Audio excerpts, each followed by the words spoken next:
We get other ones. Okay.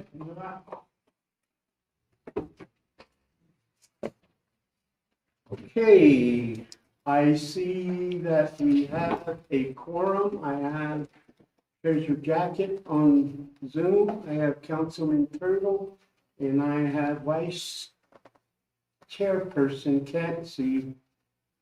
She'll explain. She's going to step away here in the next hour or so for a medical appointment that she has. And she'll rejoin us at a later time this afternoon. So let's get the meeting going. At this time at 9:16 a.m., I am calling the Mountain View Tribal Council Tuesday, March 31st, 2026, 9:16 a.m. I am calling the council meeting to order. And at this time, I would like to have Miss Catherine Jacket, Tribal Council person, to say the invocation, please. This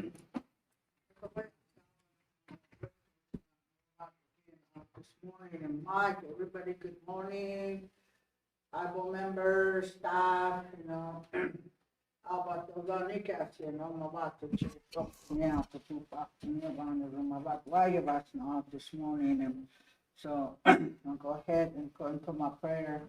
When I'm doing it, I'm not passing it out, and Lanikas, and Japanese Katnia, the Vasnia, to my whiskey, and Upanaka, winch, and raised master, and sound me first to which quite what water, and Upanaka, winch, and and when I'm doing it, it's creator of all things in life, Thanking you again for this another day on this Mother Earth. God, run the Mount Nikas, the Council Chamber, Manach, Wide Basni, Mavacha, and Upanaka, and we knew our Father's work out to make a way for us to make the right decision on something, give us that, understanding, Upani, and do Tasuru, that we make good choices in what we're doing, why Mavacha, and on behalf of Munuchi, Noah, and the tribe, mountain tribe, from Guru aid us with the goods and the good blessings for all of us, each and every one of us,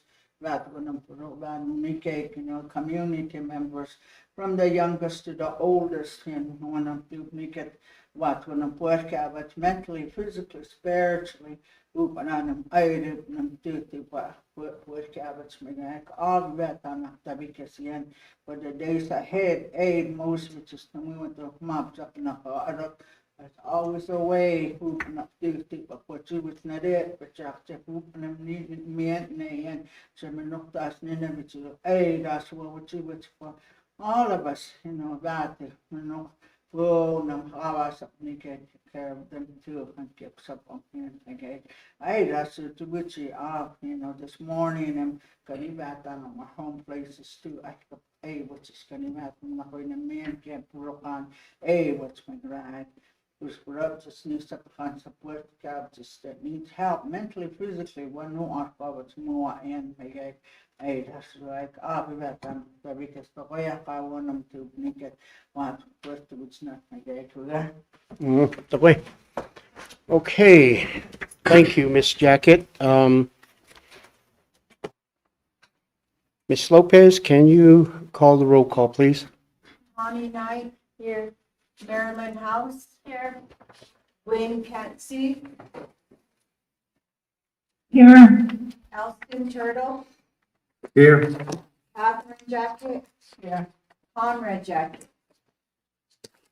Here. Dalvin Whitestone. Here. Okay, thank you, Ms. Lopez. After the roll call, I see that there is a full council, 7 council members that are here today. What we have before you, tribal council members, is the approval of the agenda. Review what is provided for you. Ms. Lopez has made some changes. Yesterday, moving some of the executive items to the regular session. So, and that was done accordingly to fit the agenda at this time. So if you can review, delete, add, we can do that at this time. Mr. Chairman, Councilman Turtle? thank you. I'd like to add on the renewal of the Colt membership. I did talk to Mr. Scott today, this morning, and we're trying to devise a resolution to get that passed. I'm only doing this because we have a meeting on the 20th and the 21st in Mescalero Apache for Colt. Okay. Where do you want to do that? In executive session or in regular session? Let's go ahead and put it under executive because I think there's a little more things that we need to talk about that coincides with it. Thank you. Okay. Mr. Scott, did you get a resolution? There will be one by the time executive session goes. Okay. How many people are on that? Myself. Peter has it actually. It's on the agenda that you submitted? Yes. No, that's- This is to be a renewal. No, a renewal for the tribe to be. Okay. Any other?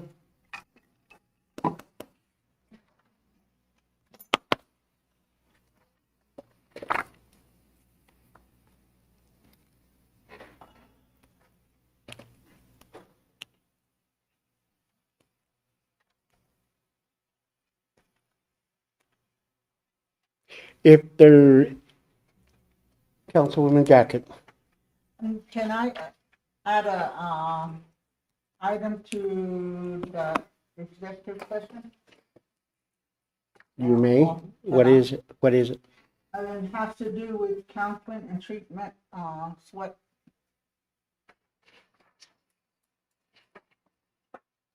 You want to add the sweat Yeah. proposal, Proposal, I got a Proposal? proposal, yeah. a sweat proposal as a discussion? Mhm. As a discussion. Okay. Added, number 11 for substance abuse. Can we get him up here as well? Is it, does he need to be present? Would you like him to be present? Mhm. Okay. Mhm.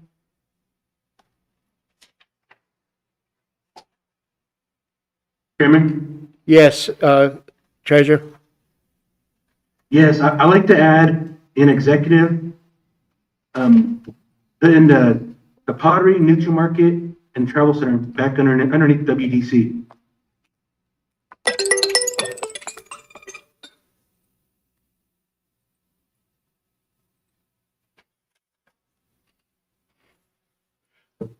Do we want to do a discussion prior to taking action on that, allowing the WDC board as well to have comments on your proposal of moving it to the WDC?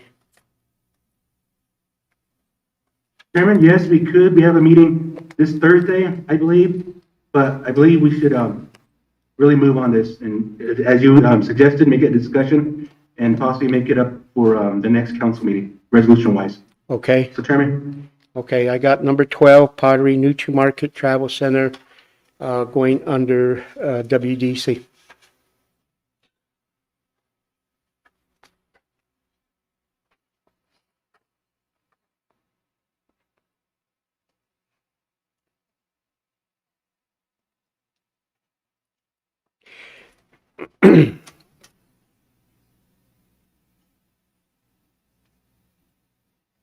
Any others?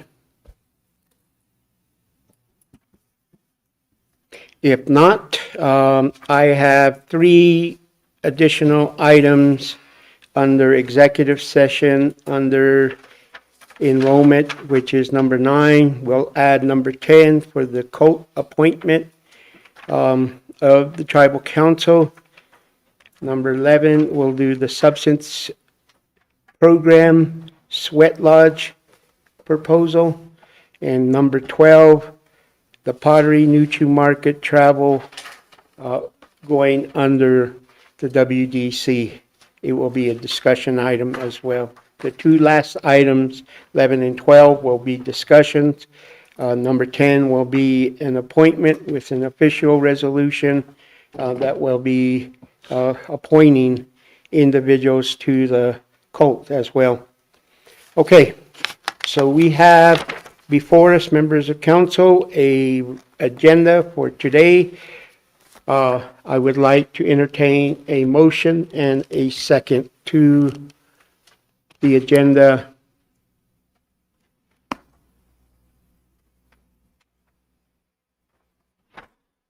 Motion, Mr. Chairman, with the amendments. I have a motion, Councilman Turtle. Thank you. Second? I have a second from Treasurer Jacket. All those in favor of the agenda as with the attached amendments, all signify by saying aye. Aye. Aye. Thank you. Those that oppose,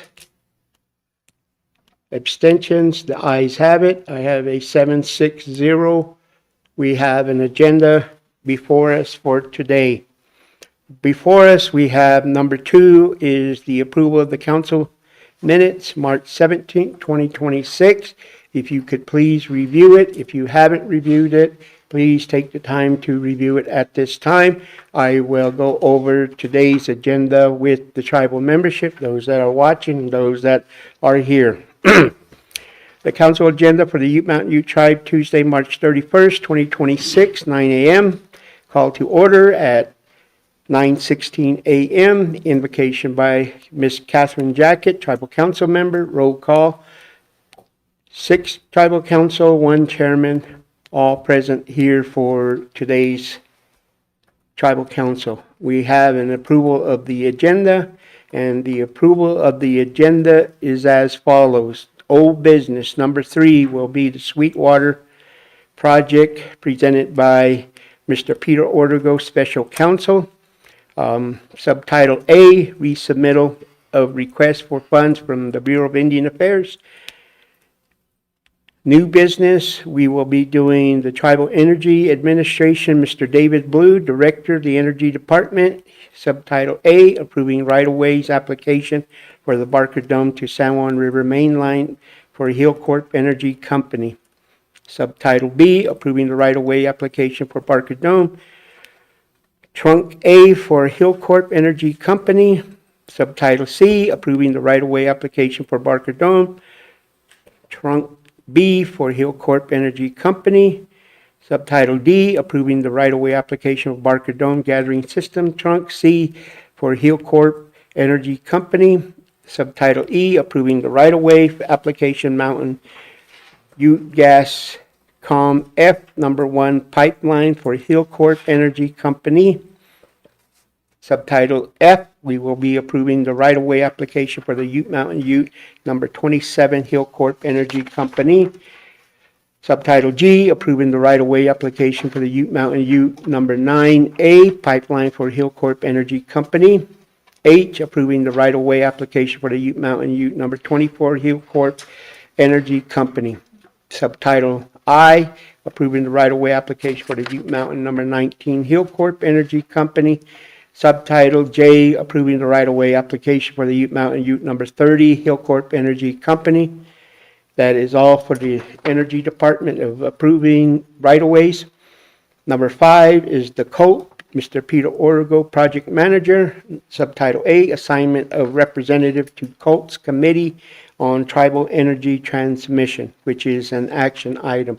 All those above items that I've read up to number 5 are action items that will be taken by this council. Number 6 is Planning Development Office, Ms. Bernadette Cuthair, Director, Subtitle A, Resolution for the Submission of the RD Apply Application for the Ute Mountain Ute Cortez Toyac Phase 3 and that is an action item. Subtitle B, Resolution for the Submission of the RD Apply Application for the Toyac Septic Connection, the PRE, which is an action item as well. Number 7, we'll go to the BIA updates. Number 8 is the Tribal Council reports. We'll go into adjournment for the regular session, and we will go to executive session. Number 9 will be enrollments. We have 2 enrollments that will take place. Number 10 is the COLT, the appointment of members to the COLT organization. Number 11 will be the substance program, the Sweat Lodge initiative in discussion. Number 12 is the Pottery New to Market Travel Center going under WDC, and that will be a discussion item as well. And that will conclude our executive session for today, Tuesday, March 31st, 2026. Members of council, the approval of the council minutes for March 17th, 2026. Do I have a motion to approve the minutes? Or changes if there is needed, changes, deletions. Chair, I make a motion to approve minutes for March 17th. I have an approval motion for the March 17th, 2026 from Ms. Knight, Councilwoman. I have a second from Councilwoman Jacket for the minutes of March 17th, 2026. I go to the call of the vote. All those in favor of approving the March 17th, 2026 meeting signify by saying aye. Aye. Aye. Chairman? Yes.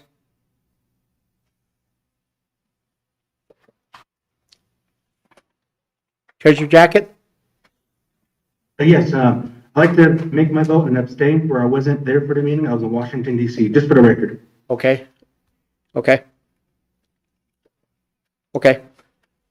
I have a vote of 7, 5, 0, 1.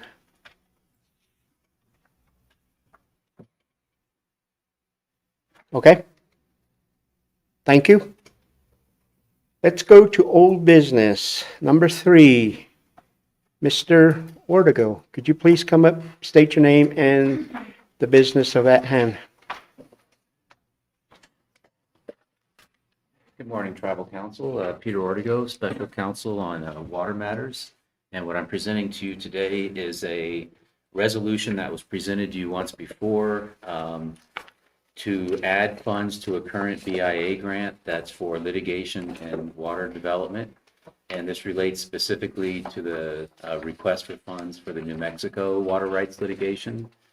It relates a little bit to Sweetwater, so it came under Sweetwater for the agenda item, but it's mainly a New Mexico water rights litigation issue. And basically what happened here was the tribe secured some funds for a 2025 BIA water grant. Every year the tribe applies for funds through the BIA for water litigation. And those funds can be used on a wide variety of things. There's actually 2 separate pots that we apply for. One is primarily for water development, and the other one is primarily for water experts like the attorneys and the consultants. And this one that we have here is for water development. It's also for litigation though, but the purpose of these funds was primarily from the federal negotiation team in the New Mexico case. As you all know, we were successful in getting a federal negotiation team, and one of the objectives of the federal negotiation team is to help us find funds. One of the problems we've been having with that water rights litigation is we can't find water. The river itself is over adjudicated. It's 8 miles from the reservation. It's a challenge getting water from the river to the reservation. getting water available in the river. We have not been able to find available water. Now, that's not your problem, that's the state's problem, but nonetheless, in order to sort of move this along, there's the potential for groundwater that could supply the tribe's water needs. Your groundwater is separate and apart from the San Juan River. It never reaches the San Juan River, so if you can find groundwater, you could deplete that groundwater without affecting the operations of the San Juan River. And so the Bureau of Indian Affairs was successful in finding an additional $498,000 to allow us to drill one test well. There's a map that I included in the materials that I gave to you that shows the 3 locations where we'll consider for that test well. All 3 of those locations are also near the Sweetwater project. That's how this project could also potentially benefit the Sweetwater project. If we find water that's of good quality that we can use for the project, or at least that we can treat adequately well for the project, that could be a better supply for the project than, say, the Jicarilla lease, which costs you a lot of money. So if we can find a better supply than the Jicarilla lease, then we would prefer to move that way.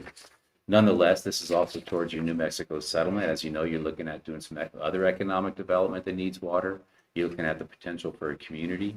So what this resolution does, it authorizes the tribe to spend the $498,000. There's no match. The reason why we had to do this a second time was because the scope of work that we submitted wasn't in the form that the BIA preferred. So they sent us a draft, and we filled out the draft and submitted, and we're resubmitting it again. We had a call yesterday from the Bureau of Indian Affairs asking us on the status of this. We let them know that we're approving this today to get this to them. So hopefully by the end of the day, if you approve it, we'll send this to them and we'll get those funds going. The funds need to be spent by the end of 2027, the end of the fiscal year 2027, so the end of September. We anticipate we'll have this work done by the end of this year, so we should be plenty of time. There's also another benefit to this. There were matching funds that we got from the USGS that can be spent over 2 years, and that's $100,000, $50,000 each year.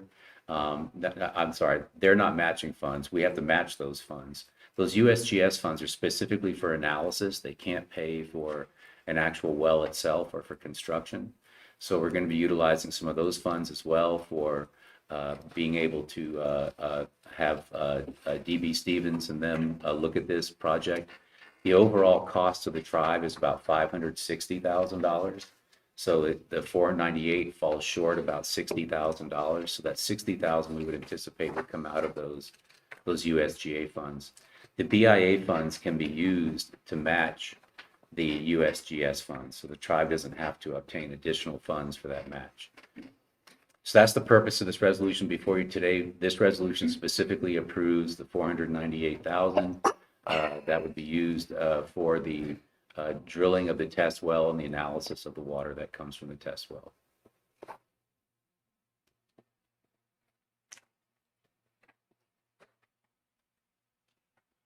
Have you applied, Mr. Ortego, have you applied, and thank you for your presentation, have you applied for these funds before? Yeah, we applied for these funds probably back in 2024, when the original 2025 grant was up. Right now, the tribe is probably applying for 2027 funds because those grants tend to come out the year ahead of time. So, yeah, we typically apply for these funds every year. Okay.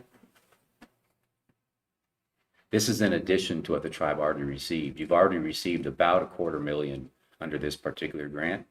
So this is in addition to what those funds are. I don't know the specific amount you received previously, but it's typically about that much. Okay.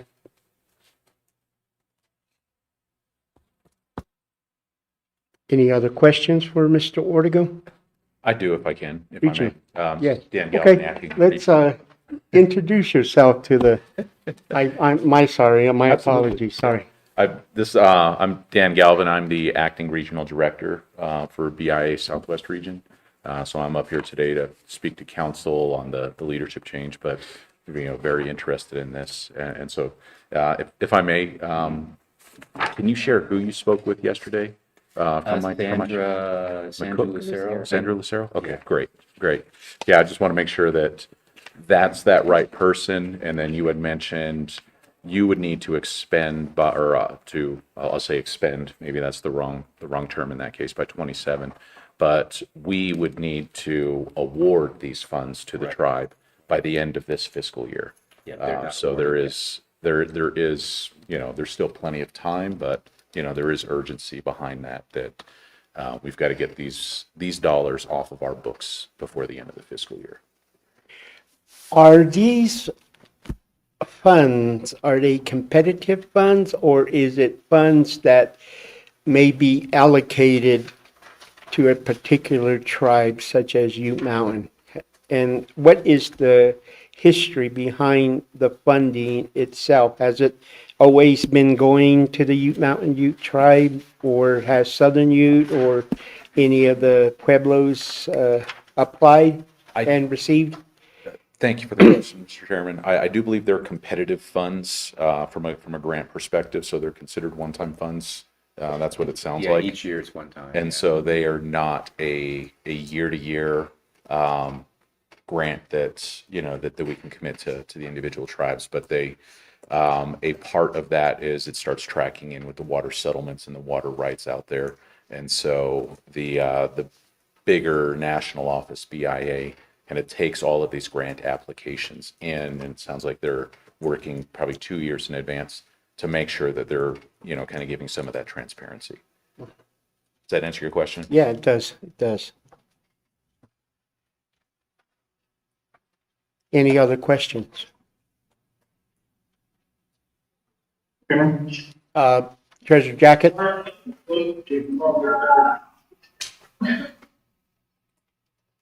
you, Peter. Go ahead, Councilman. Treasure. Yes, Chairman. Okay. So yes, thank you, Peter. Thank you for finding these funds. And for our community in the Mexico side, I know, you've been advocating, but I would really like to ask that maybe you can see how Fort Sill Apache, how they're able to get their water, get their rights, and see how they went about it, because we have more seniority than them, and they already got a fire station. They're already working on so many projects. But I would highly recommend that you find a way to get in connection with. I know Councilman Turtle has connections, somewhat has talked to their chairperson too. So I would very much stress that. I really think New Mexico can really step up, and they can help us out on whatever little side what they can help us out with, whatever the government ain't willing to help us out with. And that should be part of the litigations too. So Chairman, Council, those are my comments. Chairman, Councilman Turtle? Peter, I'll go ahead and forward you the information to the chairperson for Fort Sill, so that way you have her contact information. And again, they're making really good strides as we move forward, and definitely would like to see what they've done as far as the initial process. So I'll be in contact with you, Peter. Okay, thank you.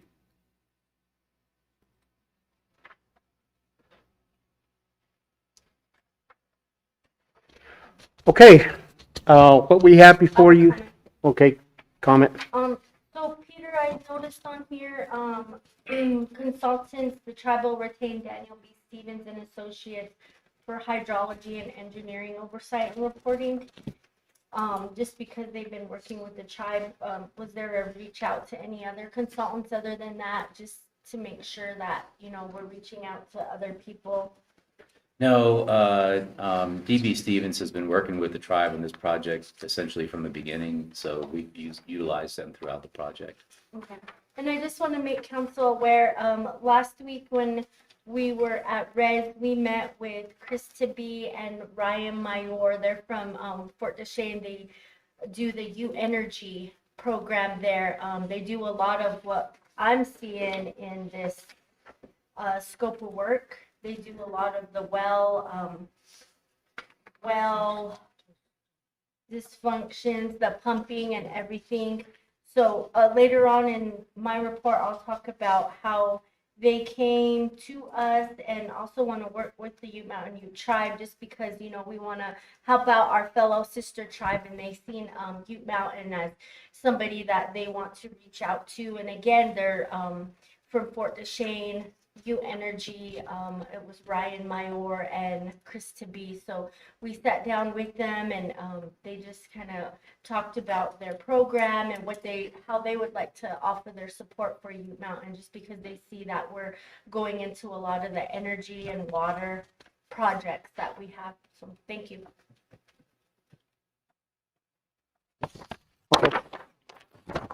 Snipe? Morning, Peter. Looking at the scope of work, I see that we have the tribe's needs, but I think it would be good if we listed our needs, like the cattle owners, the community we're looking at in New Mexico, for energy, for different solar projects, just so we have that availability and options of giving BIA what our needs are for the water. Thank you. Ms. Jacket? Thank you for your presentation. I just want to agree with what Marilyn mentioned, that we met with these people from Fort Chain. And I feel that we should really reach out to our native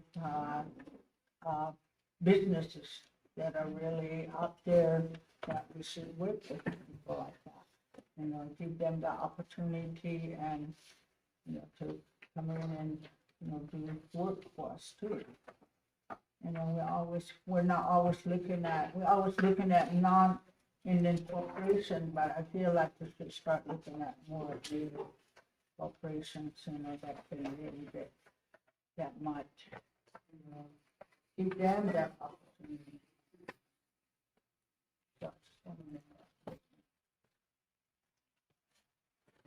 Okay. Any other comments for Mr. Ortego and his proposal to request for BIA funding for the ongoing project that is still being in its planning process as well, to help assist in that project as well in determining the viability of the project itself as well, where this type of money can, or this type of funding can offset some of the costs that's associated with such a project. I just have one, Chairman. Just appreciate everyone's comments and we'll take them into consideration. However, BIA, as mentioned by Mr. Ortego and Mr. Apache worked with them yesterday, BIA Regional Office is asking for this information to be delivered by end of today. Okay.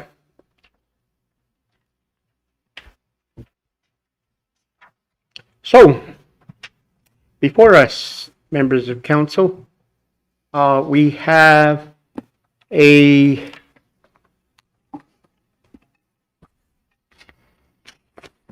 agenda resubmittal for request for funds from the Bureau of Indian Affairs. Mr. Ortego, you have presented us with a resolution. Can you read from the second or the third whereas in the resolution to the members of the council to get their approval? Certainly. Beginning with the second whereas the tribal council is responsible for protecting the tribe's resources and pursuing federally reserved rights in New Mexico, whereas the tribe has been negotiating federally reserved rights, water rights in New Mexico, on River General Stream Adjudication, Ute Mountain Ute Sub-Proceeding, State of New Mexico, State Engineer versus United States. And then there's the case number D-116-CV-75-184, 11th Judicial District, San Juan County. Whereas the tribe secured a grant from the Bureau of Indian Affairs Water Program for litigation and negotiation support for fiscal year 2025, grant number A23AV00677. Whereas the Bureau has identified $498,000 in additional grant funds with no required match under grant number A23AV00677 for the purpose of locating and analyzing groundwater resources on the New Mexico portion of the reservation. And whereas the action taken by this resolution is in the best interest of the tribe. Now therefore be it resolved that the Tribal Council hereby authorizes the submittal of funding requests to the Department of Interior, Bureau of Indian Affairs for funding under the Water Rights Program supported under the BIA Division of Natural Resources in the amount of $498,000 with no matching funds. Be it further resolved that the Tribal Council hereby designates the Justice Department to serve as a point of contact for any PL 93 contract or grant to implement litigation and negotiation activities funded under the BIA Water Rights Program. Be it further resolved that the Tribal Council hereby authorizes the chairman to accept the FY 2025 litigation and negotiation award of $498,000 under the BIA Water Rights Program. Be it further resolved that this resolution shall remain in effect until such time as this resolution is rescinded. And be it finally resolved that the Mountain View Tribal Council authorizes the chairman to sign this resolution and further authorizes him to take such actions as may be necessary to carry out the intent of this resolution. Okay, members of the Tribal Council, before you, you have a resolution for the approval application for supplemental public law 93-638 funds for fiscal year 2025 under the Department of Interior, Bureau of Indian Affairs Water Rights Program, grant number A23AV00677. It is up for a motion for the Tribal Council. How does the Tribal Council wish to proceed? Chairman? Treasurer Jacket, Yes, if there's no more comments or questions, I'd like to make the motion, to accept the resolution. motion by Treasurer Jacket.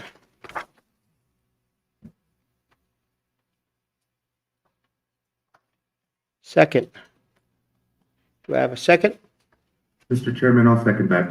I have a second from Mr. Elston Turtle. I'll go to the roll call or to the vote. All those in favor of this resolution that is requesting for funding for FY25 signify by saying aye.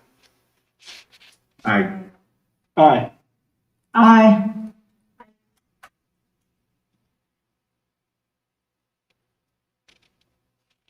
Okay. Those opposed?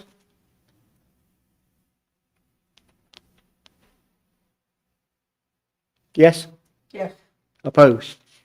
Those abstain? Motion carries. I have a 7-5-1-0 vote. Thank you. Thank you, Council.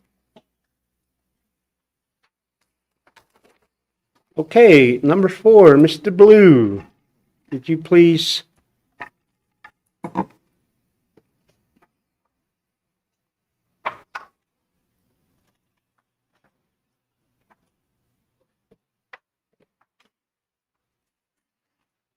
Mr. Blue, state your name and your department and purpose, sir. Good morning, David Ballou with Tribal Energy Department.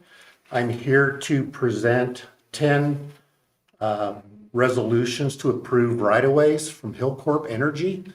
Been working with the BIA Ute Mountain Ute Agency to get caught up on some delinquent right-of-way renewals. So Hillcorp is reapplying for 5 right-of-ways and renewing 5 other right-of-ways for a total of 10 right-of-ways. Okay, These right-of-ways represent a significant fee collection for the tribe.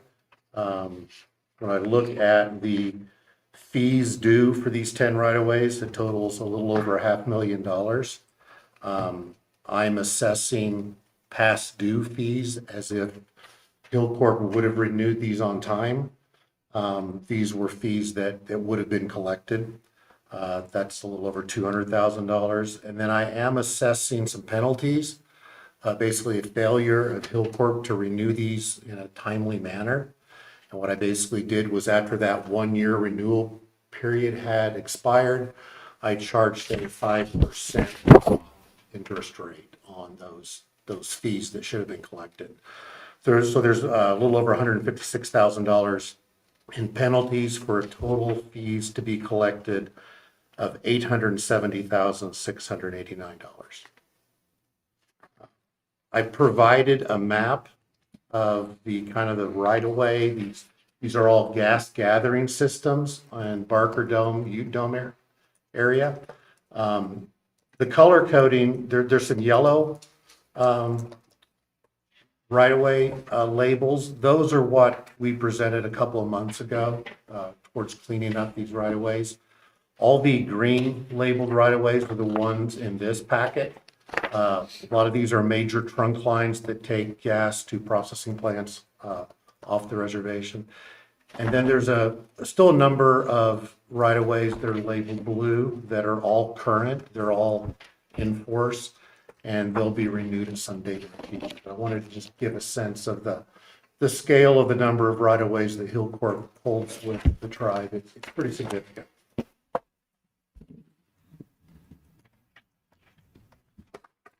So if we're ready, I'm ready to present. Yes, I'm ready. Just a comment. Yesterday's trip, I was down in the Horseshoe Gallop area. Yeah. How many of those wells in that Horseshoe Gallop area is in operation along the western New Mexico? Being none actually operating, None are operating, not producing anything. not producing. So, but there's a high level of traffic in there. What's going on in there? Well, Running Horse Pipeline has a right of way through there. The Navajo goes from Anna Field. Right. I seen that where they, There's maintenance sometimes that goes on there. I mean, they'll be pigging the line, they'll be inspecting the line, sometimes repairing the pipeline. But otherwise, there should be very little activity, if any, other than who has that lease on that? those are all orphan wells right now. Uh-huh. So the tribe owns those wells. Ute Mountain Energy, the tribally chartered energy company, is going to attempt to restart 15 of those 50 wells. But we're still working on that IMDA, the environmental assessment for that. And then the cleanup is going to be on our shoulders to get those. Yes, trucks, those the two energy trucks. department received funds to plug probably 15 to 17 of those wells. What the Department of Energy and Mineral Development were the lowest performing wells.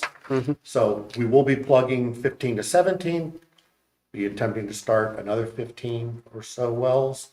And then the balance are going to remain orphan wells until we get funds to plug those. Okay. So that area of wells should be shrinking over time. Yeah. And it, I went up on the hill down below where the two trucks are sitting, the bandit trucks, and then the building there. I went up to the top of the mesa, the escarpment there, and inspected and had that big old building that was sitting there, abandoned building as well.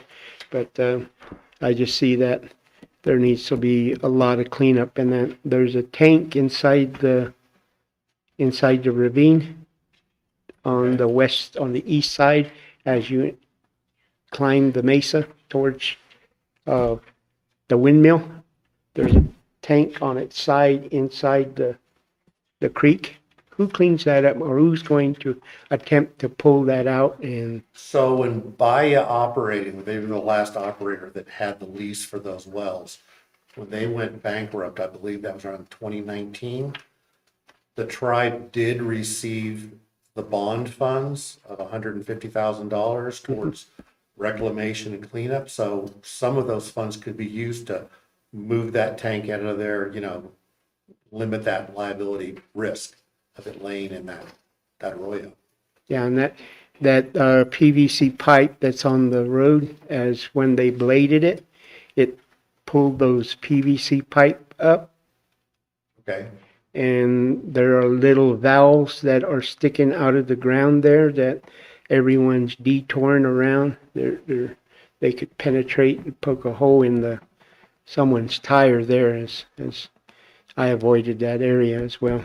I think it's just a matter of identifying, Or just sawing it off and but taking it off, using some of those funds Yeah. to correct those Yeah. areas. I can It talk with was- Scott about putting a plan together. Yeah, it looks like, something could be happening in there potentially, in the next coming years to plug them and then reinitiate a new drilling system Yeah, in and the there. plan will be, Bia used flow lines in between the well sites. It went to central tank batteries, so all the oil flowed into few small tank areas, but over time, there's been a lot of leaks and those flow lines, haven't performed well. So when Ute Mountain Energy does operate those wells, we'll have oil tank and water tanks on each well site. We'll do away with those flow lines. Yeah, So okay. all of that can be cleaned up. Okay, that's my observation of it yesterday, going in and coming back out of there, and I And the see, roads were pretty rough, aren't they? you know, from the tribe side up to the top, they're all bladed. Okay. They're maintained, and outside getting into the Navajo towards the red tank, the hospital along the transmission line. I went through that way, and everybody's like, "Where'd you come from?" It's like the back roads of. There's like 4 different back roads to get to the Sweetwater project, so I took one of those back roads instead of going into Shiprock and to water flow. I went the shortcut way I knew. But it was it was maintained on the Ute side, on the Ute Mountain side. They Okay, were good. maintained. Yeah, they were. And I told Dave Stoner that he needed to, at least at some point, to clean that cattle guard at the west end of the property, as well as to rebuild that fence there as well and restring it and build a new fence to, because it's all torn down and whatnot. Okay. But he said that he would get somebody in there to pull that cattle guard out and clean it as well. So just a project if he has time to do it, you know. I'm not overly wanting it done, but he could make it more A little more secure. secure because the cattle from the Navajo side are going over, or the cattle from our side is going over onto the Navajo side. So there's a lot of evidence of livestock activity down at that gate. So, and that cattle guard is just covered with muck and it's all the way up. It's not really stopping the gap. It's not stopping anything in there. So anyways, proceed, sir. Okay. Do you want me to just read each one of these, or do you want me to read all of them and then we'll vote on them? How you want me to approach these? I have a comment. So, I think in the past, David, each right of way was its own separate resolution. Yeah, and we talked about that, I think, a while back. I think that's good. I've seen in the past where one resolution affected all the right of ways, but if you need to amend a right of way or change it, it's kind of hard to follow that chain of custody on the resolution. So I kind of like each right of way having its own resolution. Yeah, and then if I can remember when we did it, since there was so many right of ways, we just had you read the, what was it, Basically the description of whereas where we Yeah. describe the right of way, yeah, the description, if there was any and other, then the funds. the funds of it, so you just wouldn't have to read the whole, where all the whereases and everything. But I really think that it's good that especially you added in the what was it, almost like a late fee in case they're not paying it. I mean, because I know we're running into a lot of them that, just don't pay when they need to. Yeah, and it's, like I said, the BIA Mountain Agency has been very helpful on, helping me dig through the research Yeah. on these. But yeah, if the companies aren't being proactive with their right of ways, there's always a lag before we discover it. Yeah. And I don't. And I know a couple years back, it was so backed up. I mean, I think someone had brought it forth and there was, I don't know, maybe 50, 60 of them that the right-of-ways needed to be, renewed, and it was a Big project. big project, but I'm glad that you, added in what you added in, so. Okay.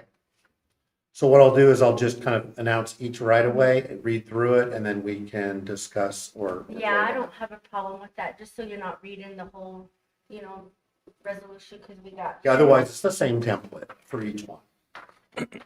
So the first right-of-way is for the Barker Dome to San Juan River Main Line application. Hillcorp Energy Company has filed an application for a 10-year right-of-way for the Barker Dome to San Juan River Main Line for the purpose of operation and maintenance of the existing pipeline. The grant of easement for right-of-way will start on February 25th, 2026, and end on February 24th, 2036. Whereas the said right-of-way is to be 45,447.56 feet in length, 60 feet in width. It contains 62.59 acres, more or less, over across in and upon the following described land. It's the Barker Dome San Juan River Main Line, TAMS reference 800001121, company right-of-way is NM-S000000719. It's the southwest quarter of section 27, northwest quarter of east half of section 34, township 32 north, range 14 west, San Juan County, New Mexico.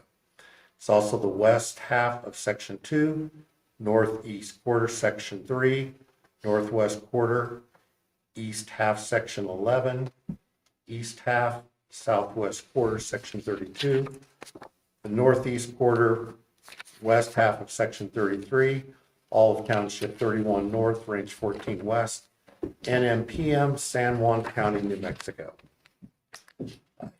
Whereas Hillcorp Energy Company will deposit as consideration for this grant of easement the sum amount of $187,770 based on a payment of $3,000 per acre for a total of 62.59 acres.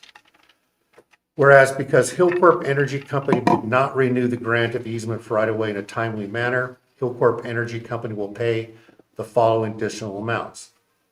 They will pay right-of-way fees owed from the expiration date of 8/31/2021 until 2/25/2026, representing approximately 4.49 years of past due fees in the amount of $84,316. They'll also pay a reapplication fee to the Ute Mountain Tribe for the lapse in time taken to renew or reapply for the right-of-way in the amount of $69,005.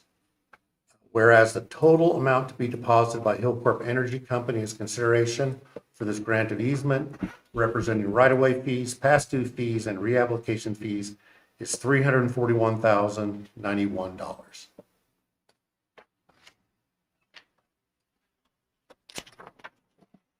Next one I have is the Barker Dome Trunk A right-of-way application. Whereas Hillcorp Energy Company has filed an application for a 10-year right-of-way for the Barker Dome Trunk A for the purpose of operation and maintenance of the existing pipeline. The grant of easement for right-of-way will start on March 2nd, 2026, and end on March 1st, 2036. Whereas right-of-way is to be 41,780.15 feet, 60 feet in width. It contains 57.55 acres, more or less, over, across, in, and upon the following described lands. Barker Dome Trunk A, TAMS reference 80000021121, sections 27, 22, 15, and 10 in Township 32 North, Range 14 West, NMPM, San Juan County, New Mexico, and sections 22, 15, 14, 11, 2, and 1, Township 32 North, Range 13.5 West, NMPM, La Plata County, Colorado. Hillcorp Energy Company will deposit as consideration for this grant of easement for right-of-way the sum amount of $172,650 based on a payment of $3,000 per acre for a total of 57.55 acres. And whereas because Hillcorp Energy did not renew the grant of easement for right-of-way in a timely manner, Hillcorp Energy Company will pay the following additional amounts.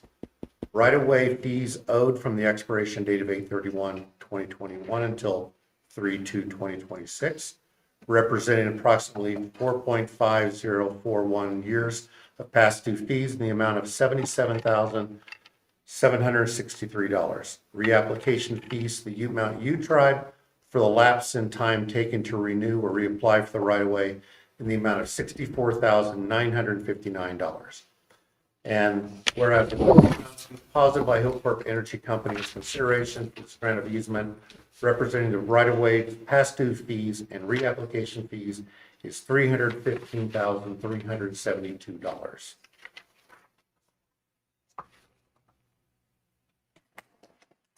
Next right-of-way is the Barker Dome Trunk B right-of-way. Hillcorp Energy Company has filed an application for a 10-year right-of-way for the Barker Dome Trunk B for the purpose of operation and maintenance of the existing pipeline. The grant of easement for right-of-way will start on February 25th, 2026, and end on February 24th, 2036. Whereas the said right-of-way is to be 14,632.85 feet in length, 60 feet in width, that contains 20.15 acres, more or less over, across, in, and upon the following described land. Barker Dome Trunk B, TAMS reference 80000311121.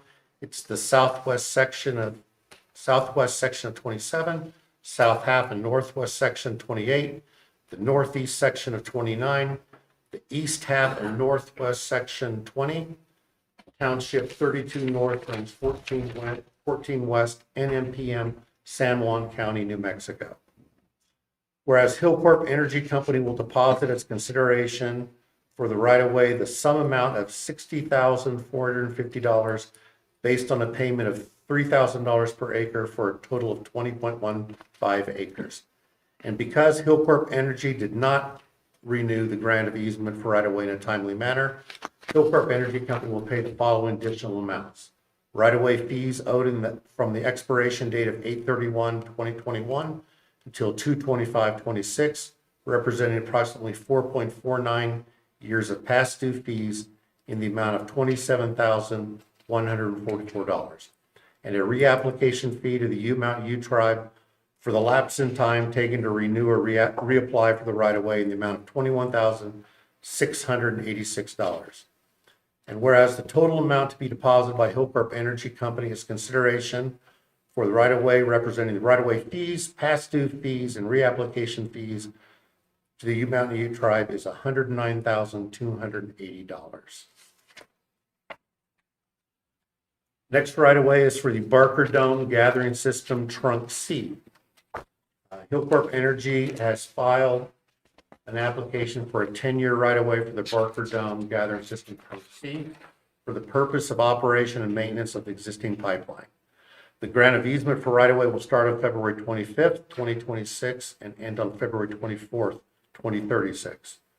Whereas said right-of-way is to be 14,027.91 feet in length, 60 feet in width, that contains 19.32 acres, more or less, over, across, in, and upon the following described land.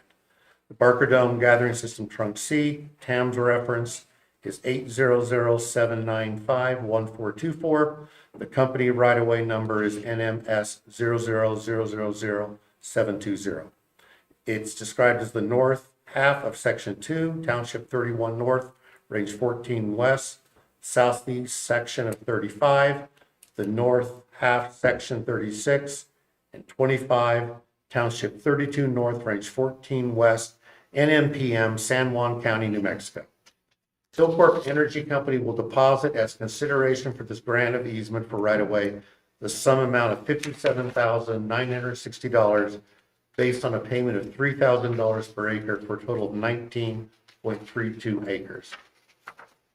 And because Hillcorp Energy Company did not renew the grant of easement for right-of-way in a timely manner, Hillcorp Energy Company will pay the following additional amounts.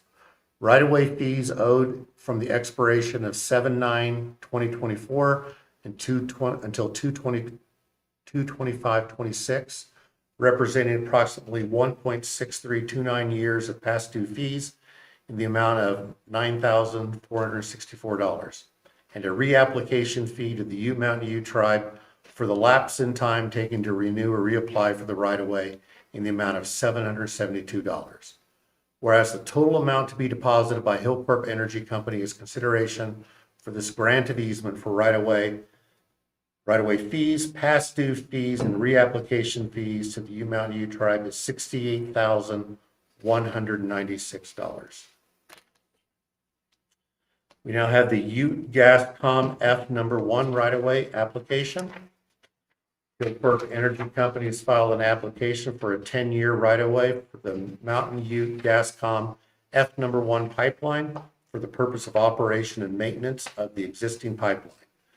The grant of easement for the right-of-way will start on February 25th, 2026, and end on February 24th, 2036. Whereas the said right-of-way is to be 1,458.17 feet in length, 45 feet in width, that contains 1.51 acres, more or less over, across, in, and upon the following described land. The Mountain Ute Gas F number 1 pipeline, TAMS reference 800-795-1424. The company right-of-way number is NMS 00000720. It's described as the north half of Section 25, Township 32 North, Range 14 West, NMPM, San Juan County, New Mexico. Whereas Hillcorp Energy will deposit as consideration for this grant of easement for right-of-way the sum amount of $4,530 based on a payment of $3,000 per acre for a total of 20.15 acres. And whereas because Hillcorp Energy Company did not renew the grant of easement for right-of-way in a timely manner, Hillcorp Energy Company will pay the following additional amounts. Right-of-way fees owed from the expiration date of 7/9/2024 till 2/25/2026, representing approximately 1.6329 years of past due fees in the amount of $37. Reapplication fees for the Ute Mountain Ute Tribe for the lapse in time taken to renew or reapply for the right-of-way in the amount of $60.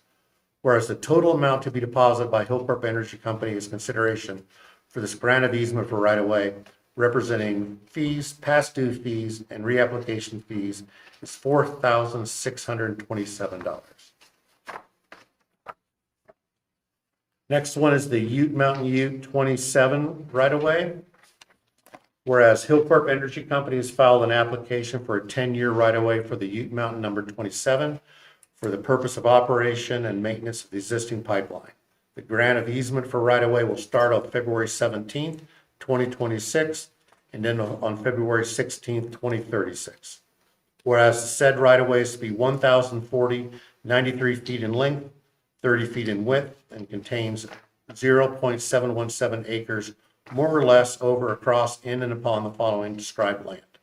The Ute Mountain number 27, TAMS reference 800-696-1525. It's the north half of the southwest quarter of Section 16, Township 32 North, Range 14 West, NMPM, San Juan County, New Mexico. Whereas Hillcorp Energy Company will deposit as consideration for this grant of easement for right-of-way the sum amount of $2,151 based on a payment of $3,000 per acre for a total of 0.717 acres. And because Hillcorp Energy Company did not renew the grant of easement for right-of-way in a timely manner, Hillcorp Energy will pay the following additional amounts. They will pay right-of-way fees owed from the expiration date of 12/14/2025 until 2/17/2026, representing approximately 0.1781 years of past due fees in the amount of $38. Whereas the total amount of to be deposited by Hillcorp Energy Company as consideration for this grant of easement for right-of-way, representing right-of-way fees and past due fees to the Ute Mountain Ute Tribe, is $2,189. The next right-of-way is the Ute Mountain Ute number 9A right-of-way. Whereas Hillcorp Energy Company has filed an application for a 10-year right-of-way for the Ute Mountain Ute number 9A pipeline for the purpose of operation and maintenance of the existing pipeline. The grant of easement for right-of-way will start on February 17th, 2026, and end on February 16th, 2036. Whereas the said right-of-way is to be 2,825.33 feet in length, 30 feet in width, that contains 1.946 acres, more or less, over, across, in, and upon the following described land. The Ute Mountain Ute number 9A pipeline, TAMS reference is 800-995-1525. It's the northeast quarter of Section 21 and the northwest quarter of Section 22 in Township 32 North, Range 13.5 West, NMPM, La Plata County, Colorado. Whereas Hillcorp Energy Company will deposit as consideration for this grant of easement for right-of-way the sum amount of $5,838 based on a payment of $3,000 per acre for a total of 1.946 acres. And whereas because Hillcorp Energy did not renew the grant of easement for right-of-way in a timely manner, Hillcorp Energy Company will pay the following additional amounts. Right-of-way fees owed from the expiration date of 1/8/2025 until 2/17/2026, representing approximately 1.1096 years of past due fees in the amount of $647. Whereas the total amount to be deposited by Hillcorp Energy Company as consideration for this grant of easement for right-of-way, representing right-of-way fees and past due fees to the Ute Mountain Ute Tribe, is $6,485. The next one is the Ute Mountain Ute number 24 right-of-way. Whereas Hillcorp Energy Company has filed an application for a 10-year right-of-way for the Ute Mountain Ute number 24 for the purpose of operation and maintenance of the existing pipeline. The grant of easement for right-of-way will start on February 17th, 2026 and end on February 16th, 2036. Whereas said right-of-way is to be 663.91 feet in length, 30 feet in width, that contains 0.457 acres, more or less over, across, in, and upon the following described land. The Ute Mountain Ute number 24, TAM's reference is 801-095-1525. It's described as the east half of the northwest quarter of Section 20 in Township 32 North, Range 14 West, NMPM, San Juan County, New Mexico. Whereas Hillcorp Energy Company will deposit as consideration for this grant of easement for right-of-way the sum amount of $1,371 based on a payment of $3,000 per acre for a total of 0.457 acres. And because Hillcorp Energy Company did not renew the grant of easement for right-of-way in a timely manner, Hillcorp Energy Company will pay the following additional amounts. They will pay a right-of-way fees owed from the expiration date of 1/8/2025 until 2/17/2026, representing approximately 1.1096 years of past due fees in the amount of $152. Whereas the total amount to be deposited by Hillcorp Energy as consideration for this grant of easement, representing right-of-way fees and past due fees to the Ute Mountain Ute Tribe, is $1,523. The next right-of-way is the Ute Mountain Ute number 19 right-of-way application. Hillcorp Energy Company has filed an application for a 10-year right-of-way for the Ute Mountain Ute number 19 for the purpose of operation and maintenance of the existing pipeline. The grant of easement for right-of-way will start on February 17th, 2026 and end on February 16th, 2036. Whereas the said right-of-way is to be 8,681.87 feet in length, 30 feet in width, that contains 5.98 acres, more or less, over, across, in, and upon the following described land.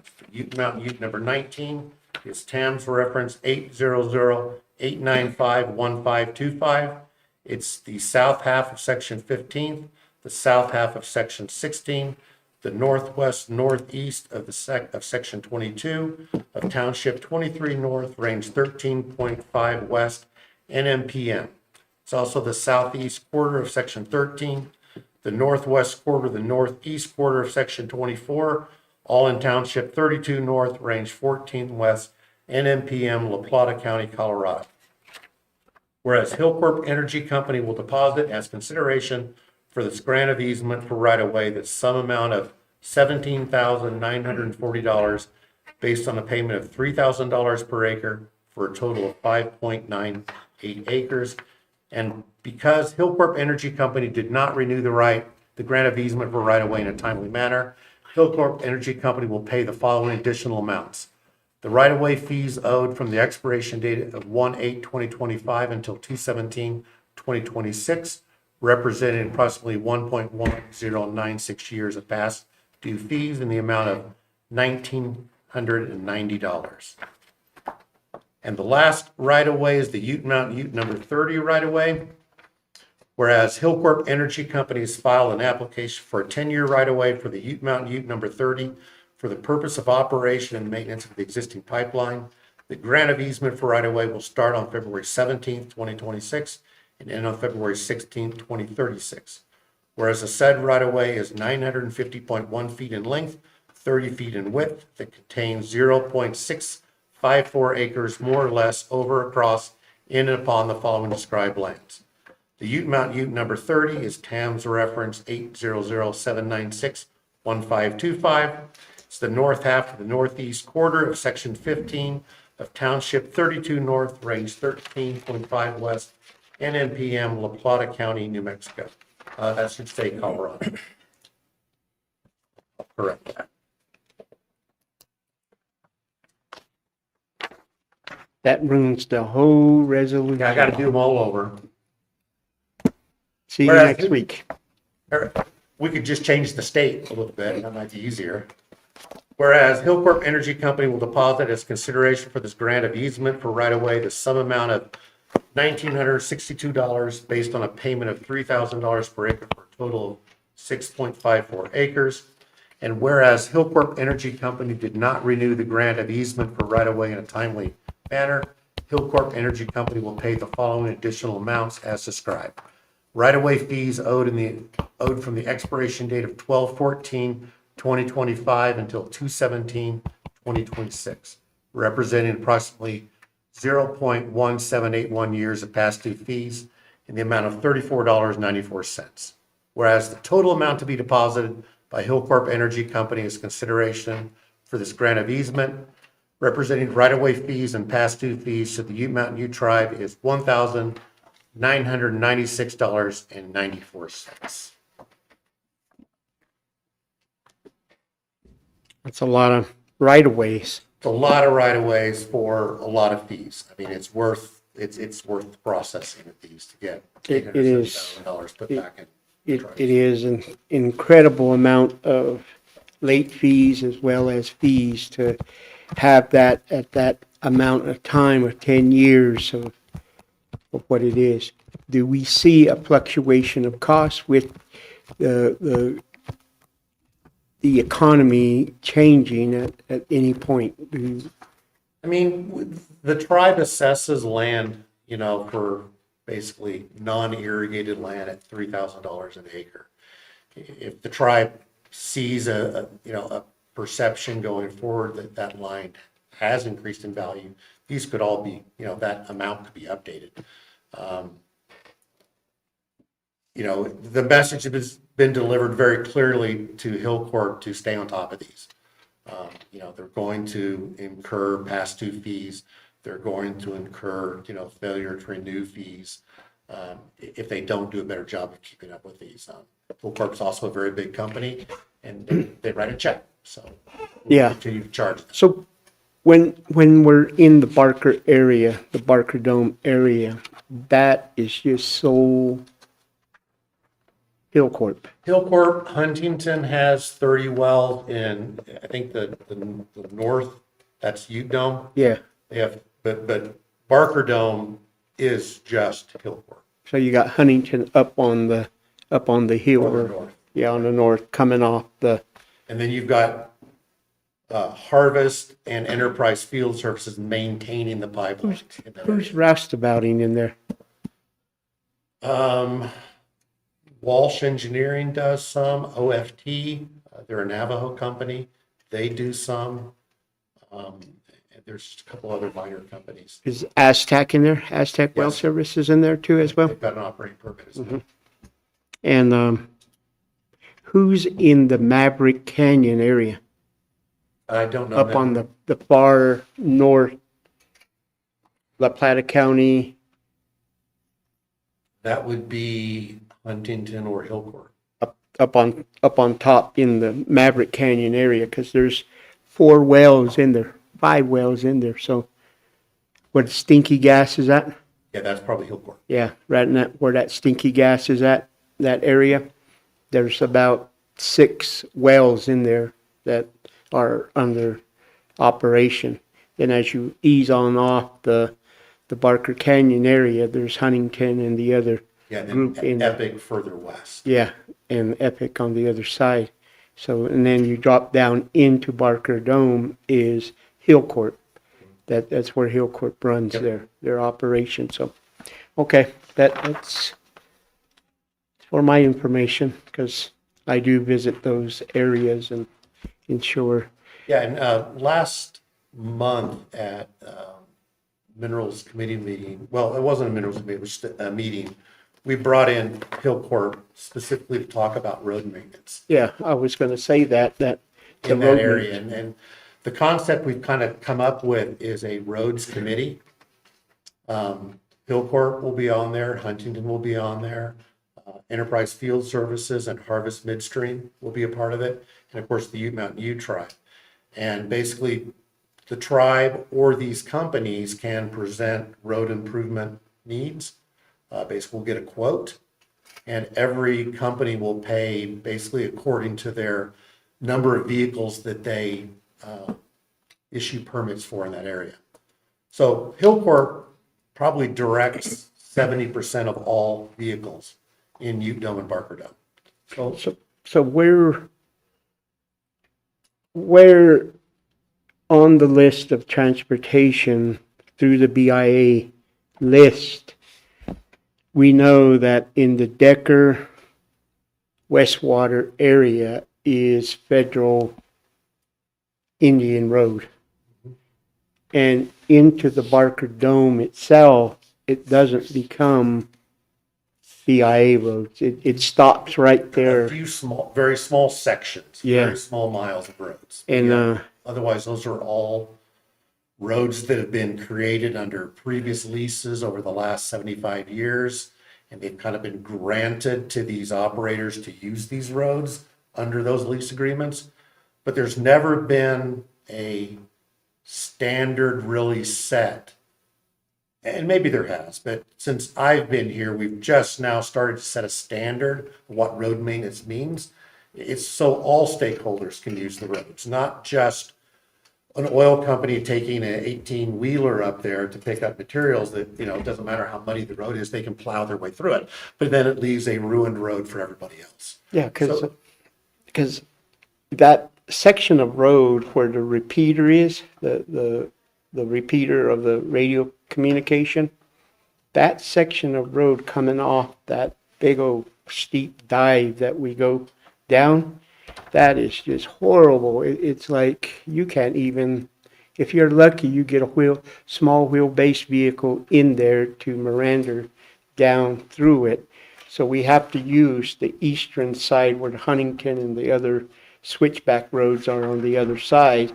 The big road that goes up that is normally used is in just complete disarray. It's got some really big ruts in there from the runoffs, and if it's on the road system, which we can ask transportation, if it's on the road system, then why isn't it maintained where, like you said, the big water haul trucks and the other trucks that can get through there, as well as the cattle operators that need to utilize that section of road. And it's another topic that is needing to be discussed. And when you formulate this road committee, I think that would be one of the discussions to have with that as to how roads are being maintained up to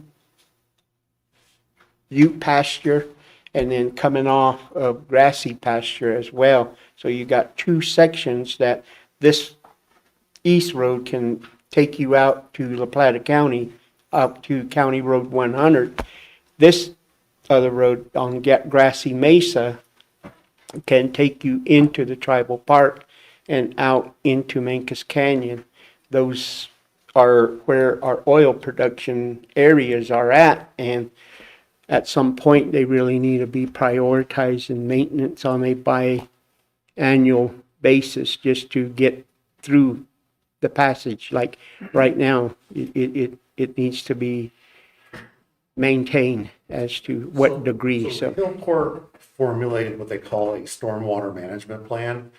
It's really designed about erosion off of their well pads and right of ways. It's not really addressing roads. yeah, But going forward, twice a year in the, before summer and before winter, they will do a road inspection. And then these will all go to the committee for discussion. And when Kai Valiente is out doing her field, compliance inspections, she'll also document road conditions with longitude and latitude. Those conditions will be brought to the roads committee too for discussion, estimate of costs, and basically they're going to start getting fixed.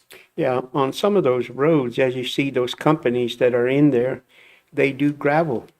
They lay gravel down into a section of road that they have their haul trucks, water tanks, and their recovery units that recover from those batteries to retrieve the oil and gas. You see where they section that particular area with gravel, and then you go further down the Yeah. road and it's not. Yeah, they're all capable of doing good maintenance. Yeah. It's just a matter of making them aware of what the standards are. Yeah. So we're And getting then- there. And then our resource department needs to be as well maintaining those roads for the operation of their cattle operators that are located in that area to, particularly now, it's getting ready to have, if not completed their calving season, and now they're going to the branding of their calves, and soon in middle of June, they're going to be running those big 40 animal cattle pods to move their cattle to Pinecrest. So the road needs to be somewhat maintained, and we'll get with the resource department We'll make sure that when we have that first roads committee meeting to kind of talk about, how we're approaching this, I'll make sure you get an invitation because you know the roads and recommendations, who else should participate from the tribe side. Right. Well, members of council, we have 10 right-of-way applications from the Hill Corp Energy Company. What are the wishes of the tribal council to move forward with these 10 applications? Questions? Those on Zoom?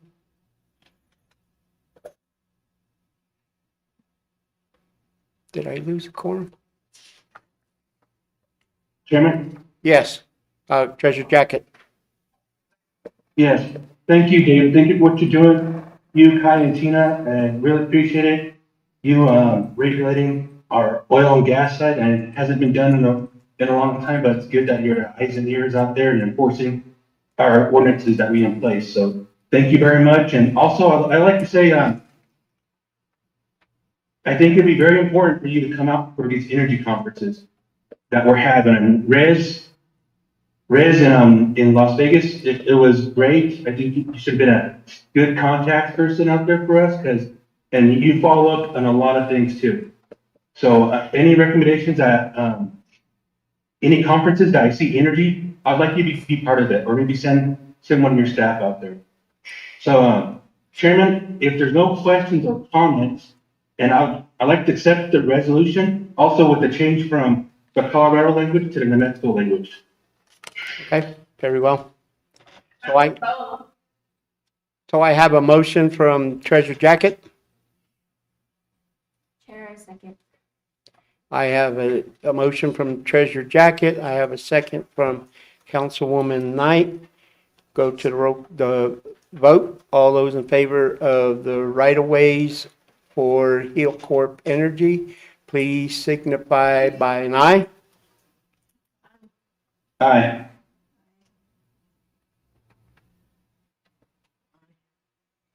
Okay. I don't see Councilman Turtle nor Vice Chairman. I believe she stepped out. I have a consensus of 5 council members. Motion passes 7-5-0.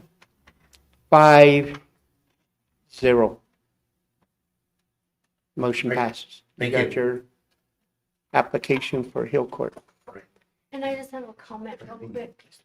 David, here in a little bit, I know some of the council members for we didn't add on, one agenda item, but I'd really like for you to stay. We have a presentation from U Energy, is it?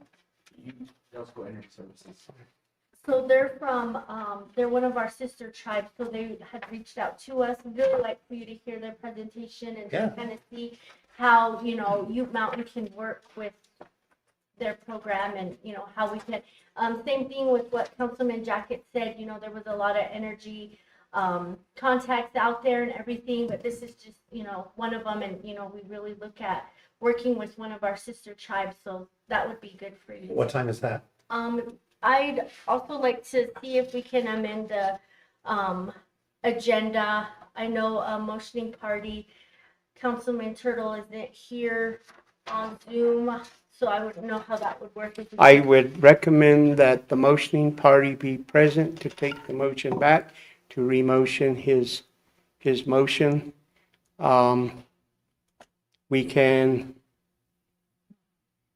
We'll have to wait until he returns for his, and the second to that is Treasurer Jacket. So at this time, we will await Councilman Turtle to amend his motion to include, what is the company? Ute Dalsco Energy Services. Ute Dalsco Energy Services. We'll await Councilman Turtle's return. And I just want to let all the council members know, presentation was given out by email, so if you can, when they come up, if you need more information on that, you can just pull that up, and I'll also send that to you, David, Okay. just so you can have that for your records and everything, and there's a lot of good stuff on the presentation, so I'll send that to you. Thank you. So that probably will be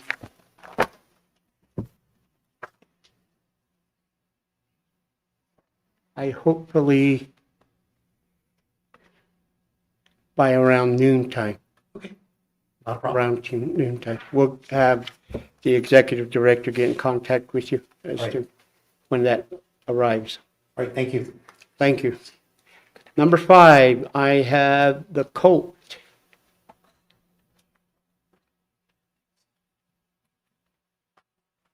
Good morning again. Peter Ortego, Special Counsel on Energy Matters.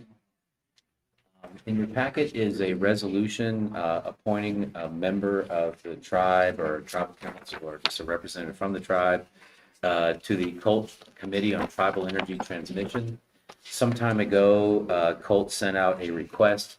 They sent it to me. I think they thought I was still general counsel for the tribe, so they sent it to me and asked if I would be on their committee.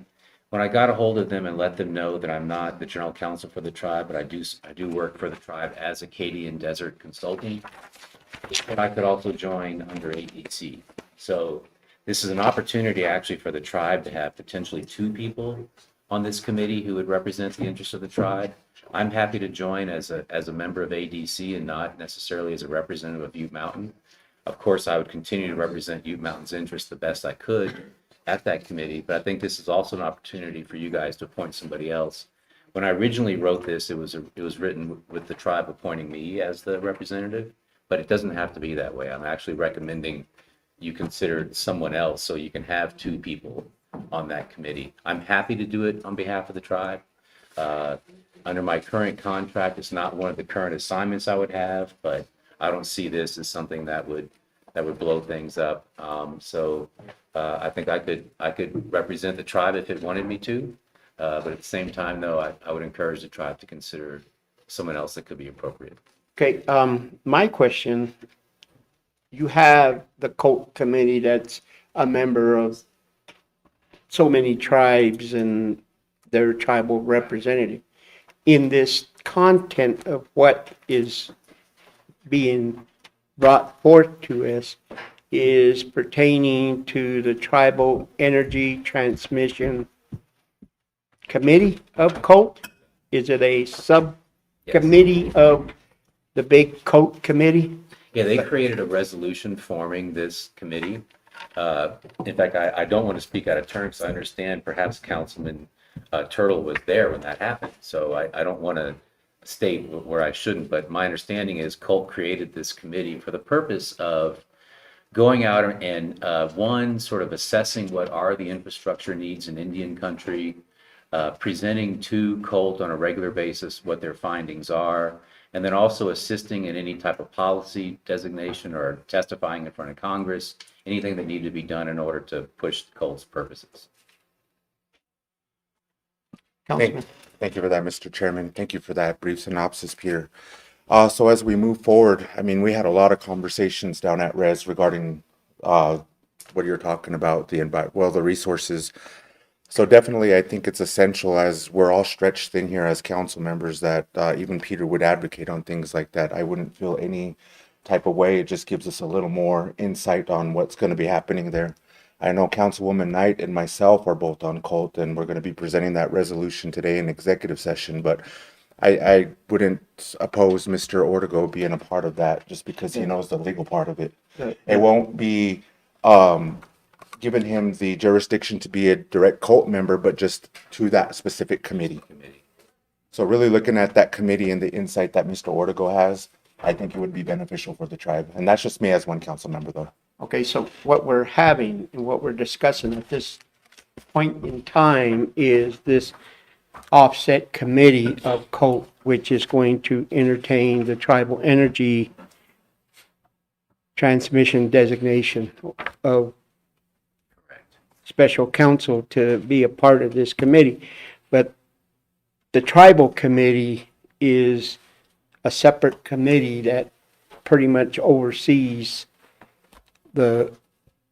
these subcommittees that COLT is now forming to address. And I see that, you know, in the correspondence from the emails that come to the offices, they have a greater interest in what is happening, not only in the Americas here, but also in Canada. So it's a big organization that these two individuals that will be appointed to is that role, but you're seeking the appointment to this tribal energy transmission committee, an ad hoc committee. Ad hoc committee, that well stated. I'm also on I'm working on some other groups as well. I attend the tribal transmission work group. Again, that's a separate thing that I do. There's also the West Tech, which I'm looking into potentially joining. And then there's another organization that's coming out. Its name is escaping me right now. I apologize. That's also working on, it's the Pathways, which is through Western Resource Advocates. And I do all those on my own. That's kind of why I wanted to do this also on my own. It doesn't have to be through the tribe, but and so those things are building synergies. They're building a reputation. When I go out and I'm on those groups, I advocate for Ute Mountain. And so they're starting to hear that. And they're starting to see Ute Mountain be involved. I'm not surprised. Ute Mountain got a personal invitation to be on this committee because I think that its reputation is really building and people are starting to see what you're doing out there. So I think this is just one of a many organizations that the tribe sits on. You have other employees as well that sit on other organizations. So slowly but surely, you know, you're getting your fingers out there. You're being where you need to be, and I think this is just part and parcel of that. Okay. Questions? So thank you for that. We did have a number of discussions down at Res regarding the energy side of it. We did reach out to those advocates that we did have a conversation with them. So I think right now we really have to sift out which direction the tribe is going, especially with the energy. I mean, we got a lot of projects that are right there, and what's the outlet? So we were looking at that and some potential, I think good conversations are going to be coming down. I'm sorry that I missed Mr. Tabi. We were supposed to add him on the agenda because this coincides along with it. So we got to make sure that we have as many collaborators that are going to put that voice out there for Ute Mountain Ute Tribe, especially with the energy side. I think without that piece of the puzzle right there, I think we're going to be lost. But given Peter's expertise, I think this would be a good direction to go as we move forward, especially with the hydro projects. the solar projects, those are definitely things that came up down there at Res. A conversation with WAPA came up as well. So how are we going to move forward with that? But those are probably conversations that we can have in executive session, because there's just so many things that go along with it. But definitely, I'm not opposed to Mr. Ortego being a part of that voice with that. I think Councilwoman Knight had a comment as well. So thank you, Mr. Chairman. Okay. Councilwoman? Thank you. As the other cult representative, I would feel comfortable having a full-time employee being a representative for this transmission committee. Just because he's already working with our energy projects, he's familiar with transmission, working on right-of-ways, working with WAPA, our renewals. I know, Peter, you have a lot of experience with the tribe and you have all this other stuff on your plate. But for now, to me, I feel comfortable with you just sticking with water and renewable energy. But I would feel best if Mr. David Ballou would be the representative. That's my comment. Thank you. Okay, any other comments?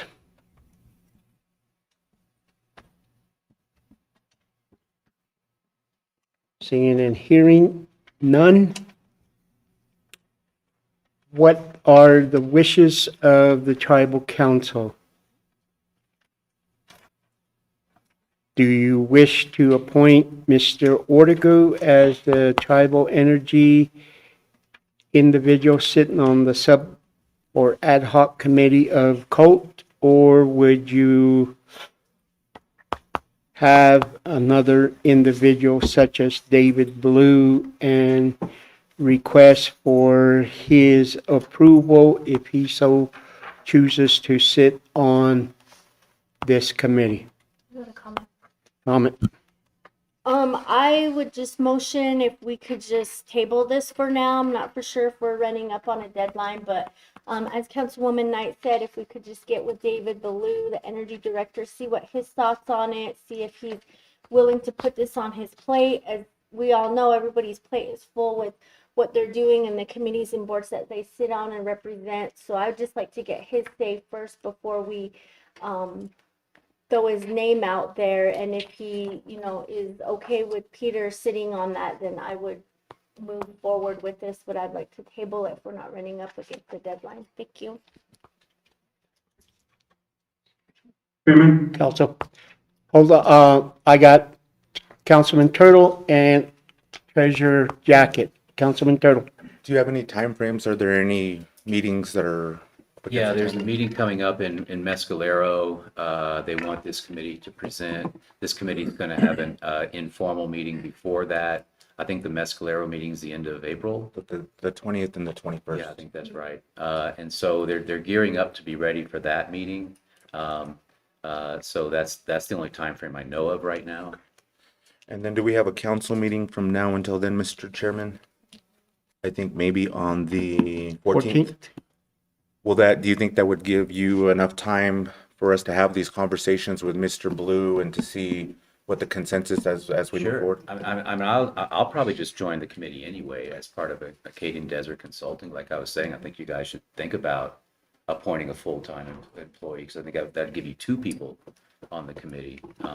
I just feel with the shortfall in some of our departments, and with the amount of work that they have with them, I just don't want this to drop by the wayside. I mean, we've got to look at it in that clear consensus as we move forward, and this wouldn't be no additional charge to any type of contract that's out there. I think this is something that you're willing to do. But to give the other council representatives that question of concern to see if Mr. Ballou is able to sit on this particular committee, let's exhaust that option first. I appreciate you going and sitting on the board, but I think you Mountain needs some real clear representation as we move forward there. I know as council members, we could do that as well, but again, we've got our plates. So just to put that at the forefront, council members, I just want to make sure that we put somebody who's going to devote their time specifically to these questions with energy, because I mean, we're in a position right now where, I mean, it can go left or it can go right. So it's it's a unique, pivotal position, but how we approach it now with the representation is really going to define how successful we are in the long term. So just my comments, Mr. Chairman. Thank you. Okay, thank you. Thank you for your comments. Any other comments regarding the appointment to the Tribal Energy Transmission Committee? Treasure Jacket. Yes, thank you, Chairman. So I would also go with, Councilwoman Knight. And I think Mr. Blue would definitely jump on this. And we just need that insight. We need somebody to testify on behalf of the tribe. And being where I was 2 weeks ago in Washington, we really need to testify. We really need to say what our needs are, and especially on the federal level, because we all know they got funds and they're obligated to help us out. And as David said, we have Horseshoe Gallup. We have those 15 to 20 abandoned wells. And I believe that he can find the funds, and especially working with Colt, they're so big and they're so organized that we just need to jump on these subcommittees that they have, especially with energy. So I would definitely go with Councilwoman Knight and say, let's appoint Mr. David Wood. So Chairman, Council, those are my comments. Okay. What I will consider is to have Mr. Blue, upon a conversation with Mr. Blue, if he chooses to sit on this ad hoc committee of COLT that represents Tribal Energy Administration. I will reach out to him to see if he's able to, and we will take that up in the April 14th meeting for that appointment as well. If he chooses not to sit on that, then what are the council's wishes as to your requirements of having a full-time employee sitting on this COLT ad hoc committee?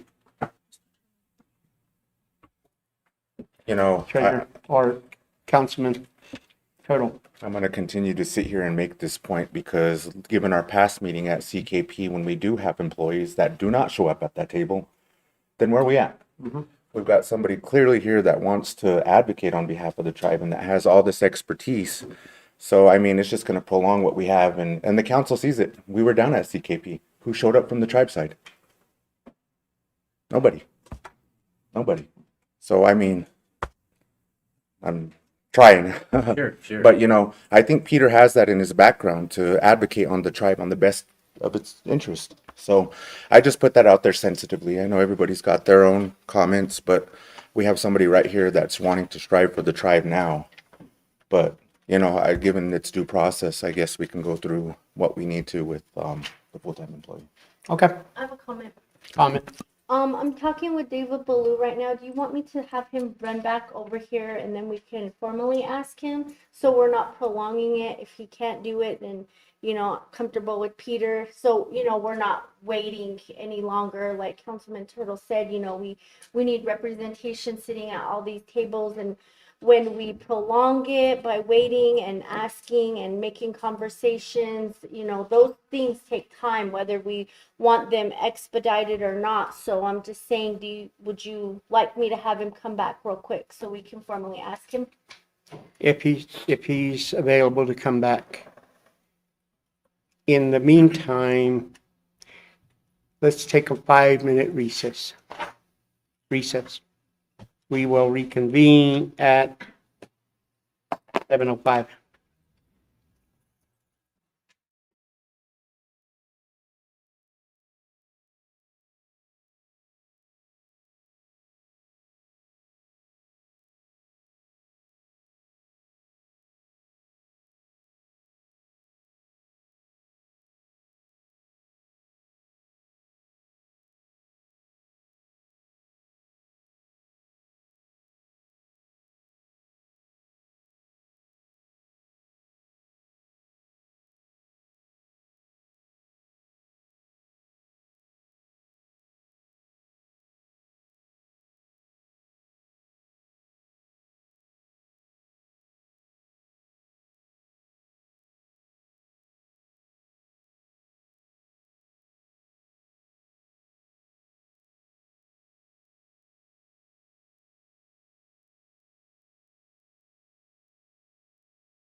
tomorrow. You ready? Okay, we'll deal with that.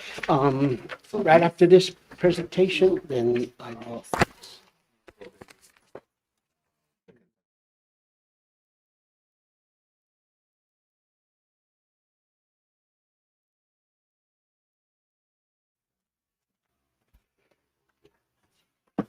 Here's our executive director, and we can go first, right? Okay.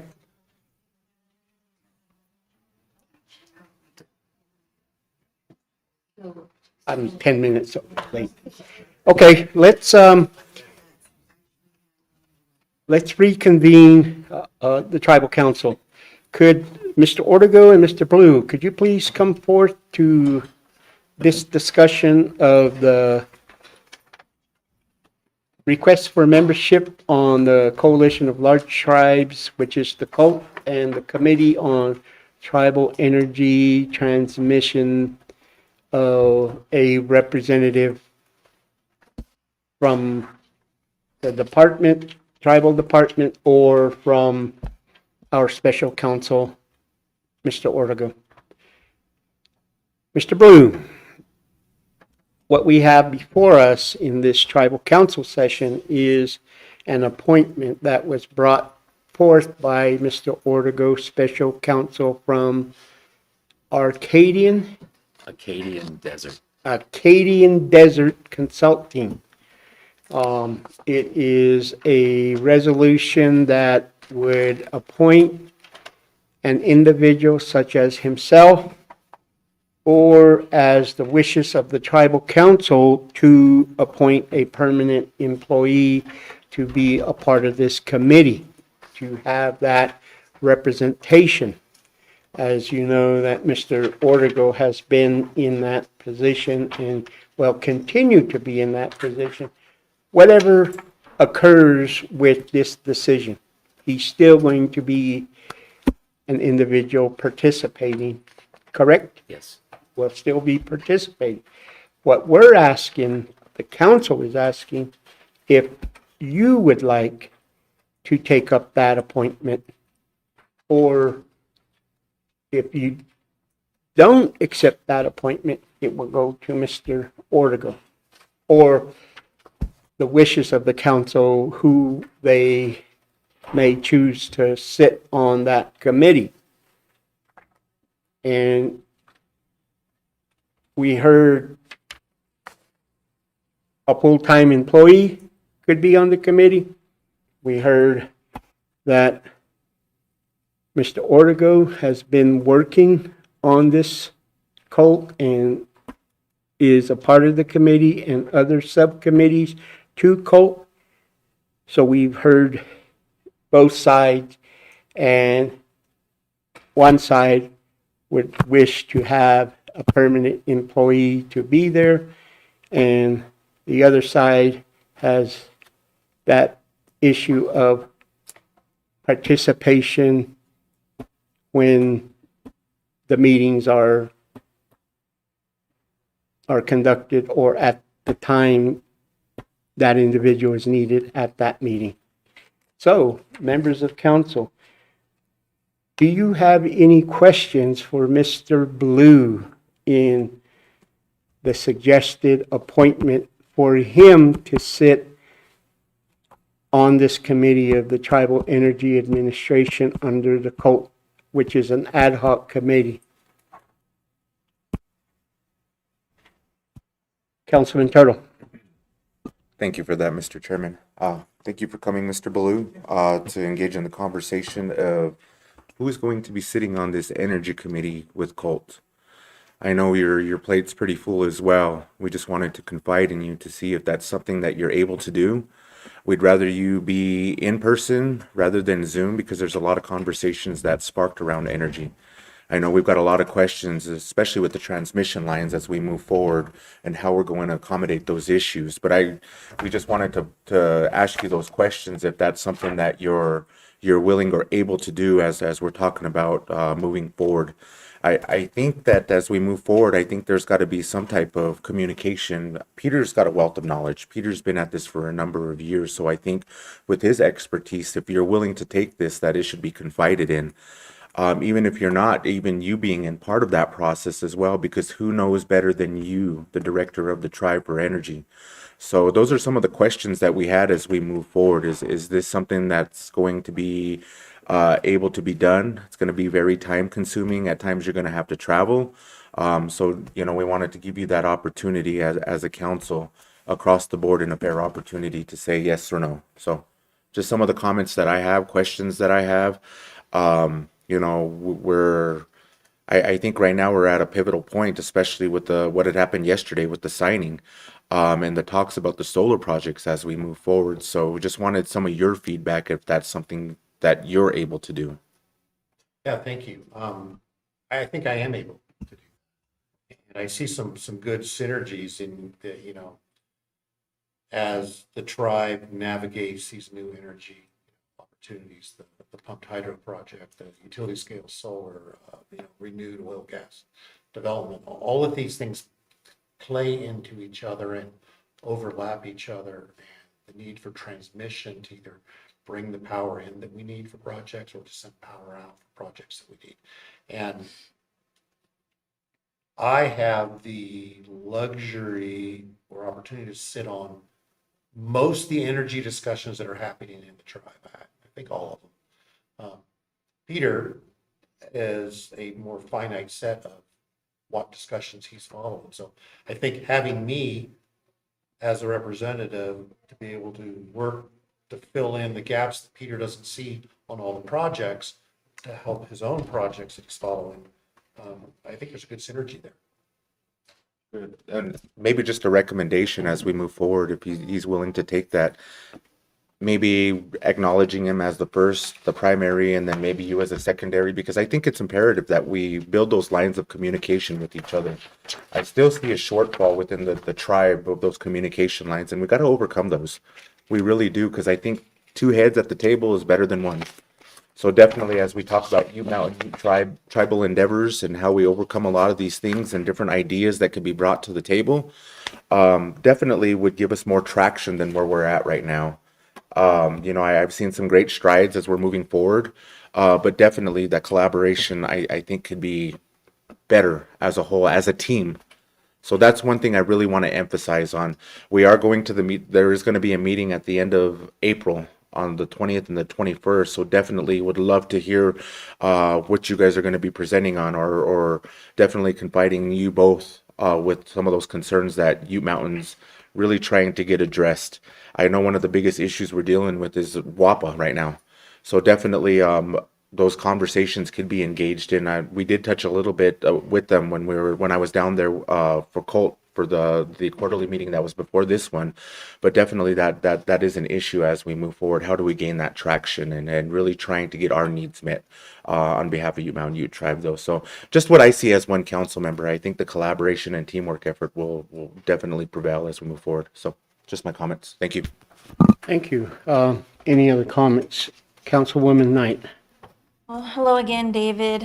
I recommended you to be a part of this transmission committee. I know you have your years and years of energy. You work with transmission and then our right-of-ways for power. Peter, you're a consultant, but I agree with Austin in a way. There could be two heads together as one, but I just don't want you, Peter, using your consultant as a way to get up there. You're consulting. And using the tribe as like, oh, I work for the tribe. This is my consulting. I'm doing this work for the tribe because you're a consultant. So that's why I recommended a full-time employee. But I don't know how council feels, if you guys want to have a primary and an alternative. But those are just my comments. I want the tribe to be represented in a good way and not trying to leverage you up there. So thank you. Can I make a comment on, talking about a primary and alternate, or, two people? If there is an event or a meeting at the end of April, there's also a very large tribal energy summit in Houston, which I'm going to be attending. So this could be a perfect opportunity of having the two resources. I can attend that Houston event, extract all the value for the tribe that appears at that event. If Peter's able to attend the transmission if there's a competing meeting at the end of April, the tribe benefits from that. There's always going to be, competing conferences, competing timelines that you can't be two places at one time. And I would say both of these are worth the tribe's interest to participate in. Just food for thought.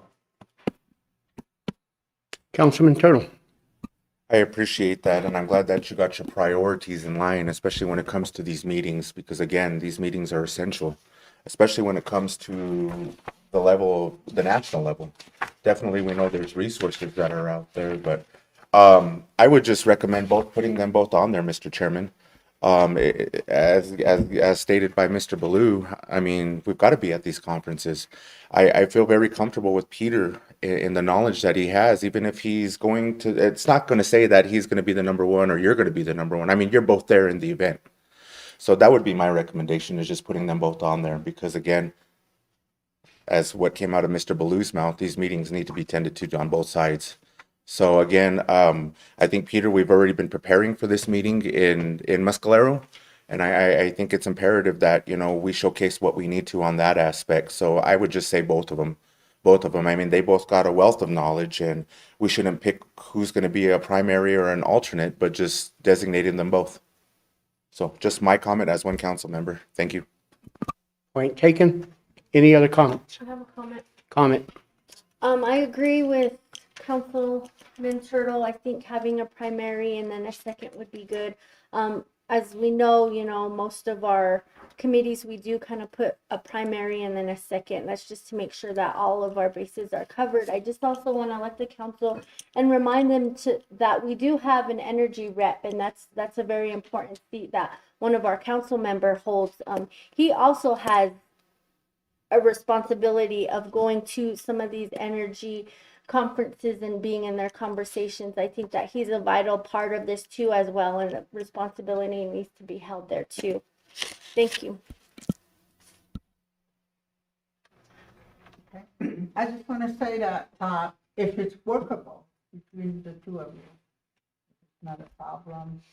And I think it's a good idea that we have the primary in there too, and then that way you guys can kind of figure when there's conferences or something that comes up, that you guys be able to work together and see who can attend it. Which we do really need representatives.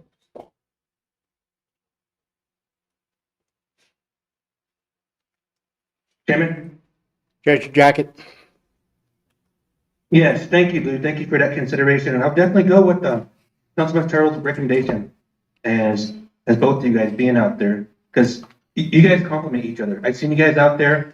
If Peter don't mind, if David doesn't know something, he goes to Peter. Peter needs something, goes to David. It works out great. They accommodate each other so great. And that's what we need. Unfortunately, our energy department, as we all know it, it's only a 3-person staff. A lot of tribes, as Mr. Tabiz there, their energy companies, a whole building. And like we see them with MHA and up north, they have a building. They have 3-story buildings. So we are far behind, but we just need to get there. And as you know, Councilwoman House, we can't be everywhere at once. And our budget is so limited. If I can be anywhere, I wish I could make all of these meetings, but I make the ones that I can. So, and that goes for all of us. We're not everywhere, and it'll be good to have, as Councilman Turtle said, our departments be there. Because we come back and we tell them, hey, this is the good information. You need to do this, and they go, oh, well, it's okay. I'm comfortable. I'm comfortable with what I'm doing, and that's what we have been doing here in the Union Mountain Tribe. Department-wise, enterprise-wise, is we're comfortable. We're very, very comfortable. We need to get out of that zone, and we need to let our experts, like energy, run. And if he needs something, say, hey, we need to run with it. So I just like to put that up there, Chairman, Council. Thank you. Okay. Is that Everyone, I just had a question for for clarification. So if David is the primary and Peter is the secondary, will the tribe be paying out of Peter's budget for attending these meetings, or will travel and attendance, those hours be with only his consulting and not paid for by the tribe? Mr. Ortega, could you answer that, please? The contract I have with the tribe will easily carry me through to the end of the year, no matter how much work you want me to do. So whether I build it to the tribe, to that contract or not, I'm fine with it. Like I said before, I'm happy to do this as part of Acadian Desert Consulting, in which case, you wouldn't have to worry about any of that. But that's a good question, and I'm willing to do however the tribe wants to work that out. Ms. Knight? In your resolution, it does state without an increase to your current professional services contract. Right. So, Yeah. I mean, the contract you have for me, it will easily take us through the end of the year. In fact, I don't think I will be spending as much as that contract has. It's a very generous contract. Councilman Turtle? I appreciate that, the work that you do on behalf of the tribe, and some of our consultants that we currently work with go above and beyond what we ask or what would be considered as a contract. But I just want to say thank you. We don't say thank you enough to the people that we do business with that go above and beyond specifically what it states in a contract, and especially willing to represent the tribe on that level. So, I look forward to the work that you two will be both doing together as we move forward in trying to get our energy situation straightened out. So my comments, thank you. Thank you, Councilman. So, any other comments? We heard from Mr. Blue. He's willing to step into this role. We've heard the suggestions of the tribal council of having a primary and an alternate.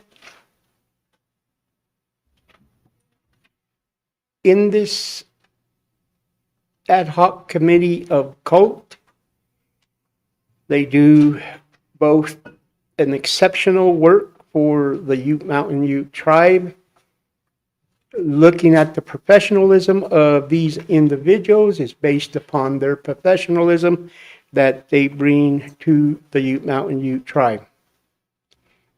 It's not whether you're looking for more allocates of what you do or your participation of the position you hold as the energy director. You both do extraordinary job for the Ute Mountain Ute tribe. We're very fortunate to have both of you and all other consultants that work for the Ute Mountain Ute tribe. If you didn't have that interest in going forth with what you do in your advocation and your projects that you're hired to do, as Treasurer Jacket said and stated, we're way behind. We have an energy company that we just formulated, Ute Energy. We're looking to build upon that. How do we build upon it? That has been sitting with the WDC as a startup organization for the last 3 years. And we've hired consultants to help initiate that, but it hadn't moved anywhere. And from the information or what is being conveyed to my office is, Mr. Blue, are you going to be the director of the Energy Department, LLC? Or are you going to be the energy director of the Ute Mountain Ute tribe? I am the energy director of the Ute Mountain Ute tribe. I will do all in my power to advance the opportunities for the other company within my role.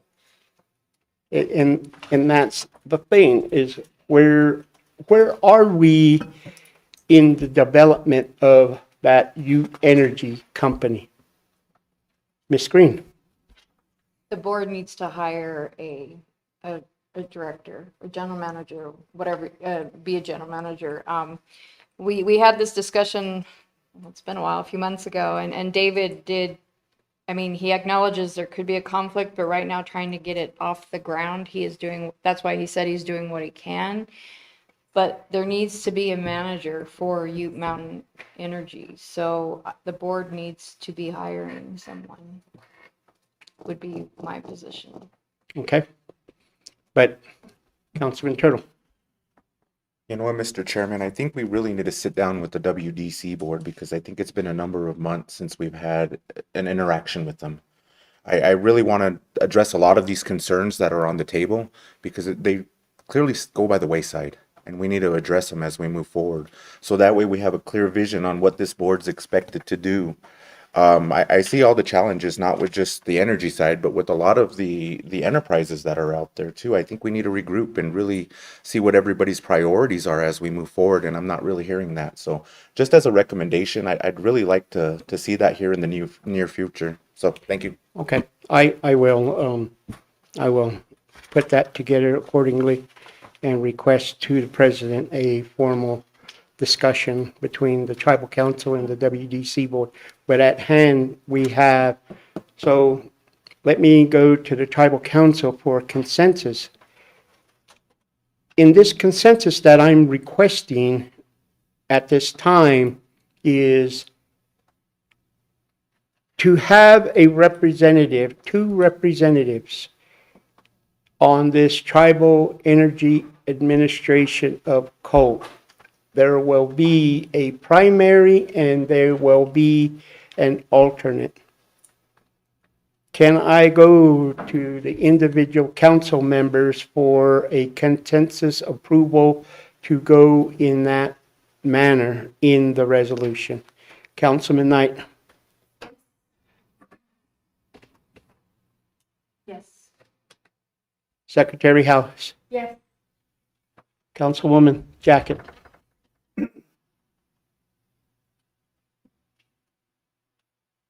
Yeah. Councilman Turtle?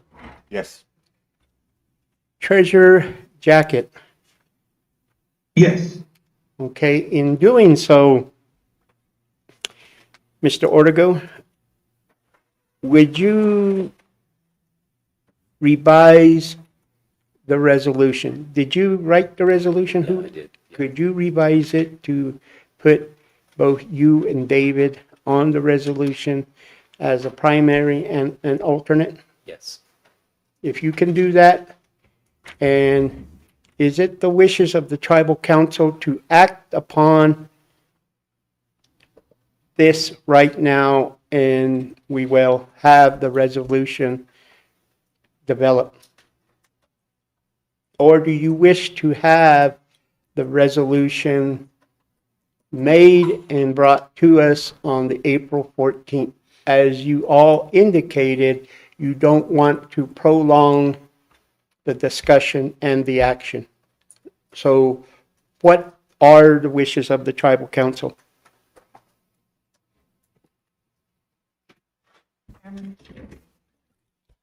Well, due to timing constraints, I would say we can go ahead and approve a resolution explaining primary and alternate. And then I'd also like to suggest, Peter, in your contract, you're the consultant for Acadian. So would you prefer to have it as consultant for tribal representative or stick with the Sweetwater project manager as your title? Good question. I'd rather do it under Sweetwater, so I'm a tribal representative rather than representing my company.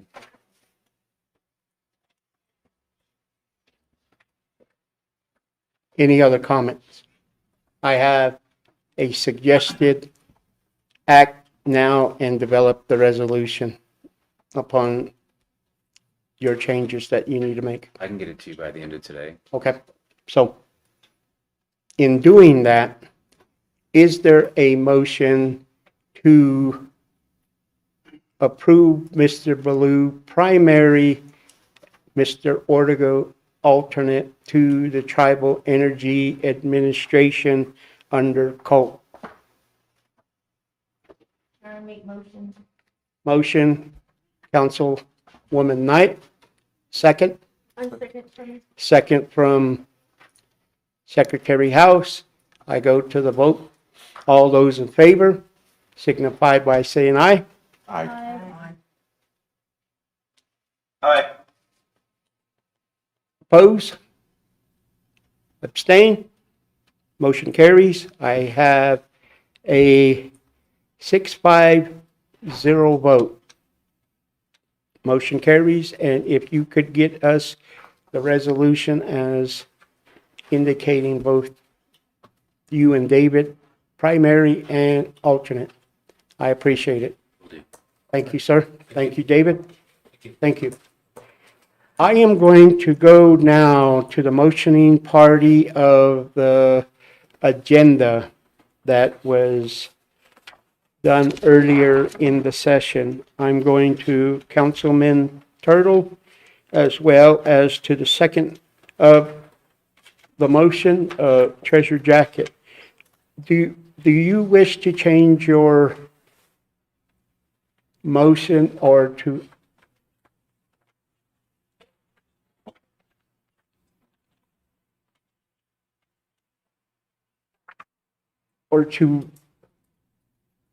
reword the motion to add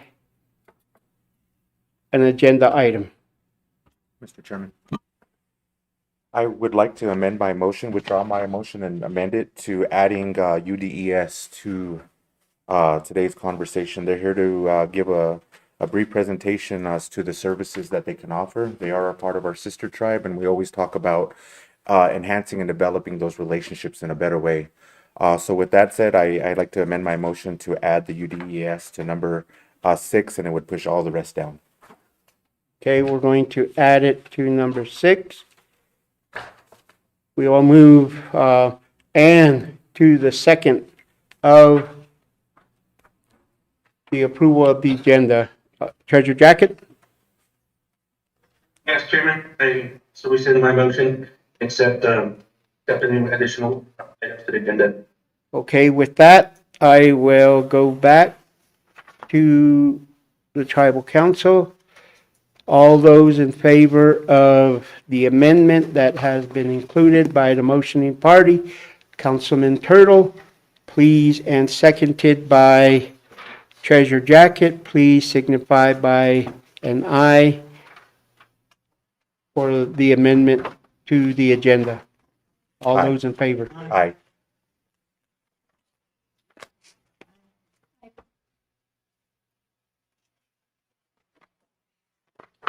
Councilman Jacket, do you approve? Yes. Okay. I have a no vote, abstention. The ayes carry, so I have a 6-5-0 vote on the amendment to include under number 6, the presentation from UDS. Would UDS please come forth to make their presentation? All numbers on the agenda will move down. Planning will go to number 7, BIA will go to number 8. Number 9 will be council updates. Number 10 will be enrollments. Number 11 will be COLT. Number 12 will be substance program. Number 13 will be the Pottery Nutri Market Travel Center, WDC discussion. Gentlemen. Good afternoon. My name is Rudy Mayor. I'm the VP of Business Development for UDES. Mike Wong, Mutu. Nuga One Christopher to be Tribal Fair Director, Delco Northwest. I to we gay. The way, I would like to introduce the Ute Mountain Ute Tribal Council for the acknowledgement that you're here today. I will begin on my right with Councilwoman Knight. Well, good morning, gentlemen. My name is Tawny Knight, Councilwoman for the Ute Mountain Ute Tribe. Nice to meet you. Mike, again, thank you for both coming today. My name is Marilyn House. I hold the secretary position on the Ute Mountain Ute Tribal Council. Good morning again. It's good to see you guys here in front of the tribal council. Sorry about the confusion this morning, but nonetheless, you're here. So again, I'm Austin Turtle, council member for Ute Mountain Ute Tribe. Mike, oche, ay, ako ni panam. Di ay, no, muchi, wala ni kakay mo muchi, dati, hindi pata nito. Captain jacket, the travel council, so.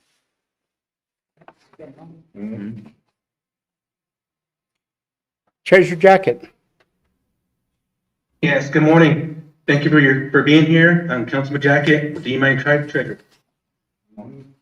Okay, and we have one that is not here, is the vice chairperson.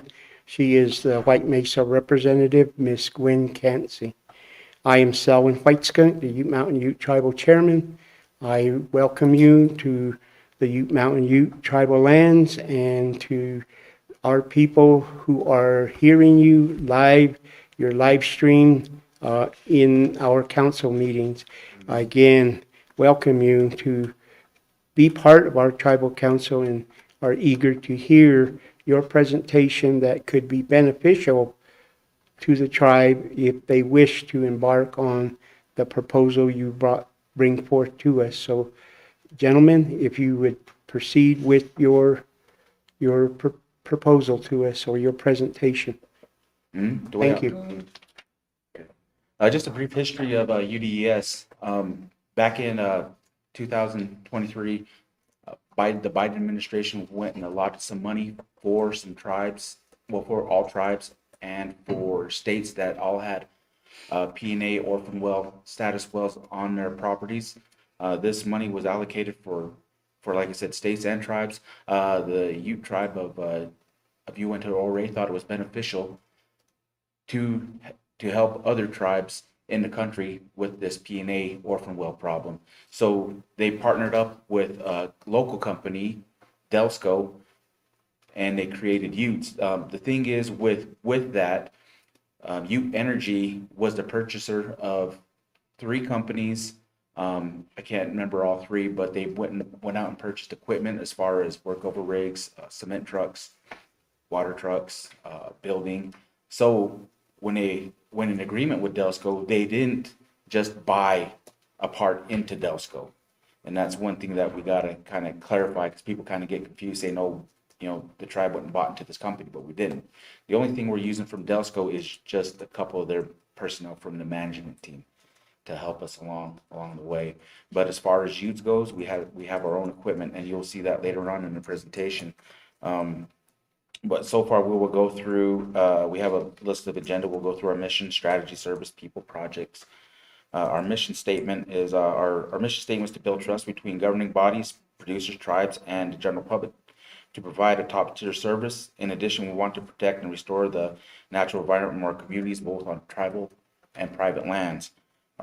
Our value statement consists of delivering results in the area of teams, customer, community, and tribal members through values of hard work, service, and respect.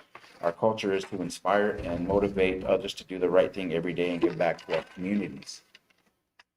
Vision statement is to reduce and reclaim the impact on the environment through remediation, restoration, environmentally friendly practices in oil and gas areas, both on and off tribal lands, to create a seamless relationship between customers, tribes, and communities that gives all involved the best experience possible. We will leave a legacy of making a positive impact of current and future generations to come. And with that, with state and private lands and state stuff, I mean, I know here they have some state wells on tribal properties. And so we want to build that relationship. And I know it's probably vice versa too, where the tribe has minerals on state or private lands. But we want to build that good relationship with each other so we can get things reclaimed and put back to natural. But our governance structure with Ute and Delsco Energy Services, again, Ute is a standalone joint venture. Ownership is with Ute Energy and Delsco. Our board members include 2 business committee members and 2 Delsco management that they all sit on the board. We do have monthly review meetings, board meetings. We sit down, we talk about costs, future projects, structures, our CapEx, financials, metrics, and any other changes that we want, that we're gonna proceed with. And this is our next slide shows the list of services that we have. We have workover rigs, pipeline scanning, consulting, hot shot transporting services, water truck services, reclamation, slick line, braid line, contract pumpers, steam and back trucks, and again, our cementing trucks. The next slide shows our operations of different things that we have. These are the operations again that we have. And on the side are our employment count. That's how many people we employ for that service. Recently, a year ago, we bought another service company. It was mostly flowback. And what flowback is they go out and they set iron and they watch the pressures of newly developed wells. So when these things come on, they send down frac sands to fracture the locations underneath, and they have a flow back. When they flow back, they kind of monitor it and make sure everything's looking good. If there's any problems, you have to have these manifolds on. If not, you're dealing with thousands of pounds of pressure. So this kind of takes off the stress from the other facilities that are further downstream. And we are currently, well, this number's changed. We do currently employ around 18 to about 24 tribal employees and descendants that there at Utes. With Delsco, it's probably about the same. We try to enforce hiring of tribal members as much as we can, and we also let them know that if they're not experienced in that field, that we will get them the education that they require, and we will send them out with people that know how to operate the equipment for a time until we feel like they are comfortable running it themselves. And also we'll give them, and they will be working side by side with people that have been in the industry for 20, 30 years. One of the other services that we provided last year, we only did it for about 6 months. It was short-lived. It was just a small trial service that we provided, and that was project managing. And we wanted to project manage a bigger facility or newer facility builds, pads, and new facilities as far as putting up tanks, treaters, separators, pumping units, flow lines, bigger pipelines. And we wanted to project manage those. And what that consists of is that we would go to the producer. We would pretty much take lead on the construction part of it. We would get with their construction foreman, make sure everybody that is on location is UTERO certified, and they all have their permits, and they are all qualified to do the work. We would help tribal contractors we'd help them get their foot in the door, and we'd also get them a decent wage for their work. Because recently, what producers have been doing is they've been doing a bid process, which is okay, but a lot of these tribal companies would kind of lowball each other, and they would do quality work for cheap. So what we decided to do was we would find out what the budget was for that particular build, and we would go to a couple tribal contractors and negotiate something, something that was a fair rate to them, and not something that was lowballing each other. Then we just kind of went out, made sure they were there on time, make sure they did the work. If there was anything else that was needed on location, we would call a tribal contractor to make sure that that space was filled by a tribal contractor first. If they weren't able to get to it, we would call other UTERO certified companies to get it to start working for us. And when we would do that, we would add 10% on to the tickets that all came in, but Utes did not see a dime of that 10%. We all put that back into the tribal fund at the end of the year. So that way the tribe would benefit by using tribal contractors and getting 10% off of the work that was completed from the operator. So far, we also do community service. We believe really big in helping the community out as far as our mission statement goes, both on reservation and off reservation. We have done a lot of service projects. Basically, we cater more towards the elders that are on the reservation. If they have something that needs picked up, we will go out and help them do that. If they need their driveway scraped or road base brought in to make it more beneficial for them, we will do that for them, fix their fence. Anything that, manpower we could, and equipment that we could provide, we would do that for them. And Chris also has a small little project going on that helps us out too. Do you want to touch on that? Yeah, so, say my role, on the Delsco side is Director of Tribal Affairs and Public Relations. So, some production stuff too. I've been focusing on, service projects for the tribe and non-tribal, but we work with anything that's out there in the community with the recovery side of things, with people that are in addiction, recovery, the bear dances. We just did a project up there. We're still working on getting the White Rocks Bear Dance ready. We're up there and we got a bunch of different industry partners that are up there, oil and gas industry partners that came and, like he said, brought manpower and brought their equipment up, and all together we all helped the Bear Dance chief, with the White Rocks Bear Dance, getting prepared for the third week of May. And so we do those sort of projects, anything to do with the Sundance. We provide, like you said, manpower and equipment, and also anything the community needs, like you said, clean up, elders, anybody needs something done, fence painted, anything like that. We got people from these recovery establishments that we pull manpower from. They come and they help and give their support to whatever we're doing out there. So all of that comes along with everything else. We provide jobs. We go into the recovery center, the centers there, local and the tribal recovery center, do a workshop with them, show them how to fill out an application on Indeed. Online resumes, we show them how to do all that. We take hard copies to them. We fill out the hard copies. We take, and then as soon as they're done graduating from their recovery program, we bring them in. We get them an interview, and we got a lot of this last four sessions we worked with. We've all been able to hire tribal members or descendants through either Utes or Dale School working out in the oil field. Matter of fact, we got 2 interviews from the last session on Thursday at 8 o'clock and 8:30. So we do provide that to the community, and we work and look real hard at giving back to the tribal community along with the local communities too. Yeah, we also provide a community with the youth. Also, we help the youth out. We give them summertime jobs. This past summer we had 30 kids. Previous summer we had about 15.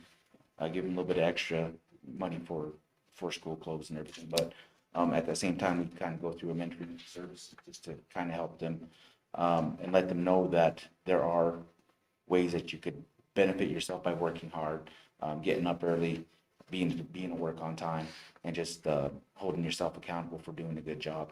And a lot of there's been about 7-8 kids that have returned every year that we are kind of watching and kind of mentoring to kind of further their education in oil and gas if that's what they want to proceed to do. But we have a good time with them during the summertime. Touch on something. Go ahead. I'd like to highlight too that these youth that we bring in, that we work with, they're tribal and non-tribal, so they work together, and we take them out there and we show them the cultural side of things too. The youth and the non-tribal, they've helped build during the summertime, during the 4th of July. All those kids were up in the mountains with me getting shade, and we built 10 shade houses for the elders down at the Powell grounds. And then they've participated in building sweat lodge up at the recovery center called Red Pine. And so it's been a benefit to have those kids working together, non-tribal and tribal, and they're seeing both sides of it, and they're learning the cultural side too. So I just wanted to highlight that too. Next, we have a couple projects that we've done so far that are outside of the oil and gas, but still within the energy sector. We won a bid 2 years ago from the University of Utah down in Milford with Utah Forge, and that was geothermal. That was in the geothermal space. What they did was they drilled 2 wells on the same pad side by side. One went down to a depth of 10,500 feet. The next one went down to 10,000 feet into a granite formation. What their main goal was to make these 2 wells communicate with each other. They fracked the granite formation So what their whole purpose was to pump water down one end, run it through the formation to warm it up and bring it back out the other end. And we were successful on getting that done. The temperatures that we received from bottom hole were about 450 degrees Celsius or Fahrenheit. So we had a challenge with making sure that we kept some of our equipment up on top from melting. I mean, we did have iron, but there's some of our seals in there were rubber, and some of them would kind of start slowly melting, but we did kind of get it to cool down. We were very successful with that project, so we have delve into the geothermal side of things, and we would like to do more of that work. I mean, we have bid some other work down there inside of Milford, but we haven't heard back on anything from that. Another project that we did that we're really proud of was one that we did over just east of here over in Red Mesa. The Southern Ute went and got a piece of ground back, but it still had state minerals on it. It was still a state well. This well was inside of a steep canyon. The Southern Utes did not want to build a road in. The landowner that was to the east did not want us going through that area. So the only option that we had was to clear away up on top. We went through all the we went and got archaeologists to take a look at it. You know, there was some spots up there that were identified, but we had to maneuver around them. But we got close enough to we could get a water truck, wireline truck, and one of our cement trucks close enough to where we could run hoses off of the hill into the canyon. But getting into the canyon was another challenge. So what we did was we got a Chinook helicopter, loaded up the equipment on a former well pad that was higher up. We took in a mini excavator, a telehandler, and a pump. The well itself was about 400 feet deep. It was spewing out water, and this water was running into a creek. The farmer that was downstream knew about it, but he didn't mind because it was free water to water his cows. And I guess it didn't really bother the cows. But we went in, pulled all the old tubing out of it, put some new tubing in, sent some cement down hole, pumped some cement down hole, got them all capped, got the producing zones capped off, and we got that well plugged, put it back to natural. We reclaimed the whole thing on the bottom, pulled all of our equipment back out with the helicopter again, set it back up on top. So we do kind of come up with some creative ideas to get things done job wise. Another project that we were working on also that we still kind of have a hand in is Energy Park up in Utah. We've been working with the tribe up there to see how we could start moving along as far as utilizing their gas, hooking into their transmission lines, so we could send all this power back to the Wasatch Front or kind of keep it there in the area. It's kind of a form of a data center, but still it's not a data center yet. It's still a form of energy park. It can transform into a data center later on down the road, but that's another one of the projects that we've been working on. So far we just kind of done project management stuff, trying to come up with some creative ideas to help the tribe generate value off of the resources that they have. And that's what we kind of want to provide for you, but we would need to know what kind of resources you have available as far as transmission lines, energy, oil and gas, water. We do have our own grants writer, so if you guys would need help with some funding or places to find money, we could offer that help too. But our grants writer she's not from where we are, but we do, but she does call on a regular though. She's from Washington DC, but we keep in contact and we do go out and go see her every once in a while. But at that last slide is just a slide of telling why, you know, we wanted to work with, why the tribe wanted to work with Delsco. It was just the ability contract to connect states and tribe entities across the Rocky Mountains, top experiences of government affairs and relations, reliability built on delivering quality results. And Delsco itself, it's been in operation for 50 years in the Uinta Basin, and it's marketed P&A projects in the Rocky Mountain region. And Delsco has done other work in other places, Texas, Ohio, a couple here on the Southern Ute or Ute Mountain Ute Reservation, but they have, those are state wells though, but they are Ute Mountain Ute surfaces. So we are partnered with a pretty good top shelf company. Like I said, same management team, but different but we have our own equipment. We would provide the same results.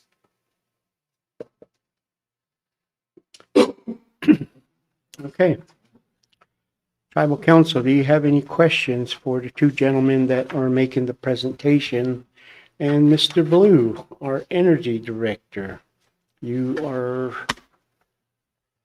the go-to guy for what we have in our energy resources. I know that at this current time, we don't have any new wells being drilled or any work on any of the abandoned wells. You may clarify that as to the type of work is what's taking place out in the field. What? Yeah, I mean, under the tribal charter energy company, Ute Mountain Energy, there's going to be an effort to restart 15 wells in the New Mexico portion of the reservation. And of course, those are going to need to be assessed. They need to set oil tanks, water tanks, the connectivity between the pump and those tanks. We definitely looks like that's work you guys could manage.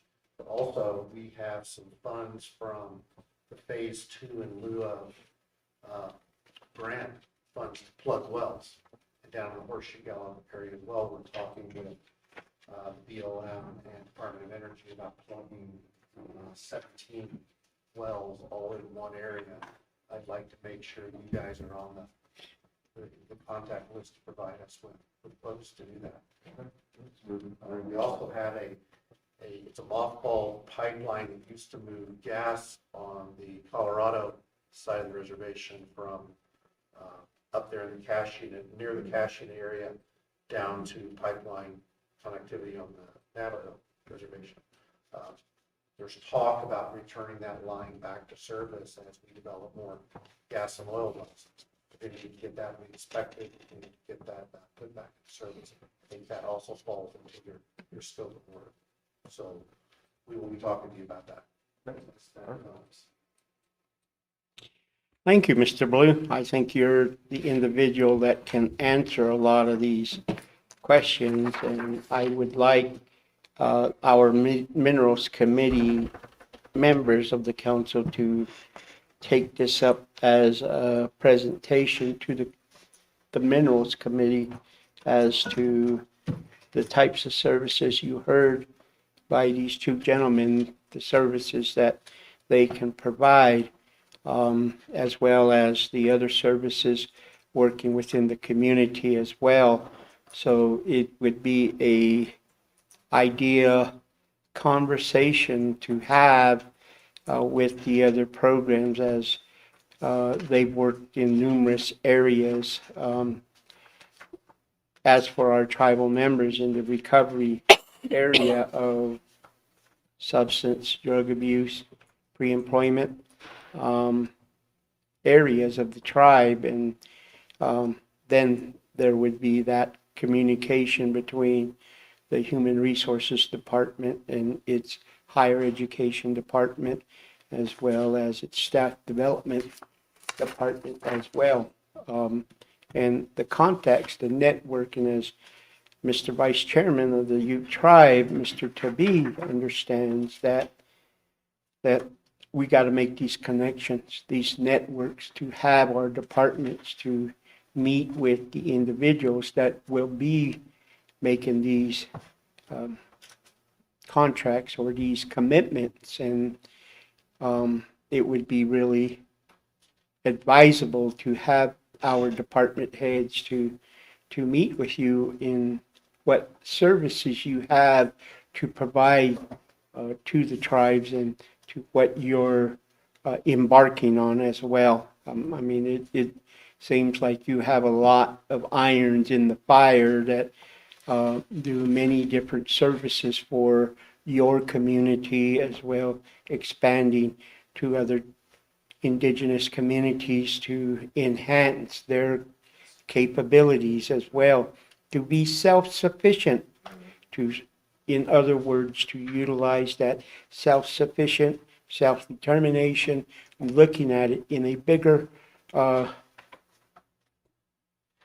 perspective to assist brothers and sisters of the Ute Nation, you know, and that's the reason why you're here, to provide that services, and we will take that under advisement, and we will at some point look to creating a relationship, if that's the wishes of the council, as we formulate this relationship with your company as well. So that is where I see the opportunity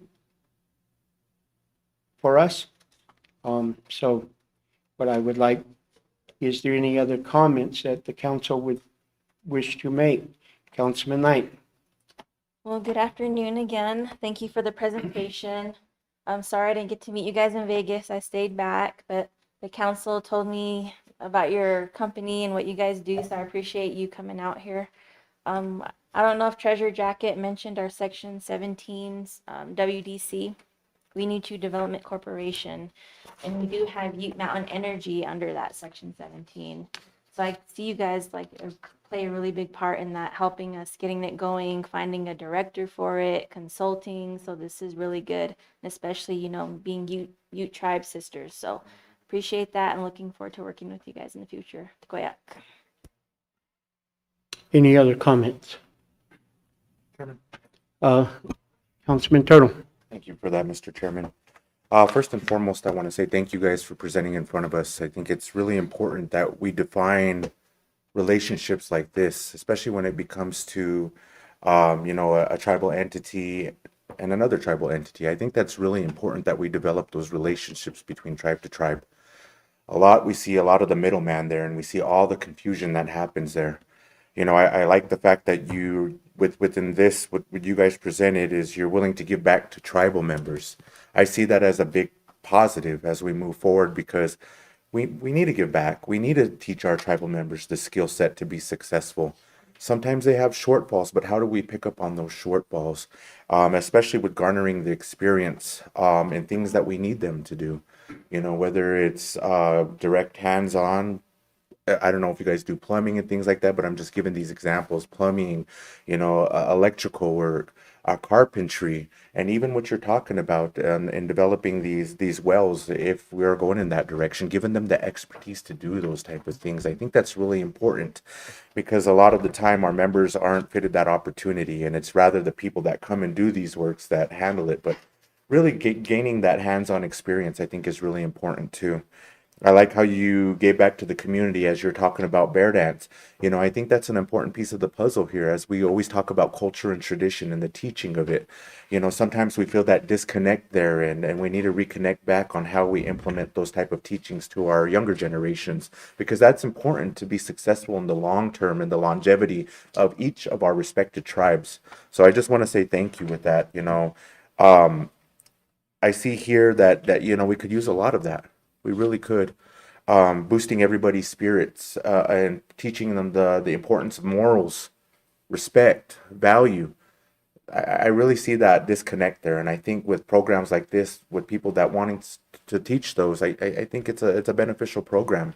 Not only getting the work done out there where it needs to, but really teaching and engaging internally is where I see it. We had a great conversation down in Vegas, and I'm glad that you guys came here to the tribal council meeting to, tell us what could be a benefit for the tribe. And most definitely, we have Mr. Baloo over here. He's the one that has the knowledge about what's going on out there. So definitely, I'm very appreciative you're here to hear these conversations and make those recommendations as well.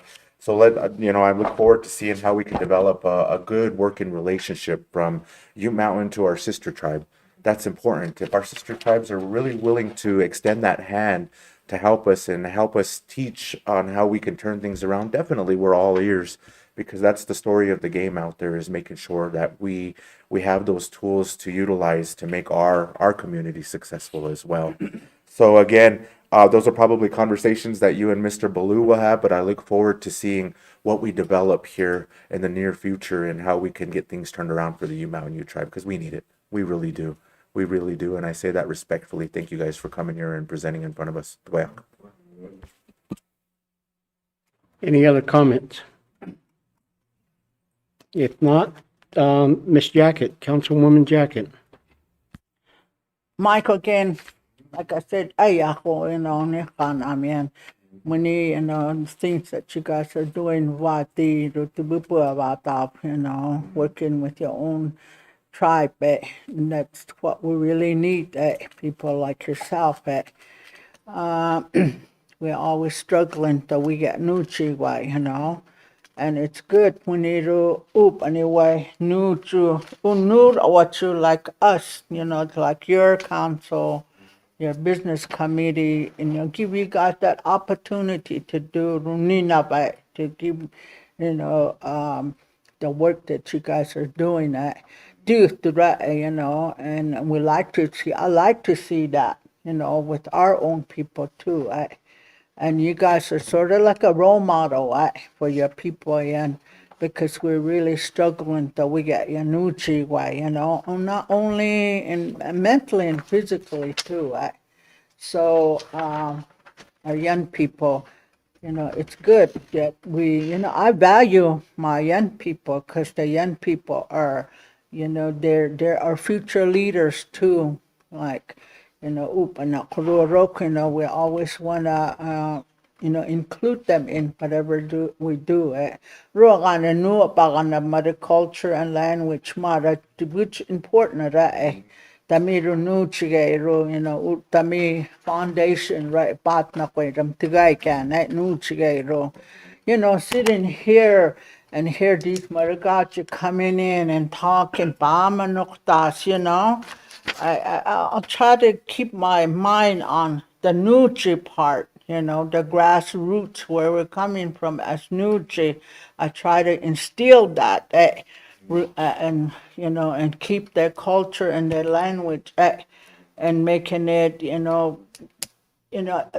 combining it. Now, and it's difficult because, Nuchi, we wanna hang on to our Tuvupua. That's important, that the Tuvupua, where we're coming from.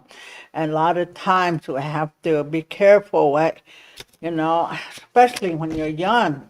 Sometimes we think and we jump, but we have to be aware of what we're coming into, upanane, of no renewable energy, right? And our people, my time and people before Garot was, so we're moving forward to this agada, and where we're at as Nuji Danche Poop Achtagana, our land, we're suffering too. The Tiwuporo, it's suffering. And so we really need to work together. That's how I see it.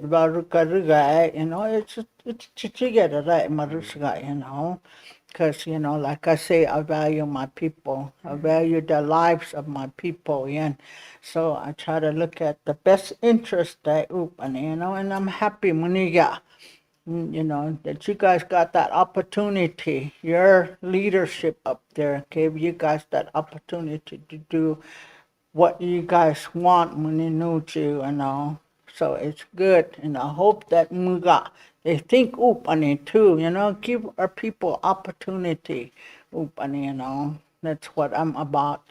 So do what's good to meet you guys in Vegas, and the laugh that we, you guys were joking me about that craziness we talked about. I'm going where, all into that. So it's good to Ira, and I hope that Mamusiga, that we utilize your money services. So I just want to say that new get good because there's Nuchi out there that's listening in off too, and I want to say that. Not to by they say, oh my baka, but it's good to say it new get, Because I'm amazed with you, that when you know about that, And as a relative, so when your relatives are right, from up there to here, and do I rap, me que no, and, yeah. Treasurer. Thank you for your presentation. Sorry I missed you out in res. My kids were sick in the room, so take care of them. But it was really good to hear that you met with the rest of the council. Austin was really, our Councilman Turtle, he was really like, you should have been there. It was a really good meeting. I was like, okay. But now seeing on paper what you guys are about, I like it. And to give you some good information about the council right now, you have a consistent council right now. Chairman, myself and Councilwoman House, we're here for the next 3 years. So I know that's a problem with native businesses. It's the councils that come in and out. They say, "Oh, I don't like that one. No," and you don't have that consistency. So you have that right here. And I was hearing the rest of the council. We would like to work with you. And David, if you can get them on the next minerals meeting, and if it can be on Zoom too, and we'll definitely let you guys know that's where the recommendation will come from them, and then here at the council and say yes. But I definitely want to ask you to get a hold of our Terrell too, with Marcy Lopez, and tell them you know about Terrell. You want to work with them, and this is your idea and your plans. I'd like to say yesterday we had a signing in the New Mexico side. Myself and the chairman, we were there with Hickory. We got a water lease for 3,000 square foot of water, and it's not just for that project. It can be for something else too. And there's also that railroad train that's gonna be coming from Gallup to Farmington too, and that's on the New Mexico side. We also have coal on that side too. That coal is very rich. It's very rich. So we have resources. We have a lot of things that we can offer, but we just haven't had that support. And I like to say, as what was mentioned, working with our sister tribes too, we really need that connection. And with our land, most of our land is consistent land. Not really much, a lot of distant White Mesa, but here where most of the minerals at, they can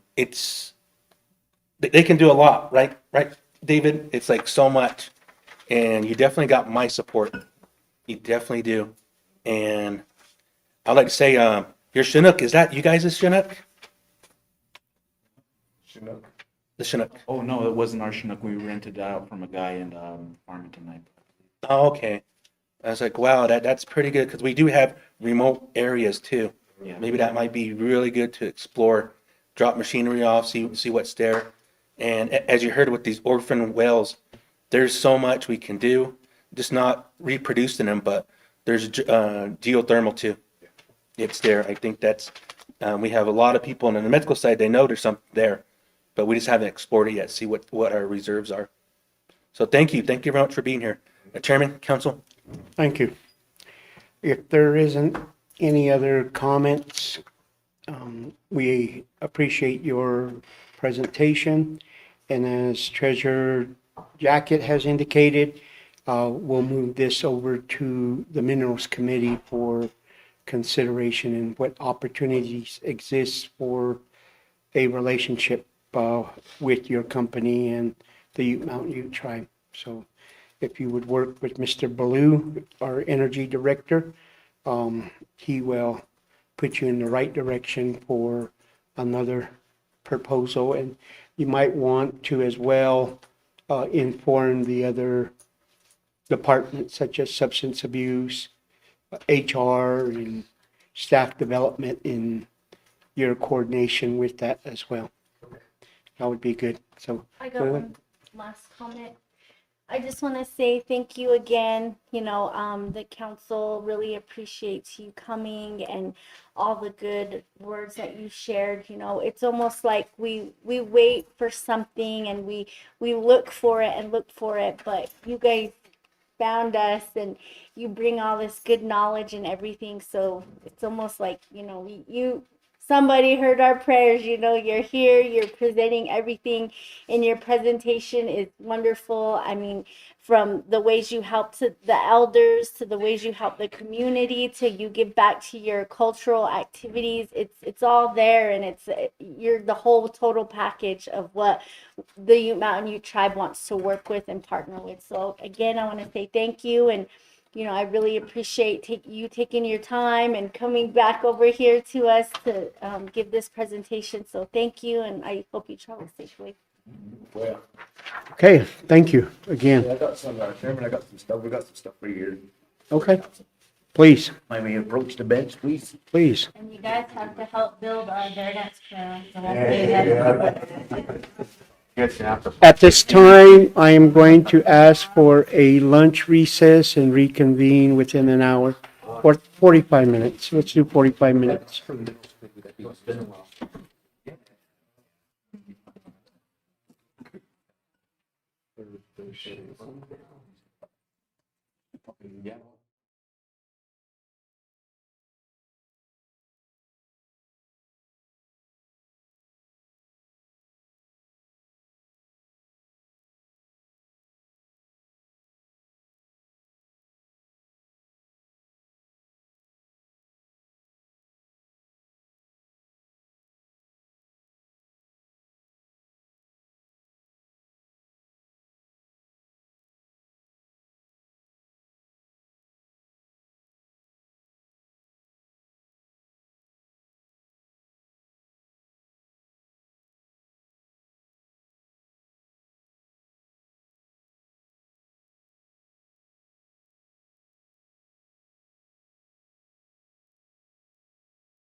Way to the desk and state your name and department and the line of business, ma'am.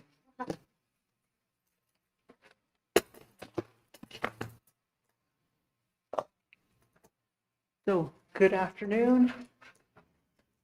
Mike, Chairman, Council, Executive Staff, Bernadette Cuthair, Director of Planning and Development.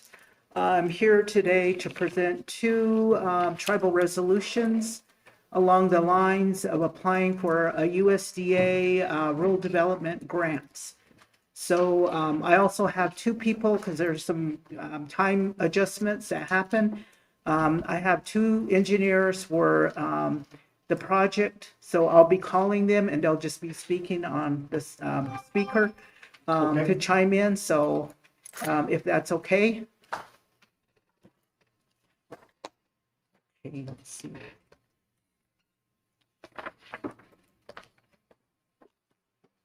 So I'm going to go ahead and just kind of do a quick summary of the first topic.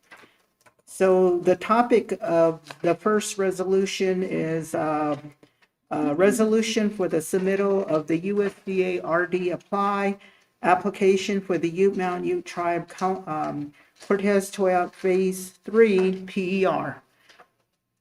So let me just read a little bit of the summary and then I'll ask the engineer to come online. So if there's any questions, so the Ute Mountain Tribe retained Sauter Miller and Associates Inc. to complete the preliminary engineer report, the PER per project. Currently, the PER is at 95% completion.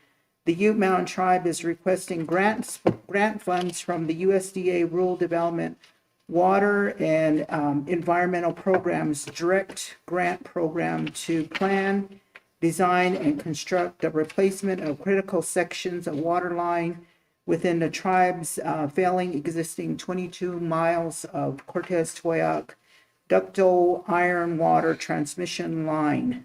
So, so I'm going to go ahead and bring Brad Everett, he's with Sauter Miller, online. So he can, you know, if you have questions, or he can explain a little bit on the engineer side of things.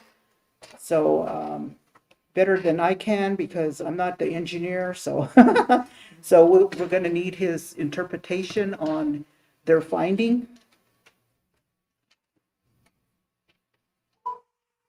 This is the Cortez Toyac water line, right? Mm-hmm. This Yes. is what we're talking about. We're not. Yes. Yeah. Yes. Okay.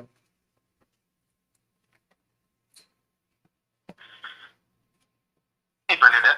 Hey, Brad, you are online on the call in the council meeting.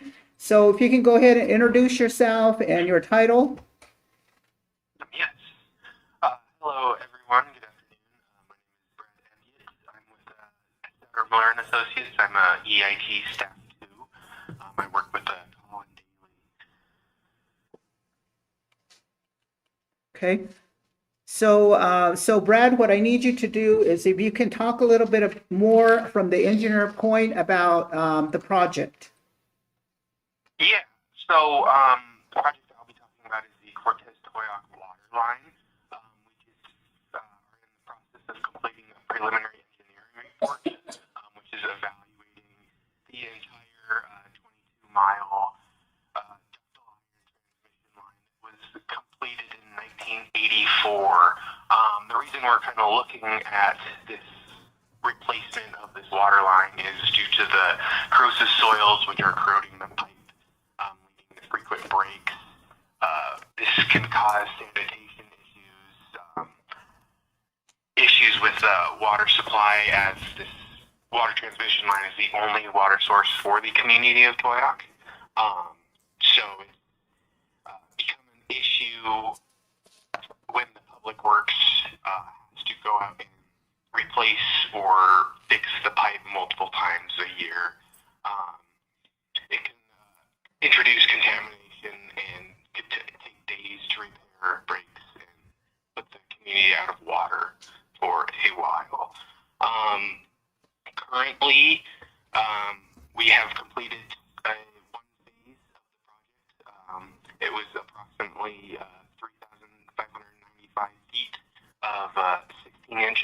HDPE water line that was designed and construction funded by for $1,899,000. Currently, we are working on the phase 2, which is being funded by EPA and IHS for $4.3 million. And this one is going to be just south of 11,000 feet of 16-inch HDPE. We are looking at a starting date of April 6th for construction, so that's going to be happening here very soon. Wheatmanooch Construction Authority is going to be replacing that section up in Cortez. The next phase is we have a future phase 3 project, which is what we are applying to USDA for, $4 million in design and construction money. Once this resolution that we're putting before you today passes, we'll be able to submit the application for this funding, and then we can move forward from there. This third phase 3 project will be about 10,000 feet of 18-inch HDPE.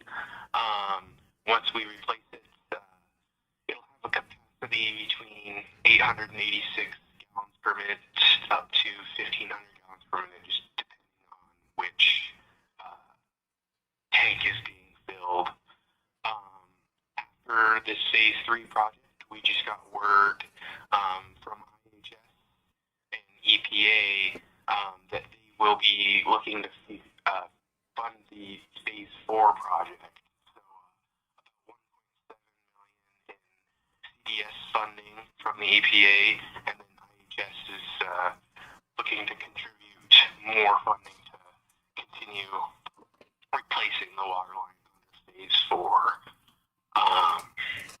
And then as far as future phases go, we have the potential for BOR funding of $7.5 million for planning and design of the entire 22-mile transmission line, or at least the remaining 17 miles, with the potential for $50 million for construction from BOR.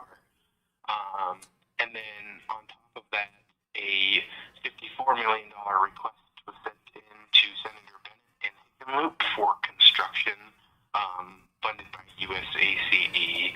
So the Army Corps might fund the replacement of the entire line as well. So that's kind of what we're looking at moving forward with replacing phase 2 here in the upcoming months, and then starting the design and replacement of phase 3 once phase 2 gets completed. So that's just kind of an overview of the Cortez Toyoak water line project that we're working on currently. Does anyone have any questions?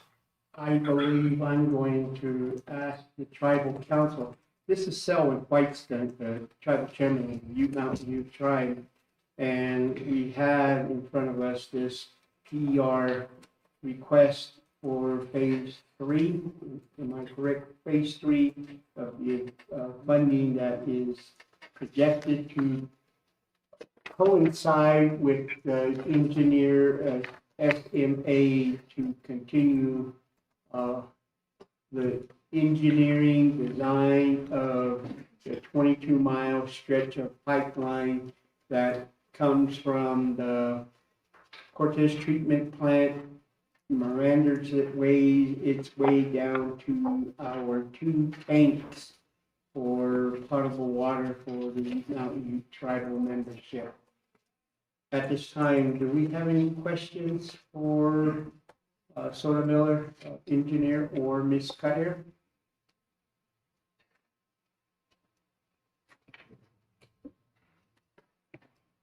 Ms. Knight? Good afternoon, Bernadette and Soda Miller. What's his name again? Brad? I just want to say you guys are doing a good job, seeing this all the way from phase 1 in the works and now the preliminary work, this big Bible right here. So I just want to say good job. This has been a long time in the making.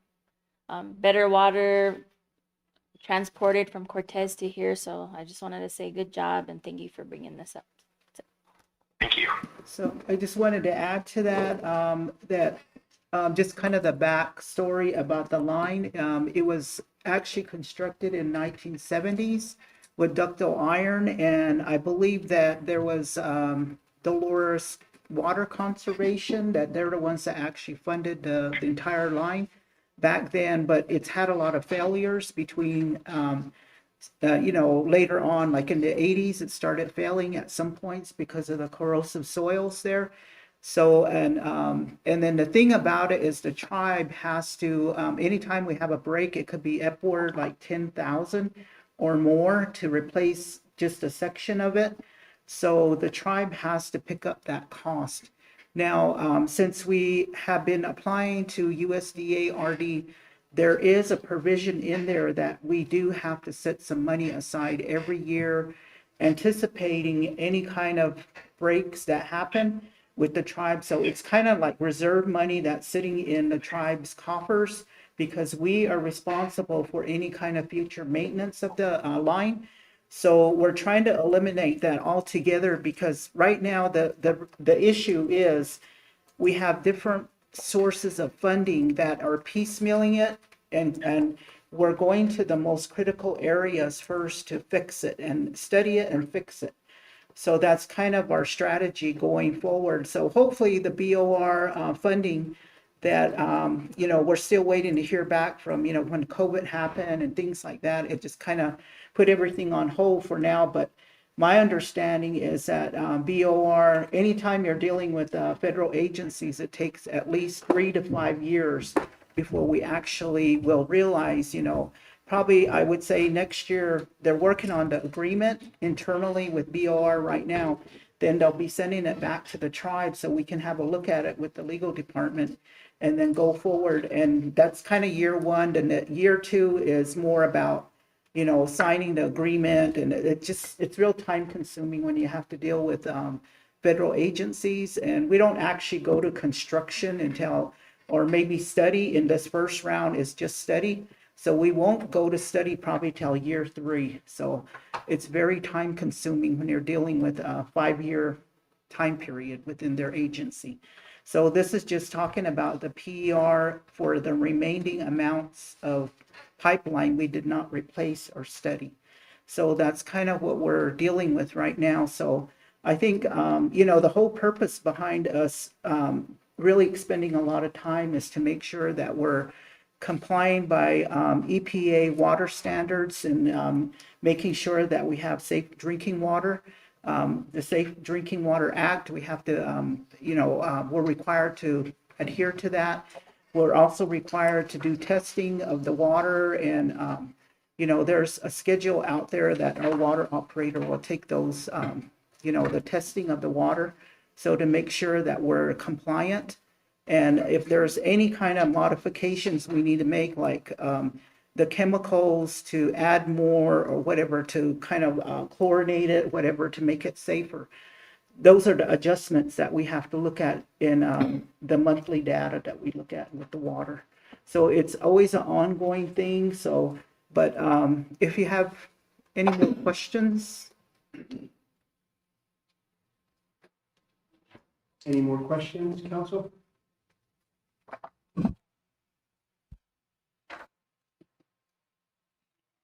Ms. Jacket. We are really that presenting, and we are definitely in need of a clean water. We really do. And also, you mentioned you're going to be putting some monies on the side in case there's anything that happens. I think it's a good plan to have.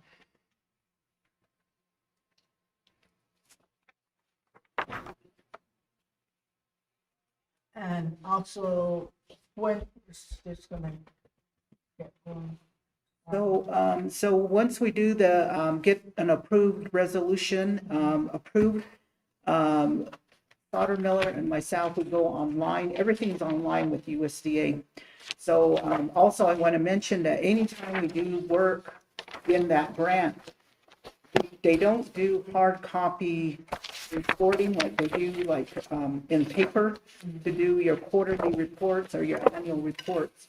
Because when the engineers are out there, they have their tablet and they call it real-time engineer. It'll take pictures, it'll take real-time, like it has a timestamp on it. It automatically uploads to USDA. That is their daily reporting to that funding source. It no longer goes to paper like we do with other grants.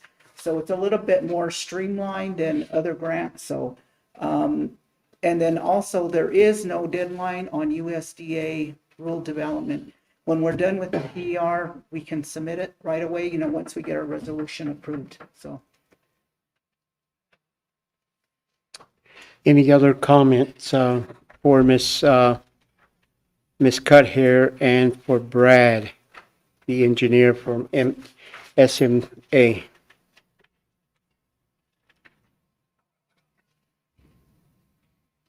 If not, before us, Miss Cuthare, could you read the resolution? Yes. So I'm going to go to the reference name first. Approval and authorization for the Ute Mountain Ute Tribe for application and receiving grant funds from the USDA Rural Development, Water and Environmental Programs Direct Grant regarding USDA Design and Construction Phase 3 Cortez Toyac Water Main Transmission Line Project. So I'm going to go down to the third whereas. Whereas the Ute Mountain Ute Tribe has serious concerns related outdated infrastructure and conditions of the tribe's main water transmission line from Cortez to Toyac, which is a primary water source for the Toyac community. And whereas the Ute Mountain Ute Tribe retained Sauter Miller and Associates Inc. to complete the preliminary engineering report PER project. Currently, the PER is at 95% completion. The Ute Mountain Tribe is requesting grant funds from the USDA Rural Development, Water and Environmental Programs Direct Grant to plan, design, and construct the replacement of critical sections of the water line within the tribe, failing existing 22 miles Cortez Toyac ductile iron transmission line for the following. One is the Cortez Toyac Phase 3 project for funding amount is $4 million. The USDA grant funds does not require any funding match and is not considered a loan for the said project. Therefore, the Ute Mountain Tribe is not obligated to a funding match nor loan conditions. And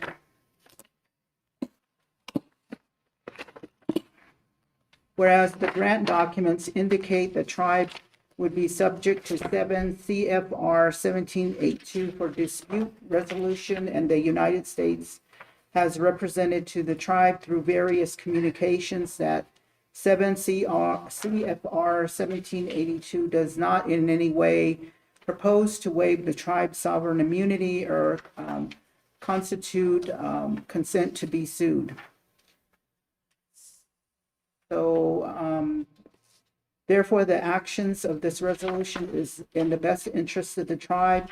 Now, therefore, be resolved that the Ute Mountain Strikeout Indian, Ute Mountain Tribal Council approves and determines that in pursuit of the best interests of the Ute Mountain Tribe, it is appropriate to approve and authorize application to the USDA Rural RD program for specific purpose planning, design, construction of the Cortez to Toyac main water transmission line project for the Ute Mountain Tribe. That is your resolution for action. So before us, tribal council members, we have a resolution for the Cortez Toyac water line, the engineering component to this grant. It's a Phase 3 grant that Ms. Cuthare is requesting for continued work. And the funding is coming from the USDA Rural Development, Water, Environmental Programs. There is no match to this request for the application submission. So we're at a point where the application for $4 million is required and needs the approval from the tribal council to move forward with this request. Any questions, concerns, discussions pertaining this before I request for a motion? Mr. Treasurer. Thank you, Bernadette. If there's no comments or questions, I'd like to make the motion, Chairman. Okay, the motion for this request is from Treasurer Jacket.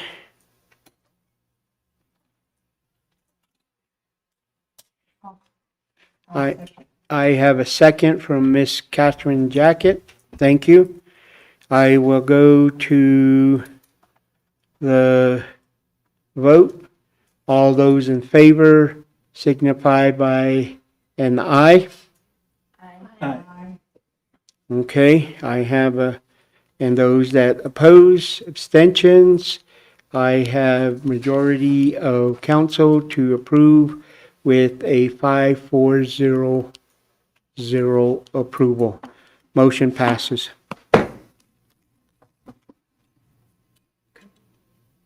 The next one. Yes. That was a big packet Yeah. you sent to us. Broke my finger, so. So the second resolution I have before the council is, the agenda topic is resolution for the submittal of a USDA RD apply application for the Toyac Septic Connection, PER. So I'm going to talk about the summary of the project, and then I'll bring another Sauter Miller engineer online.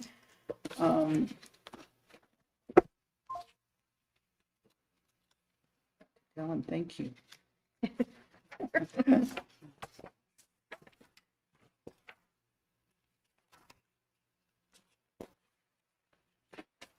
So the summary topic is the Ute Mountain Tribe retained again Sauter Miller and Associates to complete the preliminary engineer report, the PER, for project. Currently, the PER is at 95% complete. The Ute Mountain Tribe is requesting grant funds from the USDA Rural Development Water Environmental Programs Direct Grant Program to plan, design, and construct approximately 3 miles a new sewer main on the east side of Highway 491 to connect 23 buildings to the community central wastewater system. So I'm going to get Clark Tellis, Sauter Miller on the line, so he can talk a little bit more about the engineer side of things. So.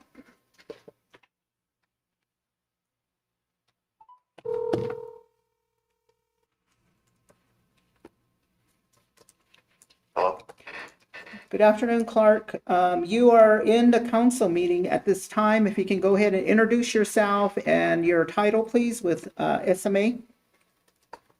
Good afternoon, council. My name is Clark Tallis. I'm the senior engineer with Sauter Miller and Associates, and we've been working on the sewer connection PER for the tribe. So Clark, I need you at this time to talk a little bit more about the project and your findings out there in the preliminary engineer report on this project, if you would. Okay. We were tasked at taking a look at 21 structures in what I guess calls the service area number 3. And that means that these structures so far have not been provided with a sewer collection system. So a lot of those, or all of those structures are utilizing an on-site wastewater system. Those homes have been known to have problems, which the tribe has responded to either for an emergency or routine maintenance to help maintain the sewer septic systems. The PER was taking a look at 2 alternatives to construct the wastewater collection system and carry those loads over to the wastewater treatment facility number 2. So what wasn't employed here was an assessment for the wastewater treatment facility number 2, which has been shown, or we tell that to in the PER that there is an issue where capacity and a proposed project to increase its capacity needs to be considered. And we need to consider that before the new homes or new buildings are brought online into the sewer connection service area. So the two alternatives that we looked at primarily, one is the installation of a sewer septic or sewer collection system that is primarily below grade. And we looked at two major wash crossings. Those two major wash crossings could be crossed in two ways. One is to install those pipes below grade, and at the lowest point of that crossing, we aim to install a sewer septic or the sewer line about 6 feet below the lowest point in the wash.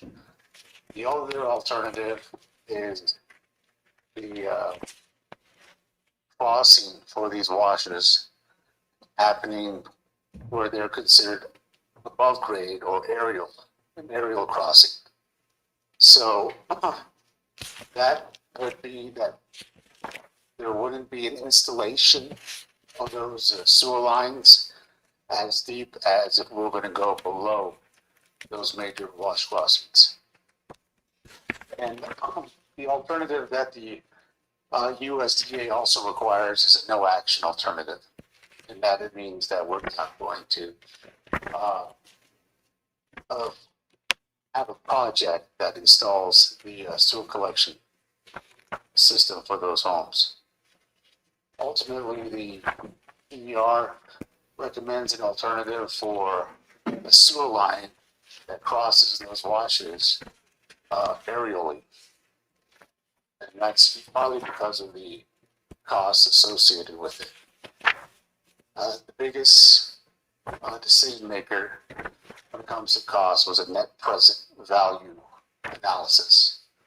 So overall, we're looking at alternative number 3, about $700,000 more cost effective than alternative where we're doing a below grade crossing at those washes.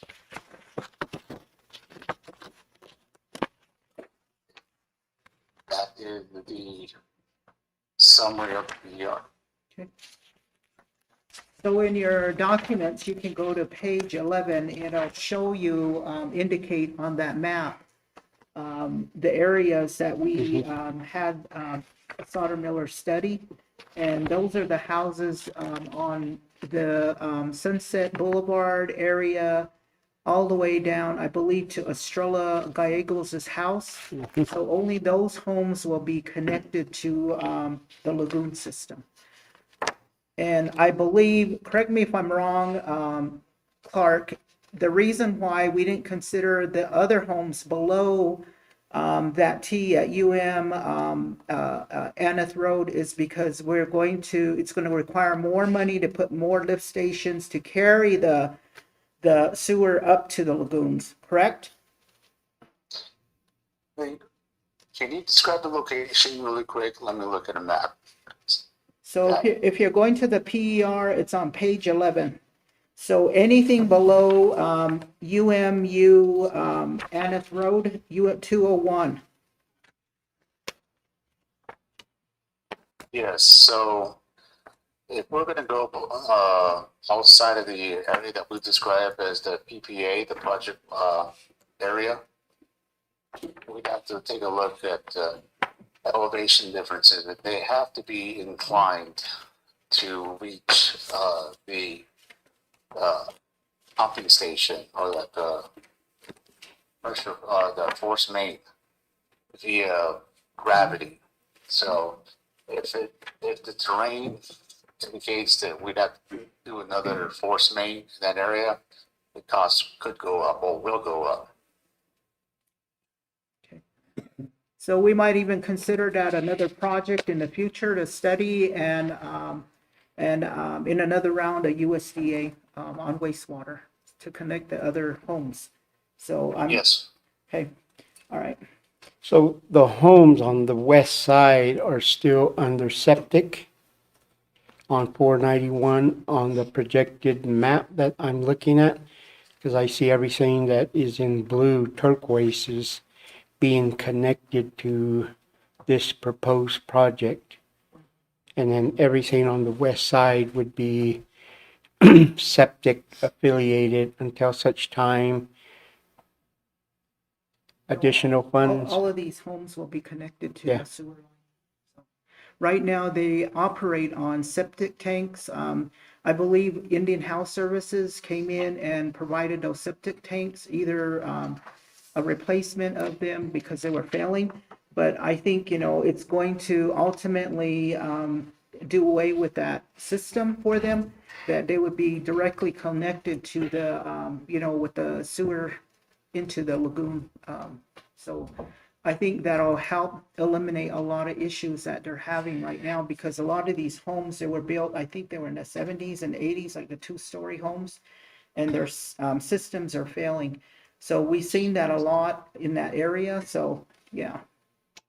Okay. Also, in the BUR, we've taken a look at the NRCS soil survey by the USDA, and it was noted in the soil survey that those soils, a large percent of them are categorized as very limited when it comes to septic application and their absorption rates. What does that mean?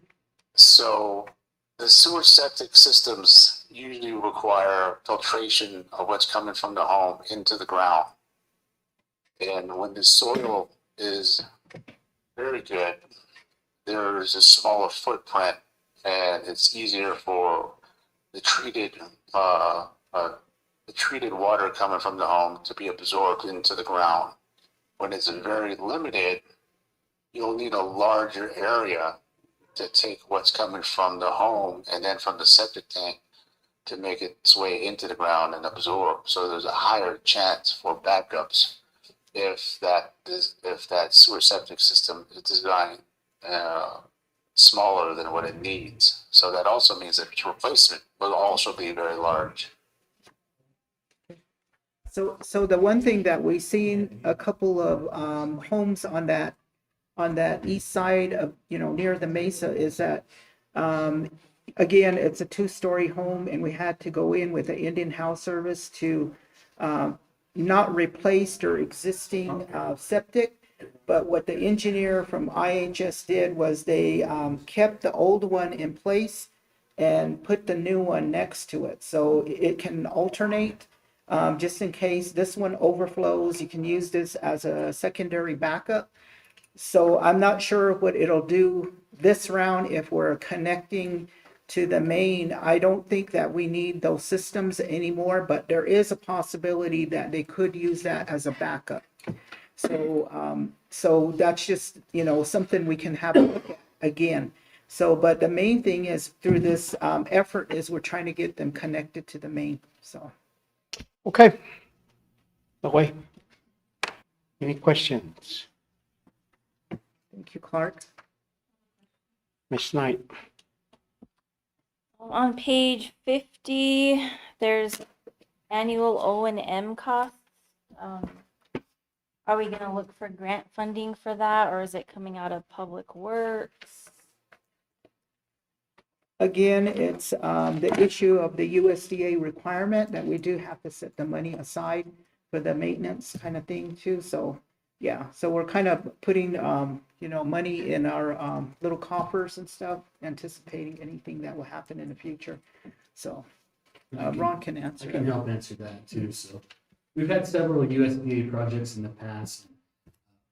They do require most of these projects to set aside O&M costs. It's usually around 5,000. Sometimes it's been 10,000. But Public Works does have a budget already built in its tribal budget that helps cover this O&M costs. So they have that in their budget. Sometimes the fix can be $500, so we don't really need to reach over here into the bigger pot. So it just depends on the amount of the fix, so. the amount of usage to break the system. You'll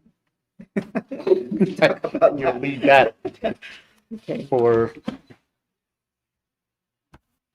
how that is. Any other questions? So one more thing I wanted to add, in this particular grant, what we're doing is, I want to make sure that, the council is aware that I did have a conversation with Dwayne Dale, with USDA out of the Cortez office. I believe it was like 3 years ago. That's why I had Sauter Miller do the preliminary engineer report, identifying these project areas, that we're having issues with the tribe. And what his response was to me, that the USDA and the Ute Mountain Tribe, we have a known partnership. And he has committed at least $4 million for the water and $4 million for this particular project. Now, there are other projects that he is committing $4 million. It used to only be $2 million at a time with USDA. Now they increased that to $4 million as their cap. So the other thing I wanted to mention in this ask under this USDA application, it does reach to the point of $8.3 million. The reason why the amount is high in this ask is that we're also asking in the PER and the application that we are requesting for a new public works building that will go at the Rodeo Drive on the backside where the stables used to be, on that backside. So USDA is aware that we're asking for a new building in this ask. So, New facility. yes, Wow. What are you going to do with the old facility? just makes room for other offices. So, yeah, Could be our food pantry place. could be. Could be our next grocery store.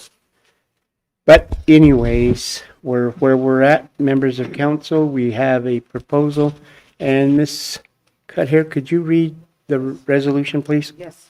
Let me go ahead and read the resolution and the reference first. Approve an authorization for the Ute Mountain Tribe for application receiving grant funds from the USDA Business and Cooperative Programs Rural Business Opportunity Grant. It's RBOG, in this case, a program. Regarding USDA Design and Construction Toyac Septic Connection Project. Let's see, I want to go to the third whereas. Whereas the Ute Mountain Tribe has serious concerns relating to outdated infrastructure, health, and sanitation risks, and the overall conditions of the tribe's on-site wastewater treatment methods for building locations east of Highway, it should say US 491. And whereas the Ute Mountain Tribe retained Sauter Miller and Associates to complete the preliminary engineer report, PER, per project. Currently, the PER is at 95% complete. The Ute Mountain Tribe is requesting grant funds from the USDA Rural Development Water Environmental Programs Direct Grant to plan, design, and construct approximately 3 miles a new sewer main east of west of US 491 and to be tied into the current wastewater collection system and to connect 21 residents and 2 non-residential currently on septic system or without on-site wastewater treatment facilities for the following. Toyac septic connection project for funding amount is $8,359,194.88. The USDA grant funds does not require any funding match and is not considered a loan for the said project.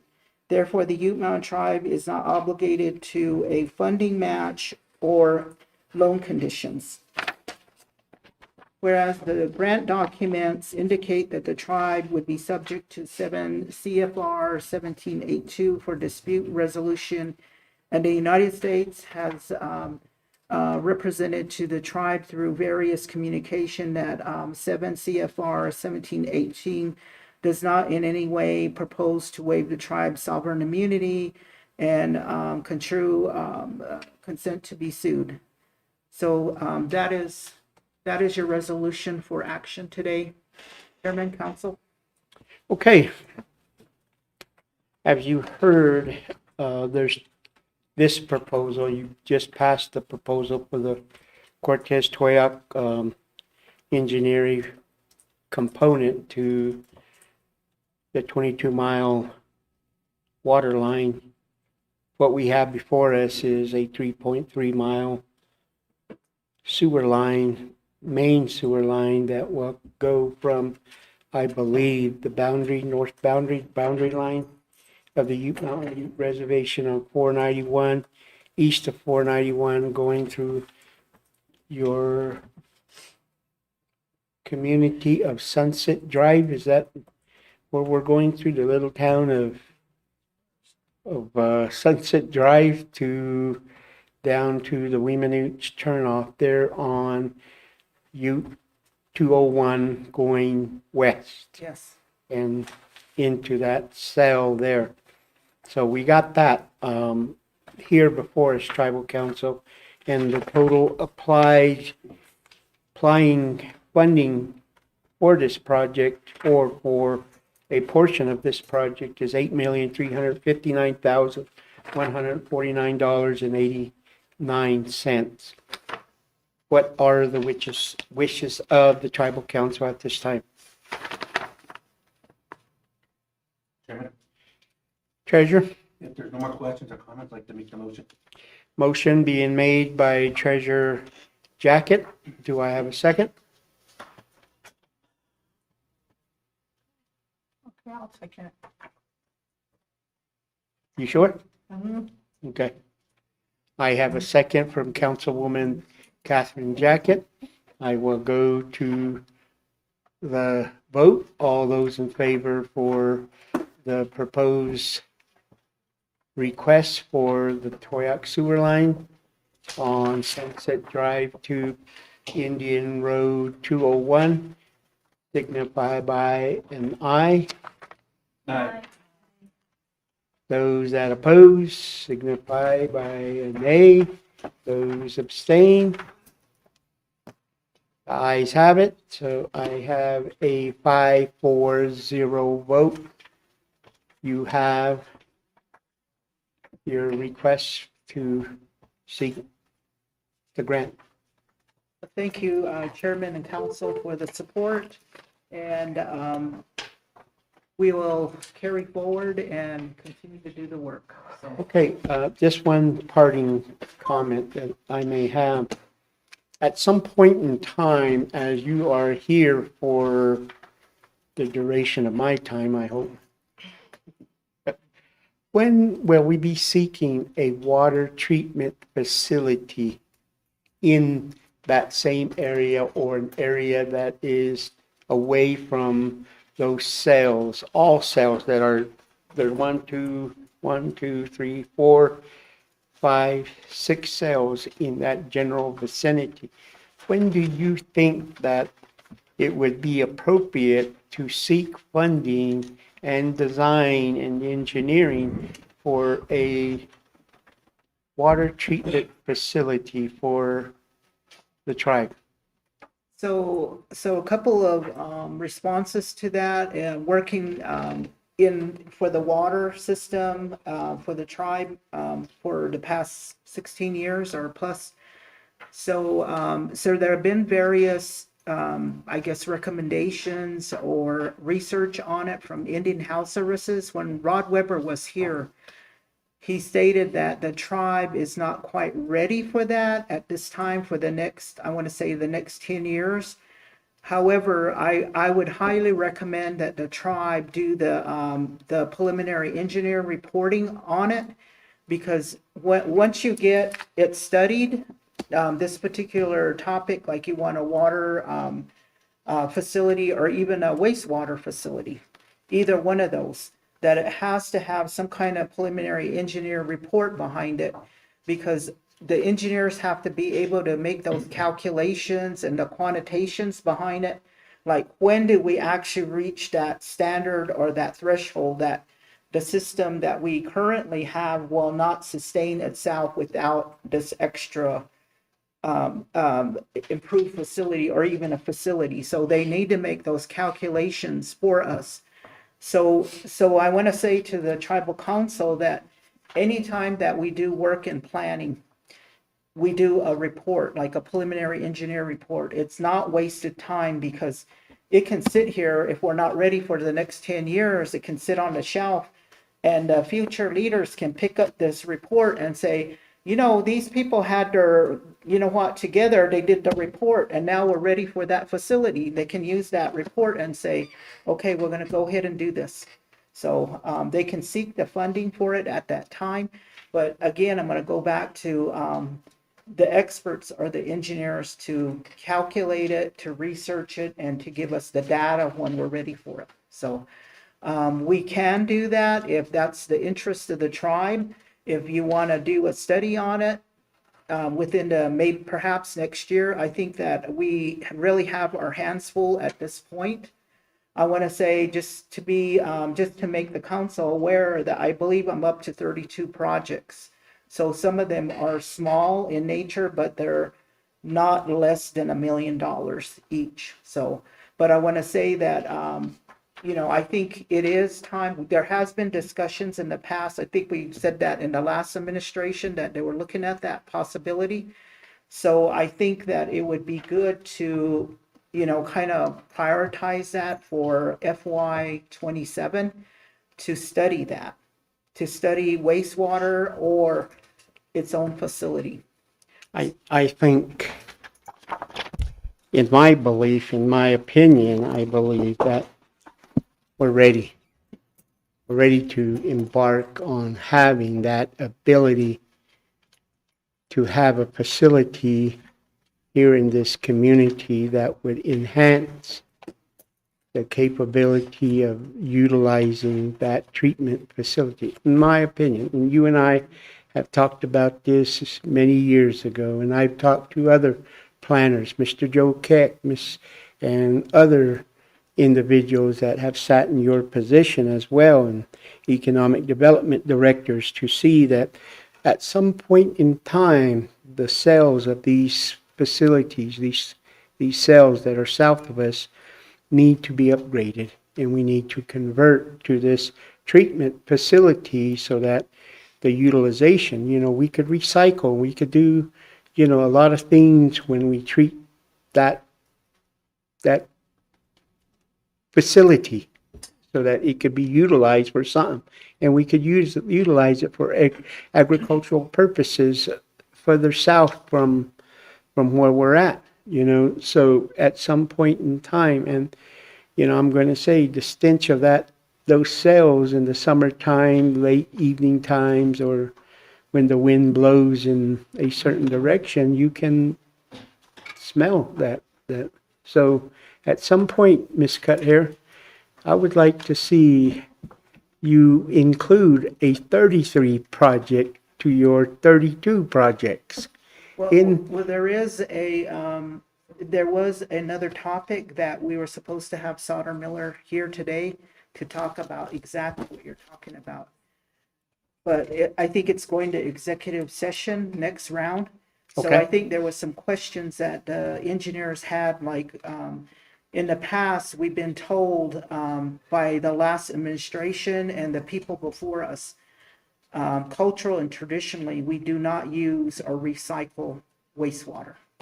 Now, I don't know what the council, that's why Sauter Miller needs to ask the question of this particular council, because you guys might have different ideas and you might not consider cultural or traditional ways that you don't do that, or you do it now because you're looking at the sake of revenue. So that's the threshold that you've been put in that unique position where you have to make that tough call.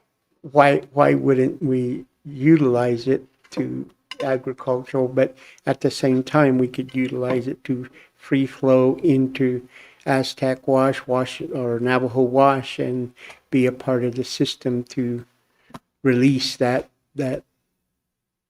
refined water use southward. You know, we surely could use it. And it could be a revenue generating opportunity, or it could just alleviate the mess that it leaves in that area. Because again, you built and refined many cells in your tenure with many grants to provide that service. And as you know, we're expanding, and we're going to be expanding towards the west. And with that expansion, it's going to need a system that can hold that waste. So again, it's something to consider, something to prioritize in the coming years for the next generation of tribal leaders, or, build more cells, and, thank you.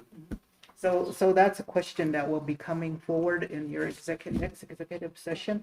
So, yeah. Yeah, go ahead. Since Chairman brought up that subject, I know a few months ago you did have a meeting with Cortez Water Treatment Center and Dolores Water Conservancy District, and we did bring this up, like the water treatment for Cortez. Have you had any more recent meetings with them?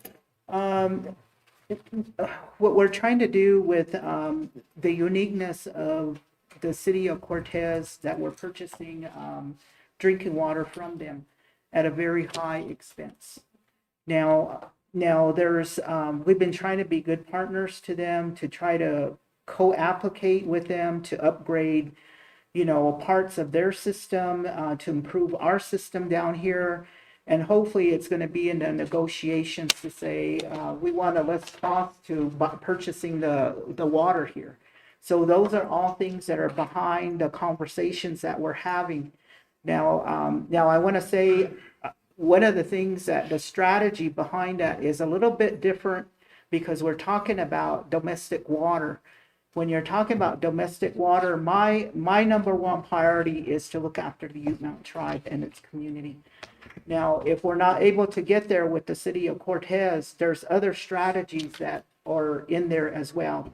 As we know that we can do a separate line to, to the lake, to McPhee, if we had to bypass it and create our own system.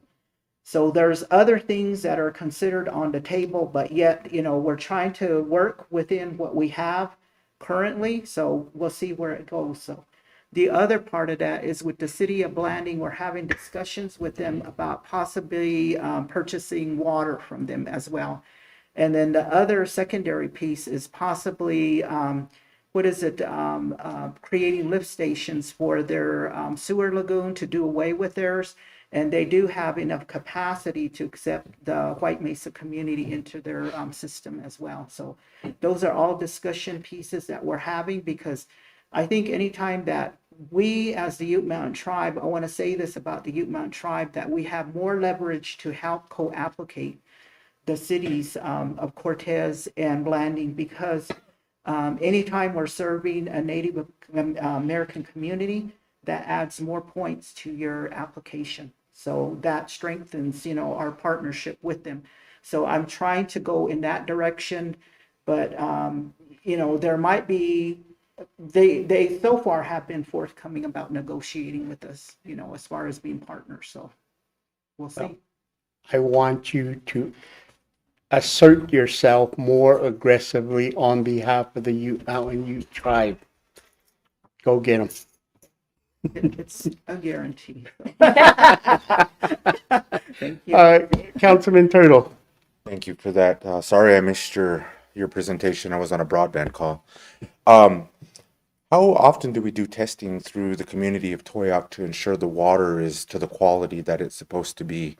The only reason why I say this is because sometimes I'll go on and I'll turn on the water and we don't have a water break, and the water is as brown as mud. So how are we to ensure that this water is drinking safely for everybody? Because I say this because when I got back to the reservation, I was always told not to drink the water from Toyac because of whatever is in there. I only say that because we've seen cancer rates start to skyrocket, and people are passing because of those reasons as well. So maybe if you can give us a brief synopsis of how often we do that? So the tribe is required, we're sitting in federal lands, and we're required by EPA standards to do those testing. And I believe that Scott, in his environmental programs, they come out with a water quality report, and they have all that information in there when they do the actual testing. So there are certain times, I think it's quarterly or I'm not sure what it is, but I know he comes out with that water quality report every year. So that's something we can look at. And the other thing is that also our water operator is Tyree McLean now. We are required by the tribe to appoint a official water operator. It was Lee Travato, now it's Tyree McLean. So he is the one that is responsible. He works with the crew out of Public Works to get those water testings done. Anytime that there's, like you said, discolorization of the water, even it's a good measure even for me to turn the water on if I see it. I'm going to be the one to be calling him because, I'm sitting as a community division director to say, you need to get out there and see what's going on because either tell me there was a water break, that's why you're seeing it, and let it run for a while, blah, blah, blah. But it's not often where Public Works is not communicating those things, like run it for, 30 minutes or whatever, it'll clear up. But, they're not saying those things behind, but it's kind of like it's a practical thing that I already know because I work in the system. But for the average person in the community, they wouldn't know that. And it is a real health factor that we want to make sure that we're offering, quality water too. So it's really important for us to be looking at that. And I would really encourage everybody, if you see that, just send them an email or send them something, say, hey, can you test it? Because my water was looking, dark or whatever. So if you can help them, help us to do that. So that would really be good. So. Okay, so now that I know that, I'll put that out there to everybody who's Yes. got that problem because it happens maybe once or twice a week, and I'm like, I want to shower in that water. But yeah, definitely. Thank you. Mm-hmm. Okay. Okay. All right. Thank you. Mm-hmm. Okay, we have finished up all of our action items to this point. We are going to our updates, and number 8 that was bumped to number 8 was number 7 is the BIA report. So if BIA Regional Director, Acting Director may come up with the Acting Superintendent and introduce yourself and give us an update, please. I'm happy to, and thank you for the chance to be here today. I'm Dan Galvin again. I'm the Acting Regional Director for Southwest Region, and asked to come up here to introduce our Acting Superintendent, Priscilla, to Council and share some additional updates as we go through this transition. So I'll let Priscilla introduce herself, and then we'll go into just a little bit of discussion. Good afternoon, Tribal Council. Well, I'm coming to you as an acting superintendent. I'll be managing the Ute Mountain Agency here. I've got my delegation as of the 23rd, and we've already been on site evaluating what needs to be done and how we can work the different programs together. We have reached out also to some of your programs, and we're working with them as well. So there's a lot of transition right now going on. But rest assured, we should get everything caught up. But I did also want to introduce some of my staff that's going to be assisting me. And then after the acting director here gets finished with some of his bullets, then I'd like for the fire management to give you an overview. As you know, the Wildland Fire is turning over to Wildland Fire Organization. And so in the middle of that transition, and with us assisting Ute Mountain, we've come up with an operational plan, or they've come up with an operational plan to ensure that we have fire protection on Ute Mountain for this next fire season. So. Okay, please. Roberta.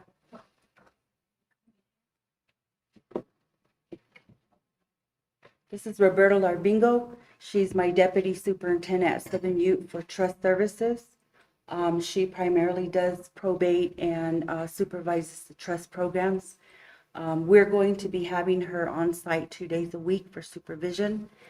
So if you need anything, we are both in the email under the BIA.gov email system. So anyway, I just wanted Roberta to be here today so that we could introduce her. In case she needs to come up and you see her face, you won't kick her out. And I'll go ahead and turn it back over to Acting Regional Director. Thank you again for the understanding as we go through. So, I wish Shannon the best of luck as she's up in Flathead working with the Confederated Salish Kootenai tribes and then supporting the irrigation program up there. She is on a detail for 120 days, but the plan is to see a return, but we continue to be in an environment where hiring is limited and we're balancing needs, all across throughout Indian Affairs. But I am really happy that we have Roberta and we have Priscilla that are able to come here, and they're very experienced in working with the tribe. They know a lot of the same challenges from working at Southern Ute, and so I'm actually somewhat excited about the chance to see the leveraging of what resources we do have between the agencies to make sure that the priority actions do get worked on and do get supported. There's a healthy amount of oil and gas work that is done right now in Priscilla's agency at Southern Ute, which we know is a key part of the conversation up here. So, I'm hoping that can help to see perhaps some greater depth of support in different areas. And then we're also looking at from the regional perspective of how can we continue to look at how we're utilizing all of our people throughout all the different parts of the region so that we can move as quickly as possible with the people that we have. Just trying to find those people, find the ways to make sure the critical priorities that have been laid out by Assistant Secretary Kirkland continue to be supported. And so, I think you're in good hands here, working with Priscilla. I know she's got a long time within the community here. And so on some level, it's probably nice to come back and then, I'll say jokingly, sometimes, sometimes not so much, but I know you'll treat her well. And, Chairman, as we were talking before, I look forward to, a chance to talk more fully about a lot of the different, concerns and ideas that we might have out there, on the trip down to Albuquerque. And I can only stay for a couple more minutes. But one of the things that I wanted to share with council is we are planning to, we're in the planning process right now to bring kind of a probate focus week to Ute Mountain Ute to try to advance as much as we can. I think we have 23 open probate cases for the tribe here. And as we're looking at that in relation to the big probate initiative, that's where we see as the largest amount of funds that are tied up in probate. And I have a metric that says I'm supposed to close 1 million billion cases. But as I've thought more about it, the real drive behind the probate initiative, yes, is to decrease the backlog, but it's to support economic development. And so what we're choosing to do with the resources that we have is really trying to look at how can we help get those cases, the largest cases, some of the most complex cases that have been out there, how can we get those closed off so that we can put that money into the descendants' hands, put that money into the community, put that money into the tribe, wherever it is, in the right location, so that we can move forward with that. And we're looking at that, I think, sometime in, it might be early May. We'll share that date with you, but we will need, at a minimum, support to communicate that through the community. We can provide additional information. We'll work that, I think, primarily a lot with Roberta here, and working with our regional staff to get that out there. But that's one of the key messages that I wanted to share today is we are, in the same way that I was just talking about, bringing in the resources that we do have from the region to provide much greater depth and much greater support to this agency location because we can see that the benefit that that would provide. And so very excited about that. More information to come, and I'll pause before I jump on to the next one to see if there's any questions on that. Well, I can only say welcome back, Ms. Bancroft. Roberta, we would be looking forward to having discussions on probate matters, issues when the time arises, and there's a lot of concerns and a lot of issues that are faced, that our people are facing, the tribal members are facing with the probate cases. And one of the things that Ms. Shannon had provided us was the reversal of some of the cases of the probate, and she's given us documents, but she hasn't elaborated how that process is to occur. There's members of the tribe that are not satisfied with the probate rulings that have impacted their families and the involvement at the government level and the tribal members. So that would be a work in progress discussion as well as we reach that point there. So again, welcome and thank you for stepping up and being a part of the agency superintendent for both Southern Ute and Ute Mountain. It's a enormous responsibility being in that position. So I welcome you back. I welcome you to working with you and continuing to move forward. And we may have internal discussions. I want to revisit the resource, the natural resource issue with the responsibility on the natural resources due to the climate change, due to the drought condition, due to the rangeland. The last one that even attempted to utilize or to assist us was Mr. Shapley when he did write the last rangelands management plan for the tribe. And that in itself needs to be revised, or it needs to be a document that is a working document to meet the demands and the needs of what's happening to our rangelands.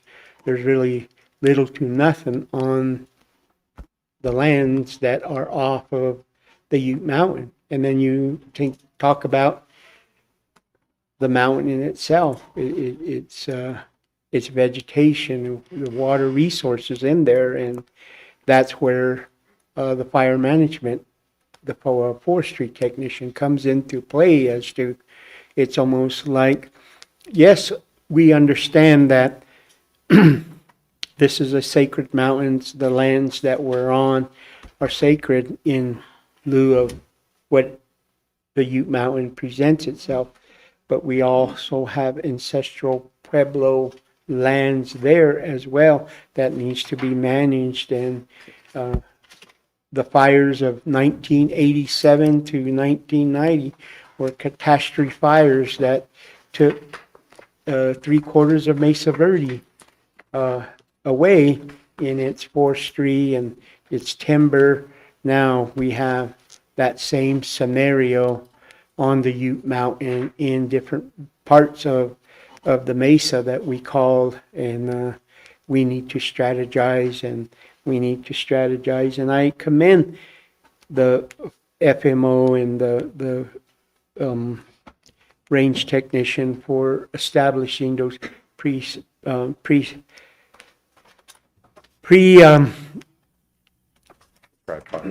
prescribed fires and pre-suppression practices that were mechanical. It made a huge difference in the management and in critical areas in the northern part of the community where we're establishing homes now. They feel somewhat safe, but there could be a lot more. And there's a prioritization that goes back many years about, what is the prioritization. And a lot of the prioritizations is not within the community, but outside the community within a barrier of 4 to 5 miles out, and that's something that we need to revisit at some point in time and have a conversation. And it's not going to fix and cure all issues and concerns. But the last issue that I have is this fire management program, the wildland fire program, as to how it just dissolved from the Ute Mountain Agency. I would like to know what would be the mechanism for us to bring that back. And, even having that opportunity to look at a 638 program for the fire program, to have our fire program that is initiated by the tribe, but still funded by the federal government. So we would like to visit that avenue as well, because again, I commend the Southern Ute Agency and its fire program to offer its assistance and to help in that critical area, because this summer is just going to be horrendous for everyone in Southwest Colorado and in the western states as well. So again, I'm going to turn it over to the council members and see if what they have before you continue on. Council members? Thank you for coming. So I just want to kind of give you some updates on what Shannon would come and she would talk to us about. We know you have a couple tribal members working down at BIA, so we want to kind of let you know that we would like tribal members to stay employed as much as possible there. That's what our tribe usually focuses on, is tribal members first, and then we usually have a ladder of how that works after that, tribal spouse, and then all other tribal, Native Americans. But we'd like to keep our tribal members working as much as possible down there already. As Chairman White stated, we were working with Shannon on the boundary lines. We've been asking that for years, even from Miss Herder, who was before Shannon. When she came, we've been asking for a map of the Mountain Ute boundary lines, especially on that McElmo side of the Ute Mountain. We have a lot of our natural resource departments goes out there. Some of the fence lines are torn down, so we kind of have a back and forth with the farmers and how their irrigation goes pushing up against the Ute Mountain Ute side on that side. Also, our enrollment, we're going to be stepping into one of our enrollment issues that we do have. We have a large number of family that we've been discussing for a long time. So BIA played a part in that. And I do believe sometime in the near future that we will have that meeting. And I know Shannon was supposed to be a part of that, but again, it'll be, brought back to your side. On energy as well.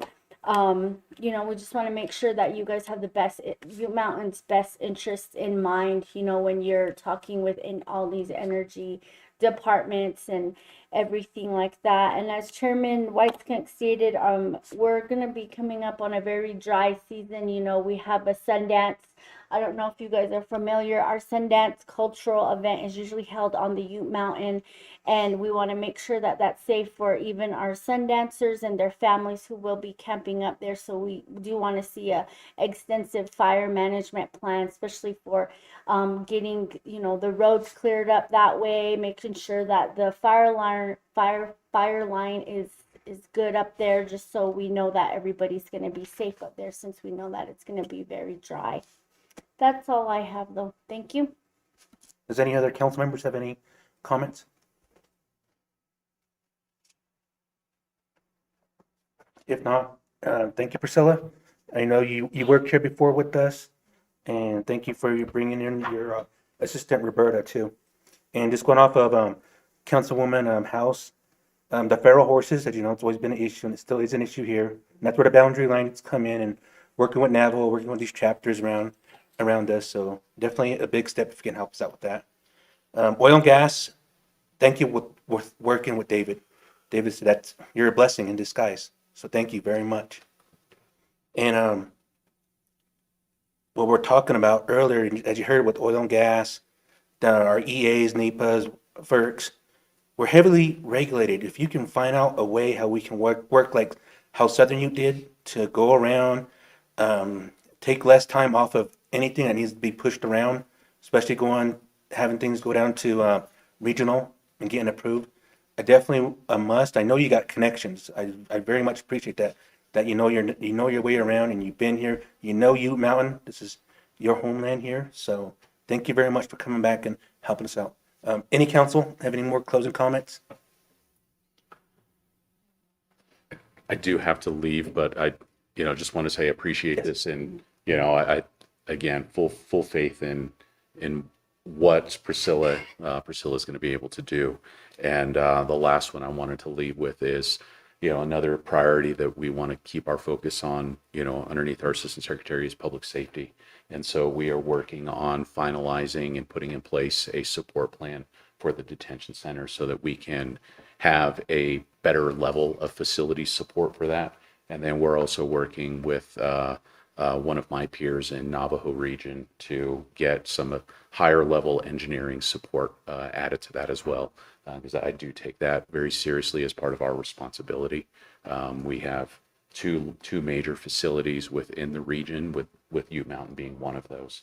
And as you all know, we lost that capability, and so now we're taking those steps to bring that back. And Priscilla's working very closely to do that. But I hate to run out from here, but I do appreciate the invitation and the chance to sit in chambers with you today. And I'm looking forward to the next opportunity I have to, talk in more depth about all of these different issues. So thank you very much again, and please have a nice day. Yes, thank you. So Treasurer Jacket, I'd like to take this time to bring up my fire management staff so that they could give council an overview of what's going on with the transition into the Wildland Fire Organization. Basically, what that means is that they're going to, all of the fire organizations within the agencies are moving to a new organization. So the superintendents at the agencies will no longer have supervision of them. They'll have their own supervisors at a different level. However, the line officers are going to be required to support the program until the full transition is done. And we also work with them to make those land management decisions when you have a wildland fire. So I want them to give you a presentation. We've been working on the transition, which has been fast moving since right before the holidays. And so the organization is moving fast. So that's how part of Ute Mountain is getting caught up with Southern Ute, if you will. Yes. I want to introduce Mr. Richard Gutherson. We call him Goose, and he's the fire management officer. And Mr. Zach, I forget your last name. Zach Petty. Petty. And he's my assistant fire management officer. So I'm going to turn it over to Goose so he can give you the overview. Good afternoon. Just wanted to introduce ourselves because Zach and I have been the Southern Youth Fire Management Program for a while. I've been down there since the early 90s and worked with a lot of the fire managers that you've had here dating back to that time. And so I'm familiar. We've been here a few times with our incident management team on your Toe Fire and South Toe Fire a few years ago. So familiar with the reservation, but now we're in a new era where the United States Wildland Fire Service has taken all of the Department of Interior fire programs, collectively made them one agency. So we've been pulled out of the BIA, and the BLM fire folks have been pulled out of the BLM, National Park Service of Mesa Verde, and Fish and Wildlife people all come together into this United States Wildland Fire Service. It's actually a very good idea because we've been working on that ever since the early 2000s with fire program analysis, if you remember that process. But the problem with it is it's a completely vacant program right now. There's one person at the Rocky Mountain region, which that's the big change for Ute Mountain, Southern Ute. We've historically been part of the Southwest region, and our overhead's been in Albuquerque. John Cervantes has been our fire management officer. Now we're part of the Rocky Mountain region. We're completely divorced from the Southwest region, and we'll have someone in Colorado now. That zone for the Rocky Mountain region is our boss. Not not established yet, and that person hasn't been hired. So like I said, there's a lot of vacancies. They're filling in all these positions. It's going to be a year of transition. And so the Southwest region has asked us, since Ute Mountain here at the agency has had a vacant fire management officer since Mark Atwood left about a year ago, and Daryl Yazzie has been acting as a fire technician for several months since that time now. And Ronald Jumbo is your fuel specialist. You have a few folks, but you don't have a lot of management and overhead. So that's where they've asked us. Zach has a lot of fire experience. In my staff, I just hired a new fuel specialist who was an FMO on the Forest Service as well. So we're actually in good shape overhead wise, so we can take the Ute Mountain staff, Daryl and his staff, under our wing and provide coverage as a transition period until we know what the organization is going to look like, most likely after the fire season, probably into the new fiscal year, next fiscal year. So it's going to be a year of transition, but we all kind of help each other anyway. We've come over to Ute 6-3. That was our team that managed the Ute 6-3 fire last year, and then transitioned to a larger fire when that thing blew out on us. But we're familiar with the reservation. We'll probably be taking a lot of with my people on the southern Ute side, a lot of your eastern portion of the reservation for initial attack. And Daryl and Ronald, and we'll throw some more resources this way, some AD employees and those type of things that are familiar, that will be protecting this side, and no resources are going away. Our plan is to bolster that. We have, you all know, we've been around that between Ute Mountain and Southern Ute, we have two of the largest fire workloads in the country, but we're also two of the smallest staff programs. So there's a disparity there that we need to correct. So our plan is to get more resources here. Zach and I will help Daryl oversee those resources. It's going to be a zone concept where Ute Mountain and Southern Ute are now a zone. We're referring to that as the Ute zone now. And that Ute zone then will be, I'll be the zone FMO, fire management officer. Zach will be the assistant FMO, and Daryl and Corey Francis, my equivalent to Daryl on Southern Ute, will be our kind of field generals. And we'll oversee that, but we'll be in charge of the severity resources and ordering and the large fire support. My team will be able to be available to come for big fires if we do get those, like Ute 6-3, that we can manage until we can either turn back to initial attack resources or to an incident management team like we did last year. So it's never been done. We're in unknown territory for sure, but the capability should improve just between better communication and the fact that we have now, we're in pretty good shape on our side, and we're in a good position to be able to reach out and bring Ute Mountain into the fold for our program. Okay. Any other comments? Ms. Director? So, Mr. Chair, if there's no other questions, I'd like to excuse my fire staff so that they can head back. Might be a big fire over there. Barbecue fire.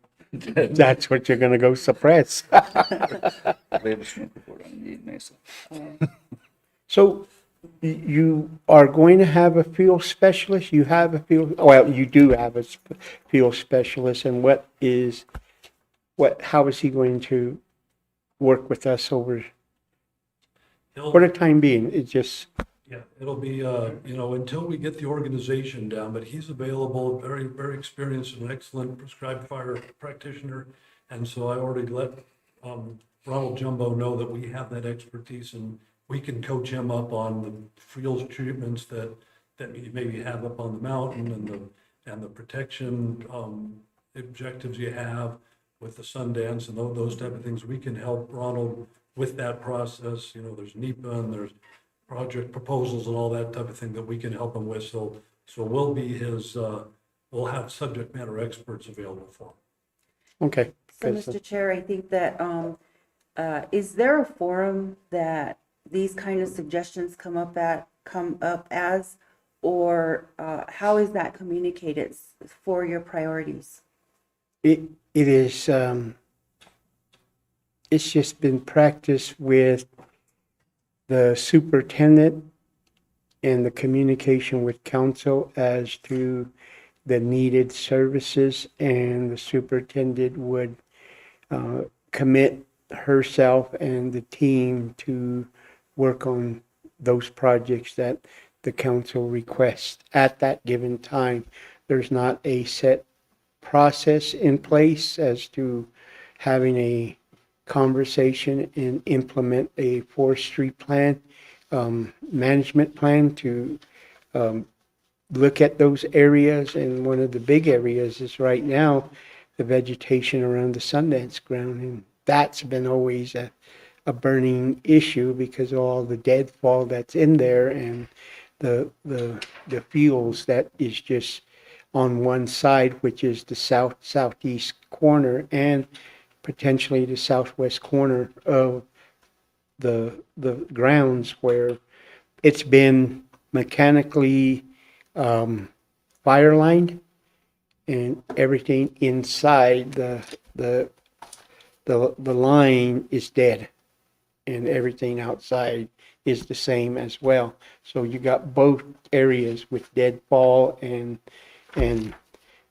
jackpots of fuel that is just burning to burn, if something was to happen, and I'm hoping that it doesn't. But they went in on the northwest side with the mechanical treatment with the big mower and took out the northwest corridor of the Sundance ground there. That was what needed to happen all the way around, but they focused on the northwest side of the Sundance ground. But everything where I mentioned, the southwest, southeast section of that is a lot of jackpot of deadfall in that area that is and the Gamble oak that is just dead in there, standing Gamble oak that's there as well and stuff. So there's a lot of fuel that is a potential hazard, or is a hazard, that I would have liked to have the Public Works wood crew go in there and start harvesting that dead stuff.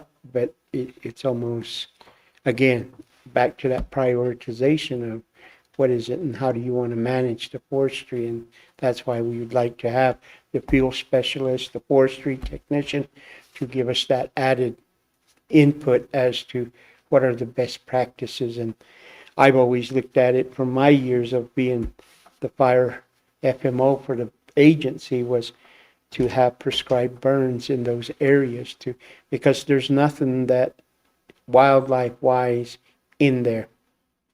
All you have is a bunch of feral horses that run the whole area up there and have chased the wildlife, the deer and elk, away from the mountain.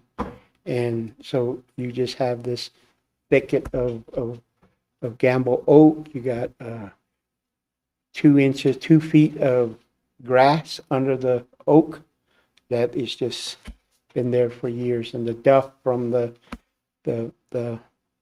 pine trees is just probably even deeper than that. So it has a very likelihood of a catastrophe fire that we wouldn't recover from. The vegetation wouldn't recover. When that mountain goes, it's going to go. So we need to utilize as best as we can the best practice available with prescribed burns in that area and fixing our water system in there. All the troughs, the springs need to be revitalized and work to where it has water resources available. But at this current time, what we do is we take up drip tanks up there and stage them in areas of where there were once reservoirs for the helicopter to come in and make the dips and to fight the fire. But that's all we have in there, so it's going to be hectic. So that's what I see as we go into the Ute Mountain. You could smell the cedar, the dryness of the forest in there. It's just really, you could smell the cedar. You could smell how dry it is, and it is dry. So, any other updates? I have some updates. Okay. So can I excuse my? Yes, you can. Go ahead. Drive safe. So the updates that I have, Roberta, is basically going to go over some of I think the pending items that the previous superintendent passed on to us, and those were on some of the IMDA, or Indian Mineral Development Agreement. Right. So we had Ridge Creek and we had Mossman that I think have been approved for quite some time. We did eventually this, last week, I think we went ahead and we sent you copies of those with a cover letter. And we also provided those to David, and we also sent them to BLM and Honor because they need to get those documents so they can establish them. So those two went. And then I believe we're working on Prion, Ute Oil.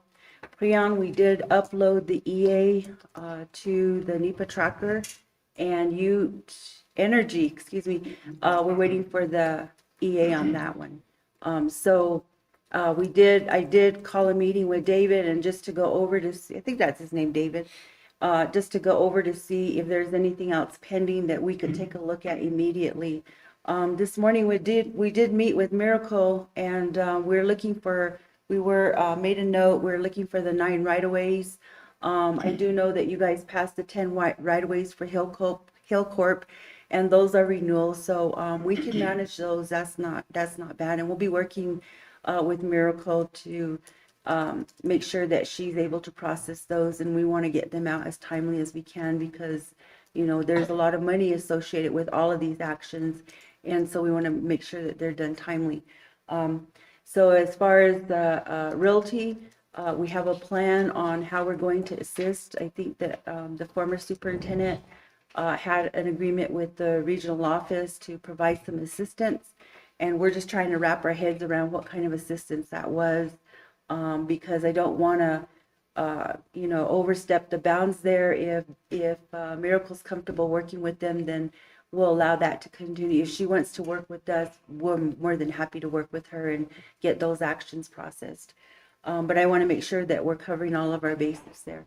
For probate, there is a probate initiative, and we did take a look at the Ute Mountain probate listing, and I'll let Roberta give the update on that. But and then we've been working with budget. So this today is the last day that we could spend any FY 2025 funding for Ute Mountain.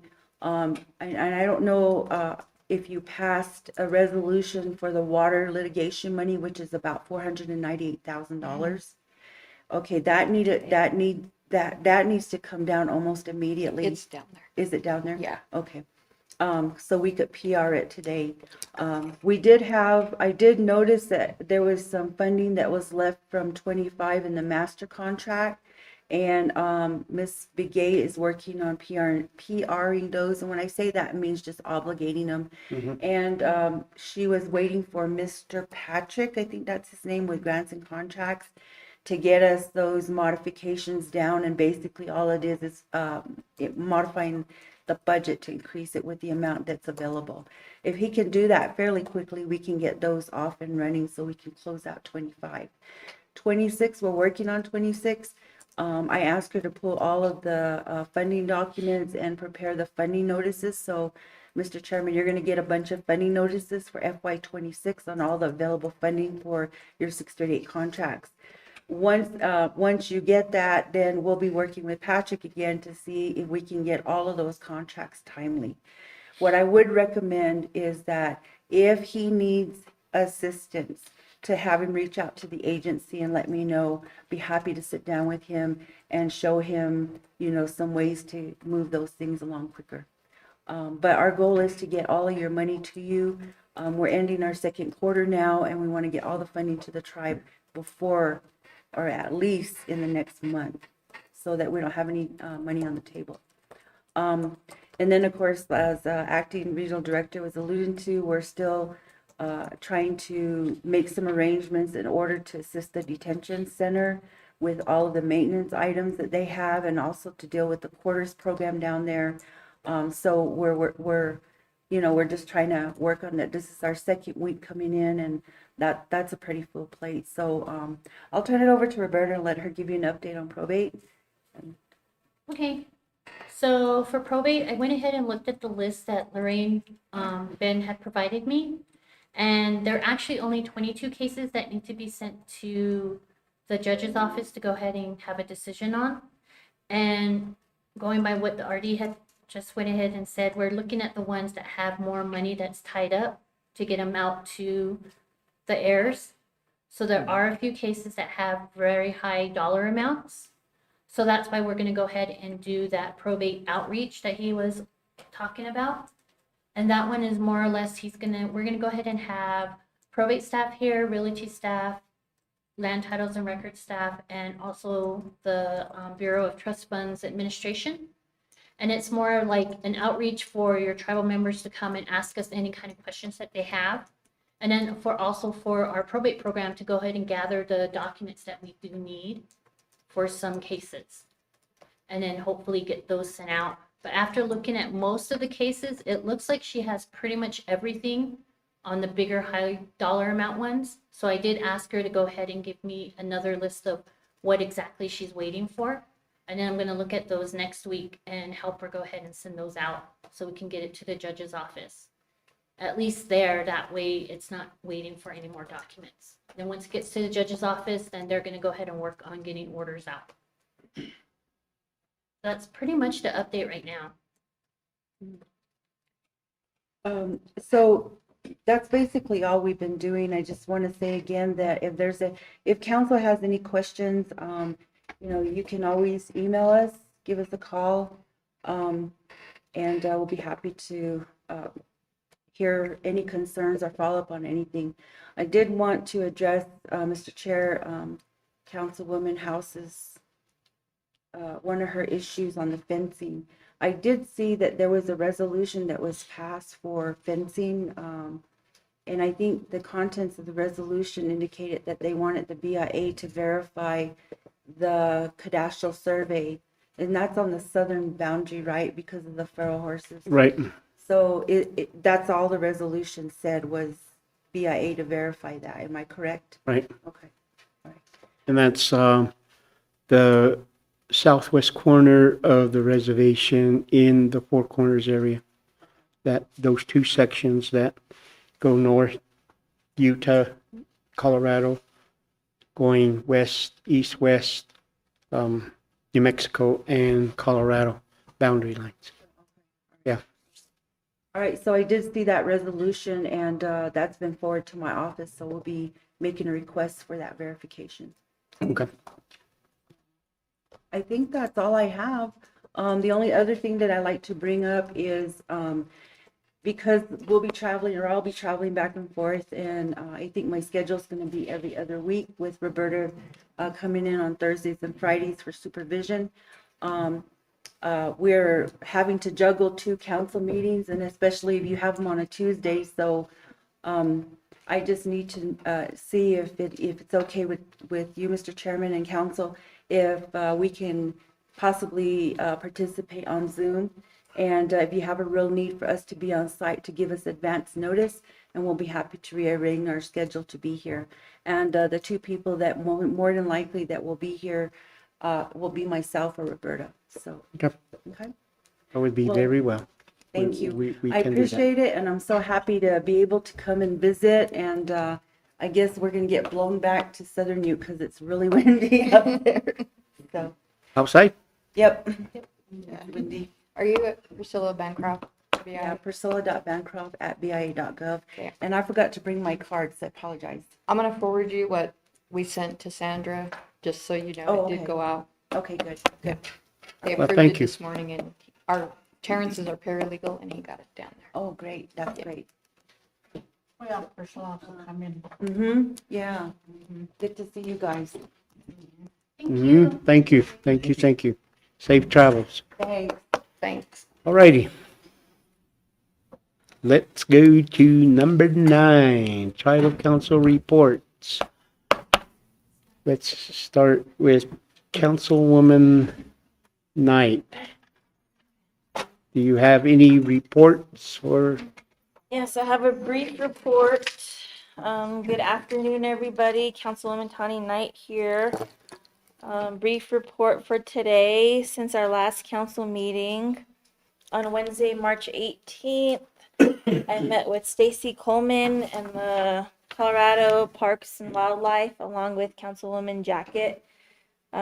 It's been 10 years, so now they're going to start looking at replacing signage in the national parks in Colorado.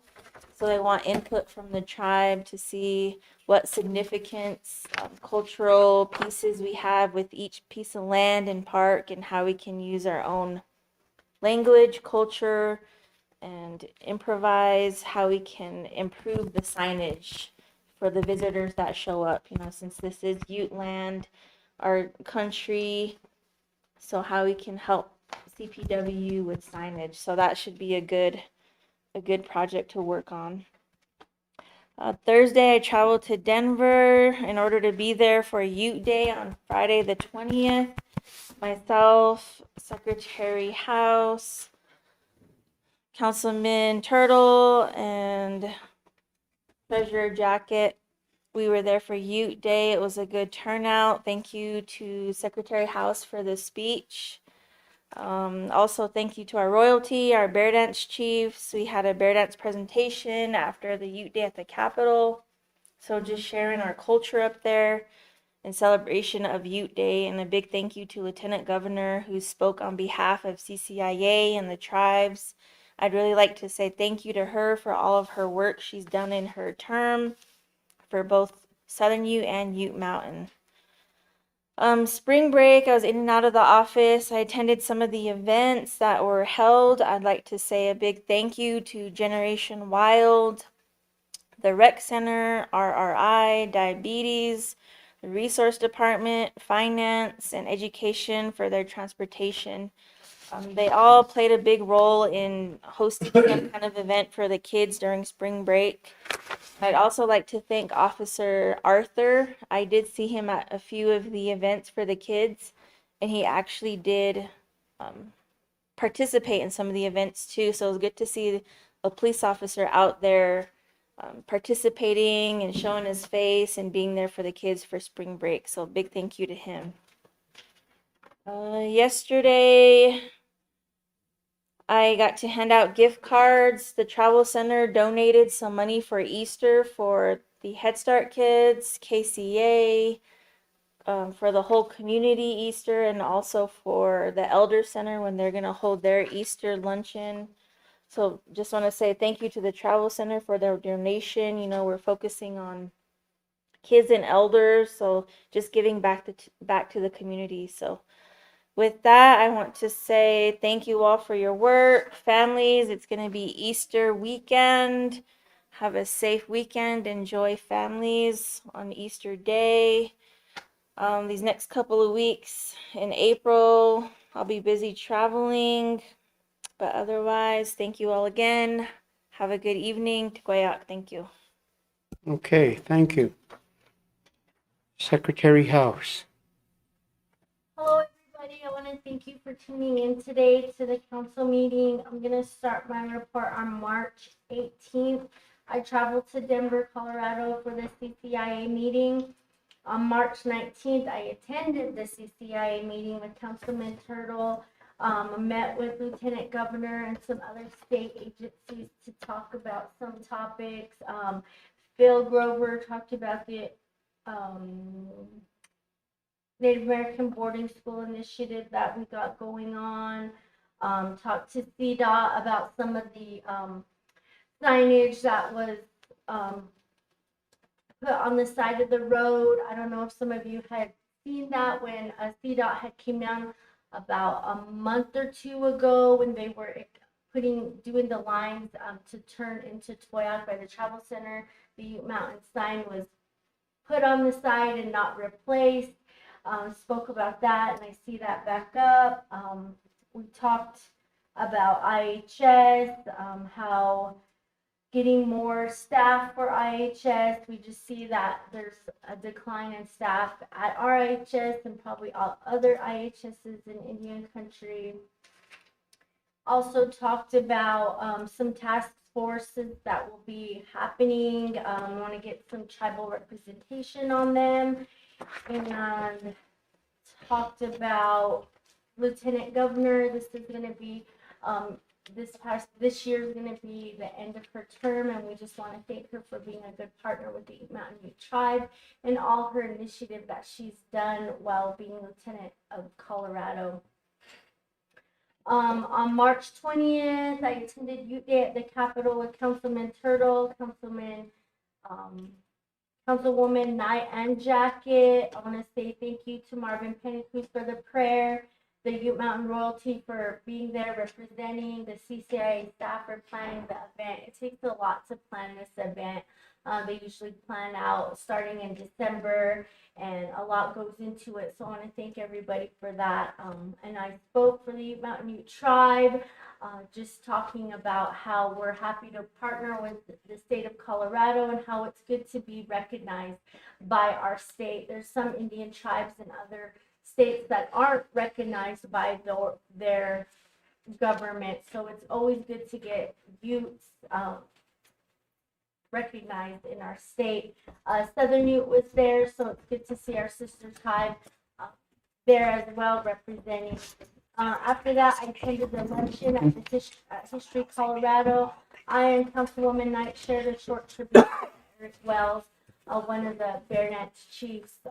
We did a short memorial for him, just explaining, what he was to our community and how we're very honored to have someone like that to share his songs for Sundance and Powwow and Bear Dance. And, losing someone like that, it hurts our community, but we're very thankful for what he's left us, his songs and his acknowledgement of how he loved to sing Bear Dance. So we did that. I want to thank the Bear Dance chiefs for being present for the songs and talking about the history of the Bear Dance.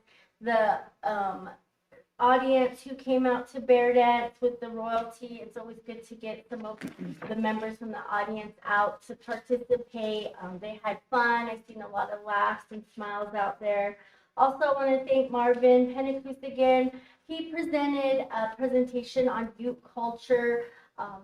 He talked mainly about the Southern Ute Indian tribe, but also want to partner with Ute Mountain on that. It's always good to get our Ute culture out there so people will know what we're all about and what we all represent and what we'd like to bring back to our community. So that was really good to see. We also were in talks with having a meeting with the Denver mayor to talk about the Denver Indian Center, which is going to be an embassy. The organizations received $15 million for American Indian Embassy to build.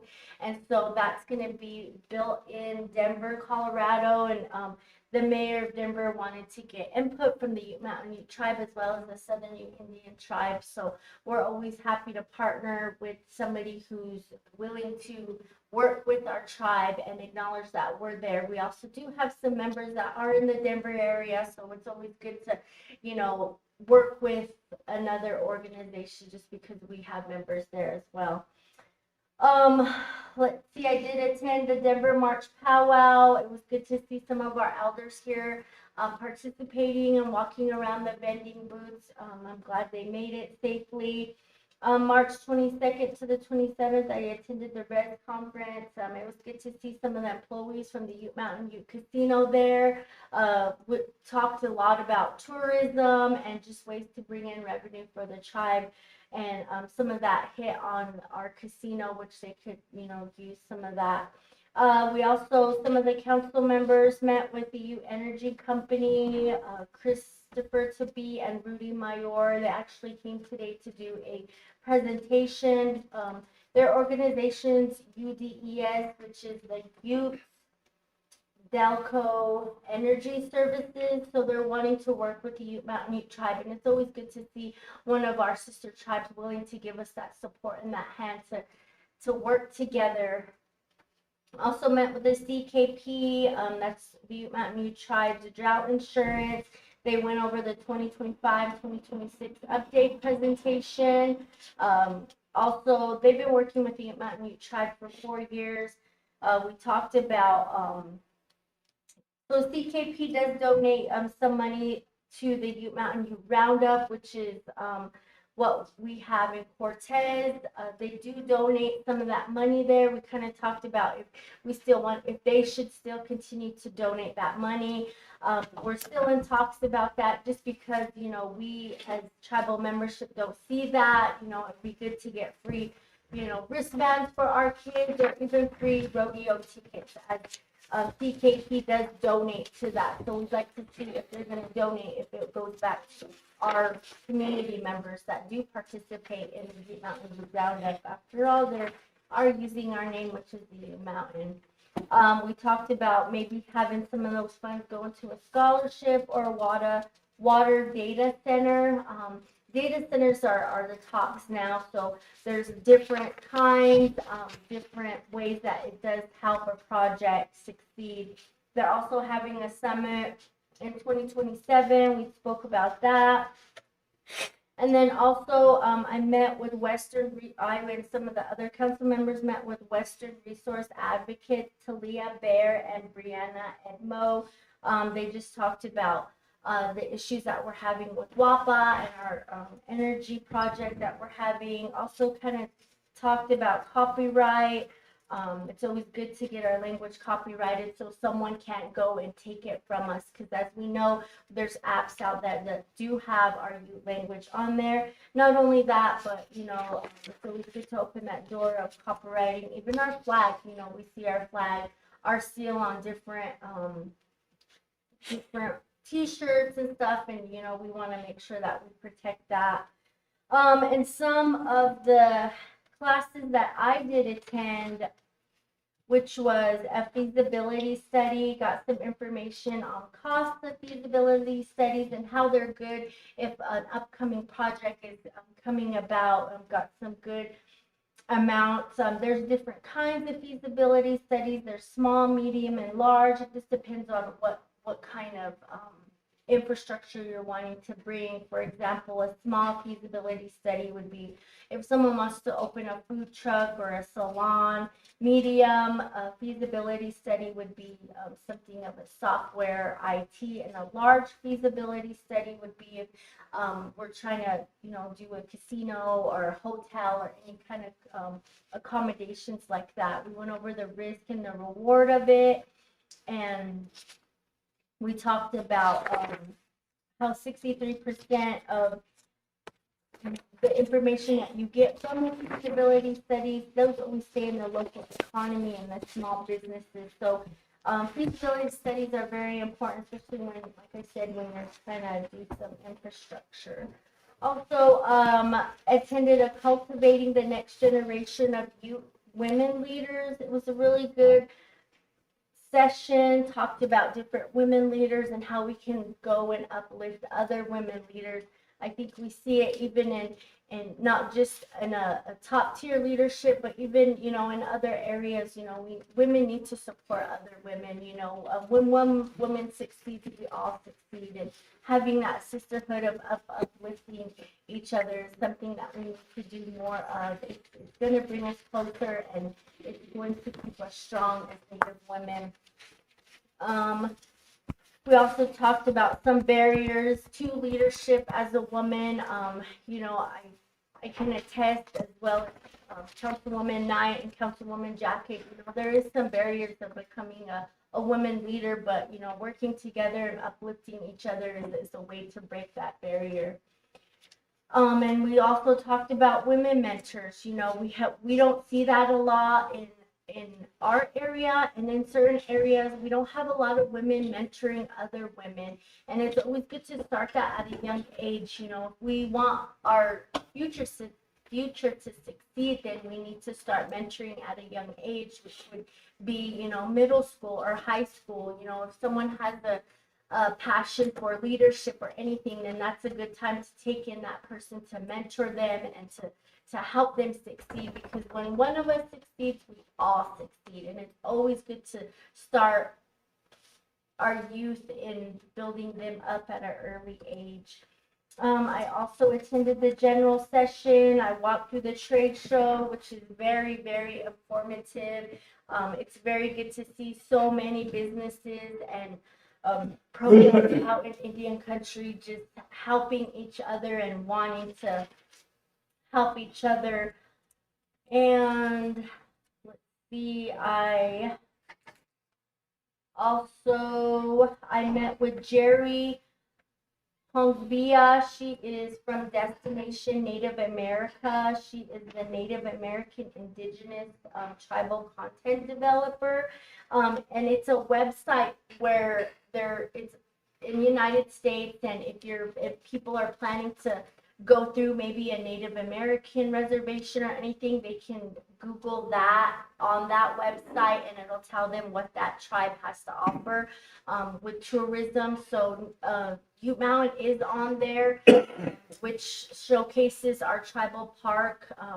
We want to make sure that people know that, you know, we do have a tribal park, and, you know, it's good to visit, and we do have people from all around the country, you know, making reservations for tours and everything. So it's a very good tour. So that's on that website. So that's a win for us. And it also planning highlights of if you want to, you know, come in our area and what we all have to offer.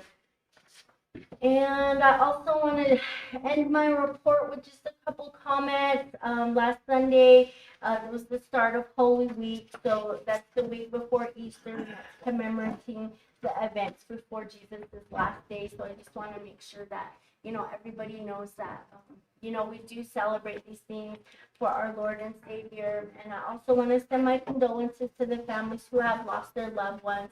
Again, it's very hard when you lose your loved one and have to go through some of these holidays, and it's hard and it's difficult, but I pray for you all, and I, you know, pray for your strength in that. Also, the walking program is posted for the youth.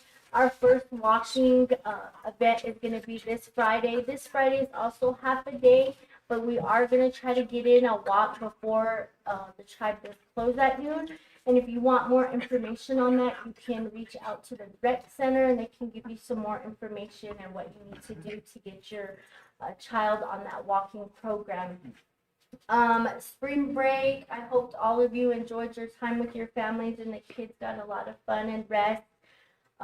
And also April 5th, there will be a walk, which is Sunday, if you want to reach out to Veronica Helix for that. Mountain Lion. I know some of you have seen the announcement about the Mountain Lion. It is still out and it's still loose. So please watch your animals. If you do have animals that live outside, you know, just kind of take an extra peek out to make sure they're okay. The Mountain Lion did take some dogs and put them in a culvert. If you do Google what a mountain lion does, they will kill their prey and put it and hide it under leaves and branches, and they will go back to that same area to feed. So again, just make sure your animals are safe. If you can bring them in, do so, because no one wants to have their animals or anybody hurt by the mountain lion. And update on that though, Bruna is using the tracker to get that under control, but just, you know, be aware and be cautious of what's out there. And also, community, please drive safely. There is some deer and elk out on the road. If you go past Newsview Market, there was a lot of blood on the road. You know, we want to make sure that you're safe, your passengers are safe, and most of all, your vehicle's safe. You know, when you hit a deer or elk, it does dramatic damage to your vehicle. So be safe on that if you're driving home or going out at night. And also the drought, we're going to be in a very severe drought. You know, just thinking of moving any debris you have around your house. I know We will have a fire safety information coming out. Jerry should be coming from the public safety to talk to us more about that.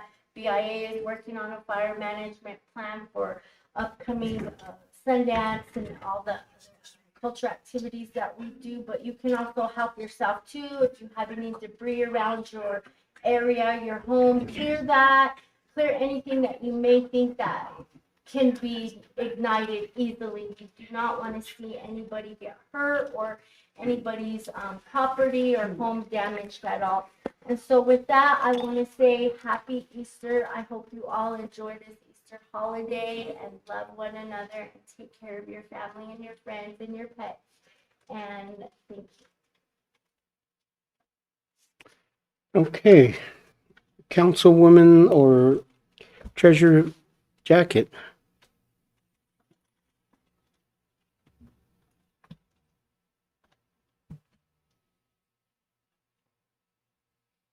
Yes. Good afternoon, travel membership employees, committee members, and everyone else listening on YouTube.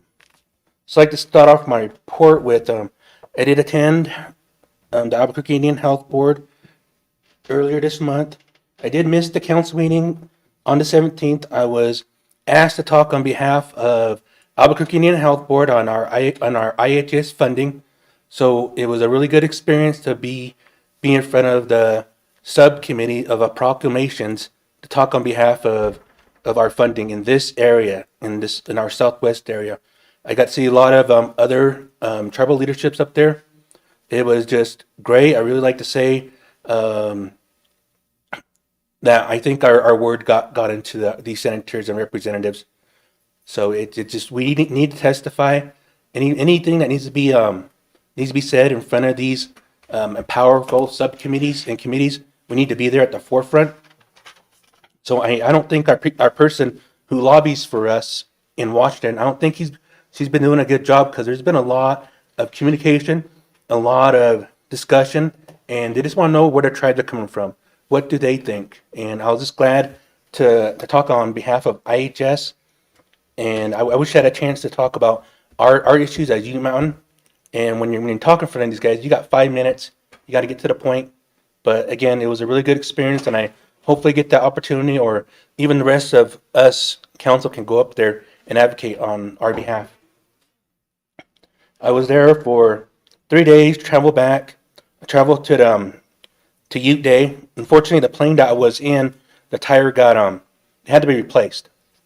So, and that tire had to come from Phoenix, and they kept on delaying the flight till they cancel it. So I was able to make it to the Denver March. I was able to carry the flags with Southern Ute veterans.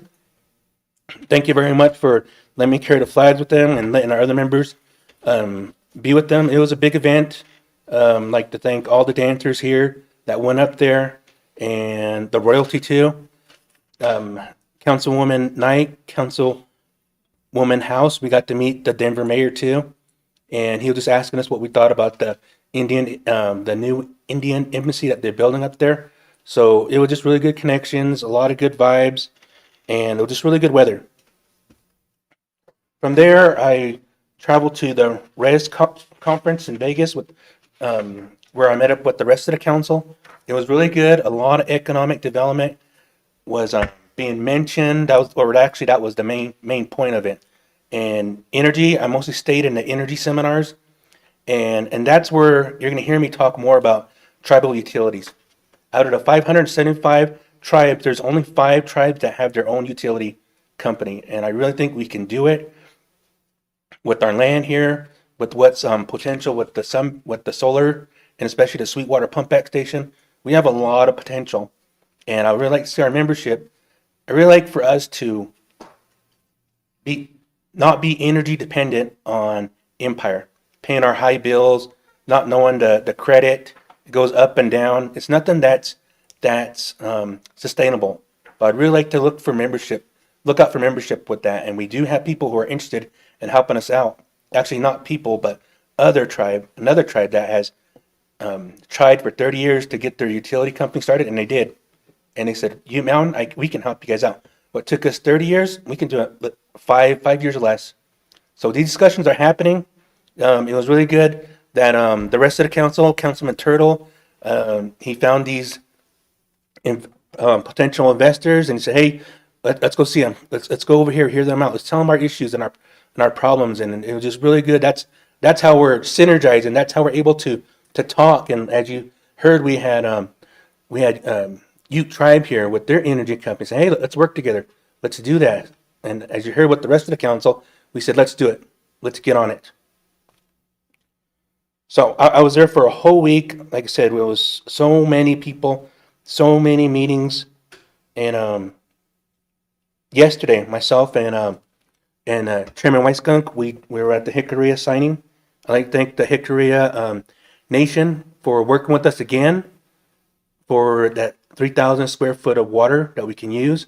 And if the Sweetwater pump back station don't happen, we got that water lease in New Mexico for any projects that would happen in the future.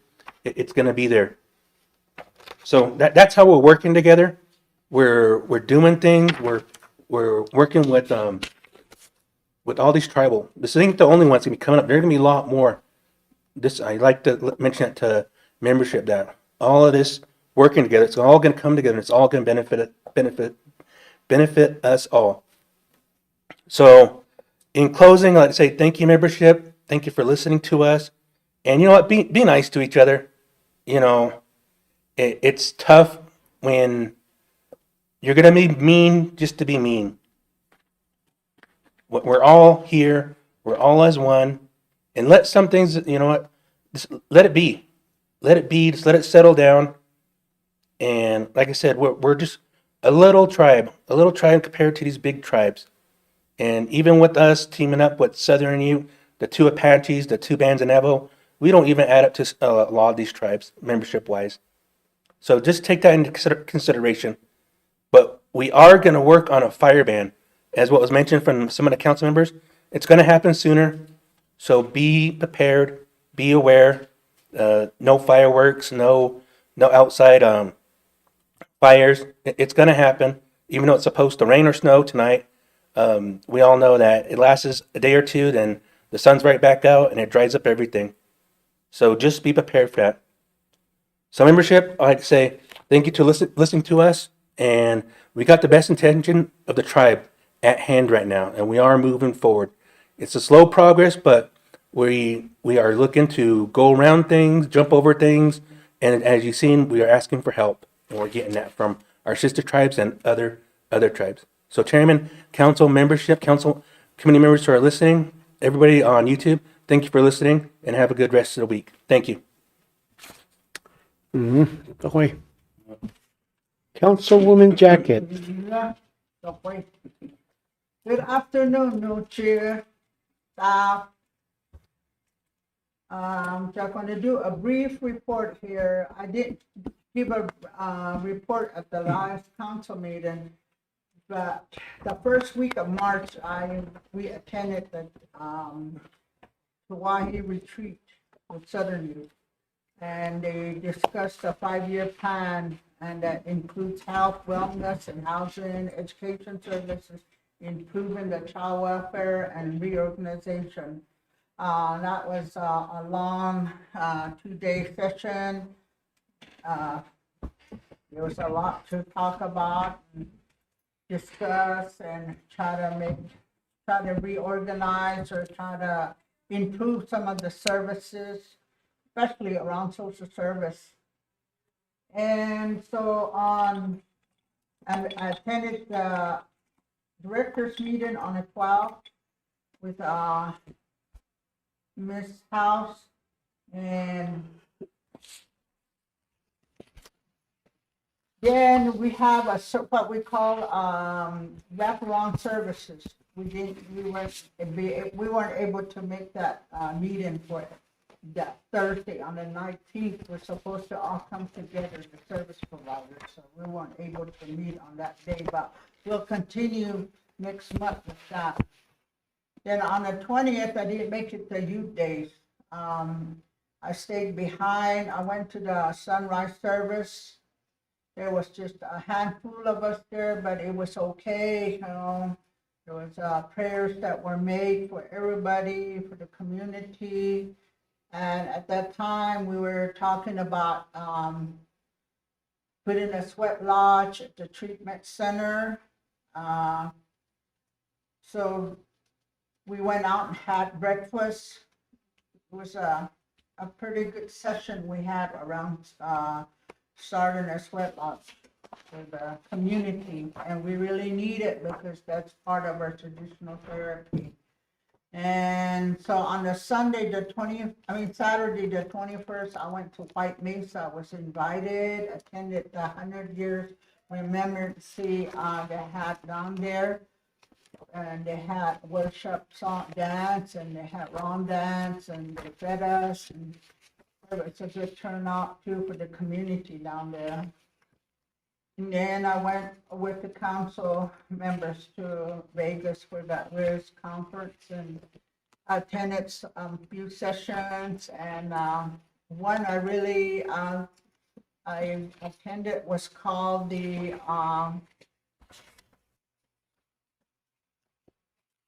how do we change the face of behavioral health? I got a lot out of that. And that has to do with substance abuse treatment. So hopefully we'll implement some of those what I learned from there into our treatment. And also attended the role of storytelling in culture pre-service representations, or it's in the tourism. That we really need to focus on the tourism on our reservation, because we have a lot of stuff that we have here on our reservation, like up the mesa. We have tribal parks. We can really improve that because we really need to start making some money, bring some revenue. So we're trying to find all different ways to do that as a council. Okay, and what else? I was gonna mention this referral. I went to the Indian Health Service meeting they had last month. They talked about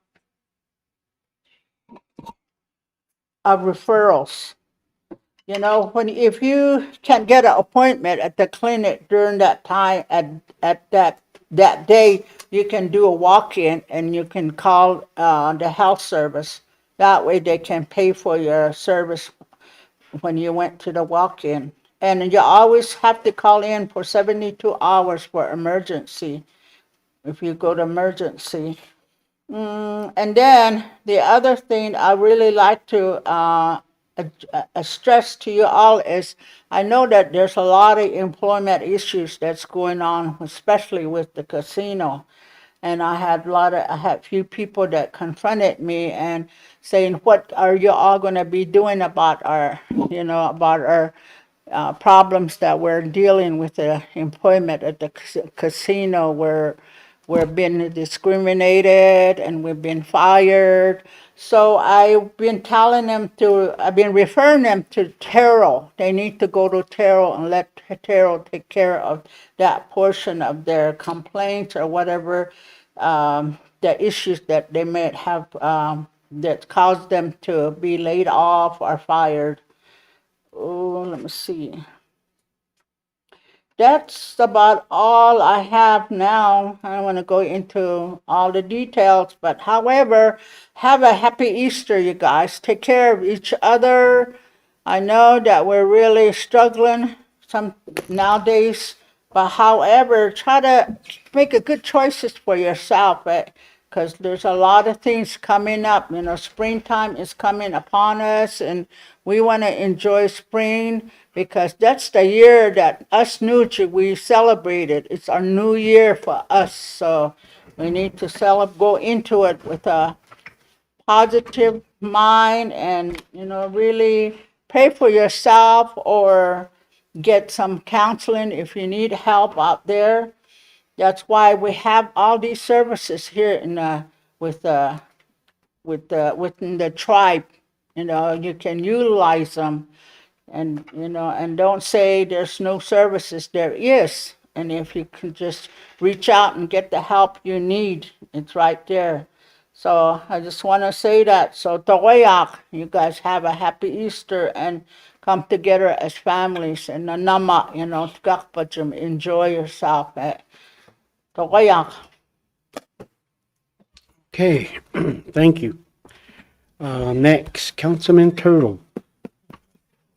Thank you for that.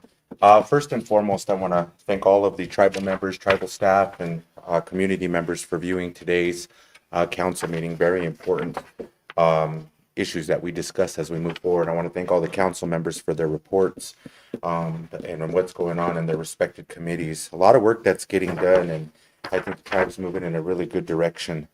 So just really wanted to reiterate on that. I'll go ahead and start from last week. I'll go ahead and submit my prior to writing to secretary, but I don't want to be here all day, so I'll just start with last week. Because you guys know how long I can. So with that, again, just with everybody's busy work last week, after the council meeting, we traveled up to Denver. Council Secretary House and myself are the appointed representatives for the Colorado Commission of Indian Affairs. I just stepped back onto the Colorado Commission of Indian Affairs, and I think I was there since 2020. So I've been there for a number of years, and it felt really good to be back to address a lot of the issues on behalf of our tribal members. We talked about the boarding school, how the initiatives and how we're moving forward with the continued collaborations, and how we addressed a lot of the sensitive matters that are going on with the boarding school. And I really thank the state of Colorado for those initiatives and how we approach those sensitive issues, and really confiding in the tribe and its members and what we've been through as Native people.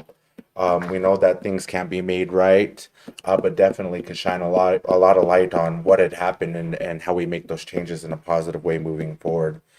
We did talk about health and human services. We did have a couple of concerns regarding social services, ICWA, and especially adult services. I think that's the biggest complaint that we have is no services for adults, and how we maneuver through those challenges and issues. We did talk about some issues locally. I think a couple of days before we went to CCIA, we got an alert saying that this administration was going to take back any signage that had historical ties to Yumao and Ute tribe. And we're seeing the unprecedented events that this administration is doing to Native American communities. The first, people to this land, the stewards of this land, and how we're treated incorrectly. And, we're not the only ones that have been targeted along the way. We see African Americans, we see maybe Asian Americans, Mexican Americans, but I think it's needed to be well respected as far as us as Native Americans and us as a Yumao and Ute tribe. We've gone through this not once, but twice in the past couple of years. As you're seeing this historically, there's a number of times we've gone through this, but recently is the Bears Ears. That's why we developed the Bears Ears Coalition and what's going on with the tribes that are trying to advocate on the land that was shrinked due to this administration. So now we got that fight with the signage of the Yumao and Ute tribe, and the state is really willing to support us in that aspect. So any support that we can get as a tribe to get leverage and not removing any history from the Yumao and Ute tribe to the surrounding areas here is very important. We did talk about the Montezuma School County District and how we don't feel that we have correct representation as far as a liaison. We know that elections just took place, and unfortunately, we didn't have a tribal member that was voted into the school district as we did the prior years. So I think it's really important that we as a tribe have a voice at the table still if there's not an elected representative, or even allowing us to have our own representative in the school district. I really frown upon how Montezuma County's, the RE1 school district, is really approaching the communication with the tribe and the lack thereof, as we've seen through the Utah side and the education department really coming over to the Yumao and Ute Tribal Council and explaining their initiatives and their endeavors as we move forward, because it's important that we support anybody that's going through the schooling system, K through 12. You know, it's a challenge, as we've seen throughout the pandemic all the way up till now. So really voicing that concern to the Colorado Department of Education, and we're supposed to be getting meetings set up to really help and sift through those issues that we're facing as Ute Mountain Ute Tribe. But I also attended Ute Day, really good celebration. I want to thank the council members that were there. Thank you for representing the Ute Mountain Ute Tribe. I want to thank the secretary for giving her speech up at Ute Day. You know, and that's what it's all about, is developing these relationships, telling our story and who we are, where we came from, and how the state could really collaborate with the tribe on those initiatives. I think there's bigger things that need to be done there, more work that needs to be done there. And as we move forward, definitely this is an outlet for us to get our voices heard. So really glad to be back a part of the Colorado Commission of Indian Affairs. We were supposed to, before I left, we were supposed to meet with the mayor, but I think we're going to reschedule that to where the mayor can potentially come down here or even have that conversation with us, with Mr. Ernest House. I think it's very imperative that we talk about this embassy that's being built up in the city of Denver, and how the two Ute tribes that are federally recognized here can collaborate with the urban population that's out there, because I see a division there. You got the federal tribes that are recognized on the left hand, and on the right hand, you've got these urban natives that have historical ties to the state of Colorado. But how do we maneuver through these events? How do we make sure that we come to a clear consensus where we're all being met and addressed the best way possible? So hopefully with Mr. Ernest House's placement in that position, how we can really maneuver through this and get better outcomes than we have, because I feel we don't have those relationships there. So definitely needing those relationships as that happens. The following week, I did go to Res with a couple of the council members. It's an economic summit that the tribal council usually attends to on an annual basis, and really trying to establish communication ties with different tribes out there, different entities that are out there that can really help us move forward in what we're trying to achieve here. So it was a good day there. It was a really good day as we had all these meetings. It was about 3 or 4 days. Really developed ties, went to the different classes that were there. I think a lot of things that were emphasized on is indigenous cuisine, the importance of food sovereignty, and how we can enhance on a lot of these things as we move forward. And we see those. They did have a nightly event where all of the native chefs came together and they showcased their meals. So definitely it's a good platform to put you or your tribe out there, or if you're an entrepreneur, definitely to put yourself out there and trying to garner a lot of this business or a lot of these talks about what you're trying to do there. Clean energy and infrastructure, definitely that was a lot of conversations that were sparked down there. Tourism, tourism is definitely important. How do we think outside the box and using our natural resources that are here to attract a lot more people that are passing by? So definitely looking at that. Economic development, that's the story of the game there, is how we participate in endeavors that garner us money. Improving the human resources process. Definitely, I think we can incorporate a lot of these things. So the ties that we made will definitely give it to individuals such as our XO or directors, so that way they can mend those ties and really try to find something that really works for their respected department. Definitely self-governance was one of the issues there too. Throughout the event, there was a lot of good conversations that had happened, and a lot of acknowledgement to the people that have been key players that have passed. And one person in mind, as we're talking about, is Mr. Ernie Stevens Jr., and he was a part of the Native American Indian Gaming Association, and really founding a lot of these policies and rules that a lot of the Indian gaming has to follow by today, and really putting our voice out there. As you've seen, tribal members, the issues that we've gone through with not only the state, but on the Indian level, the Native American level. How do we address issues such as our sports betting? Those were a lot of the things that these individuals work with, and really just, emphasizing on the work that he did, and, how much of a contributor he was to Indian countries. So really honoring Mr. Stevens that was there. A couple of the council members took pictures with some of the speakers that were there from the Black Eyed Peas. So, that was really good. We got to meet a lot of people that were there. We got to see old familiar faces from individuals that used to work for the tribe and where they've gone to now. and how they're making a difference in those communities that are there. So again, a really good conference that was there. We had a series of meetings one day. I think it was back to back to back to back. So really, just really setting up these meetings and making sure that the council members, we were all there with the individuals that were there. That's how we met up with, what is it, Yudes, and with Mr. Tabi and Mr. Mayor and bringing him to the table. And because I think it's really important that we develop these relationships with Native American entities as opposed to the middle person being there, because that's where you get a lot of confusion that's there. And I think this is what the Economic Summit is just really putting tribes together and how we can collaborate the best way possible. So it was good to meet up with Mr. Mayor and Mr. Tabi. And of course, you heard the conversation that happened today and how we can emphasize on those type of relationships. Then we met up with Mr. Dennis McCann regarding the insurance risks, some of the issues that we're moving through as we're talking about insurance and the fires that have been happening around the reservation.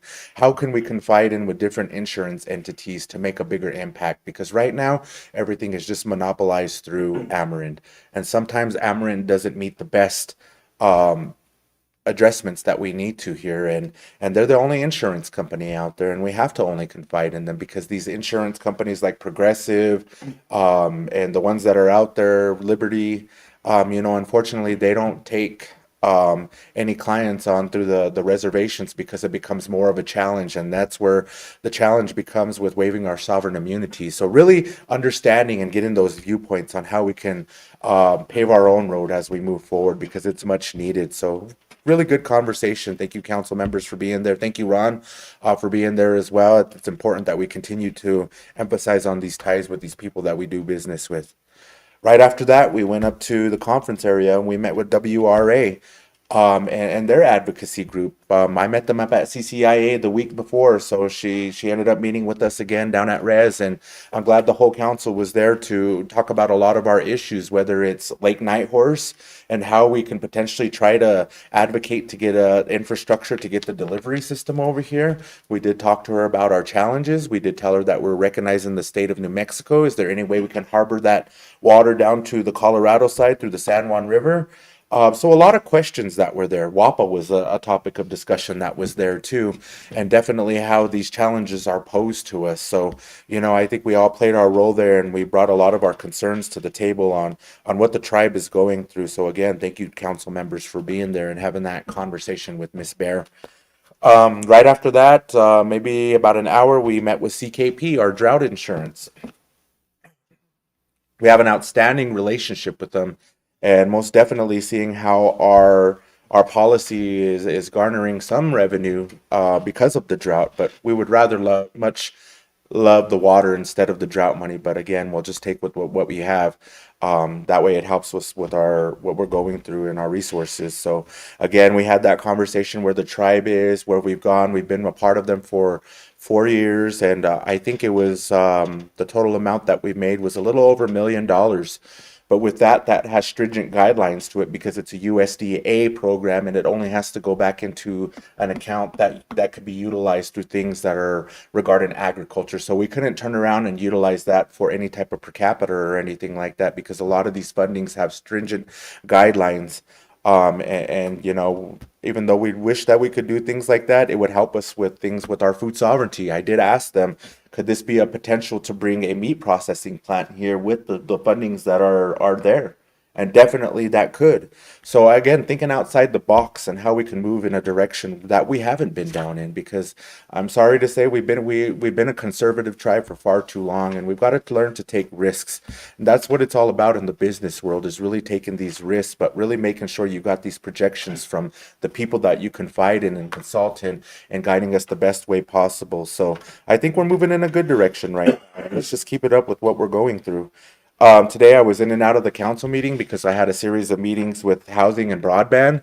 So with broadband, we're talking about the strides that we're taking. This project is supposed to be tied up at the end of August. So we're really trying to engage in the tribal membership as a lot of you have gotten these door flyers. Take a real good look at it and make sure that even if you don't want to participate in this program, that you allow them to install these router type of things on your house. If not, there's a potential $1,500 charge, and I'm pretty sure that you don't want to pay that out of pocket. So let's utilize this grant funding money to what it is right now, in trying to get these resources that are for your home in the best way possible. Because the tribe is making perfectly good strides right now with the broadband project and what we're doing. We've seen a little bit of hiccups on the road, but again, what project isn't going to have hiccups on the road? So I think we're moving in a good way that way.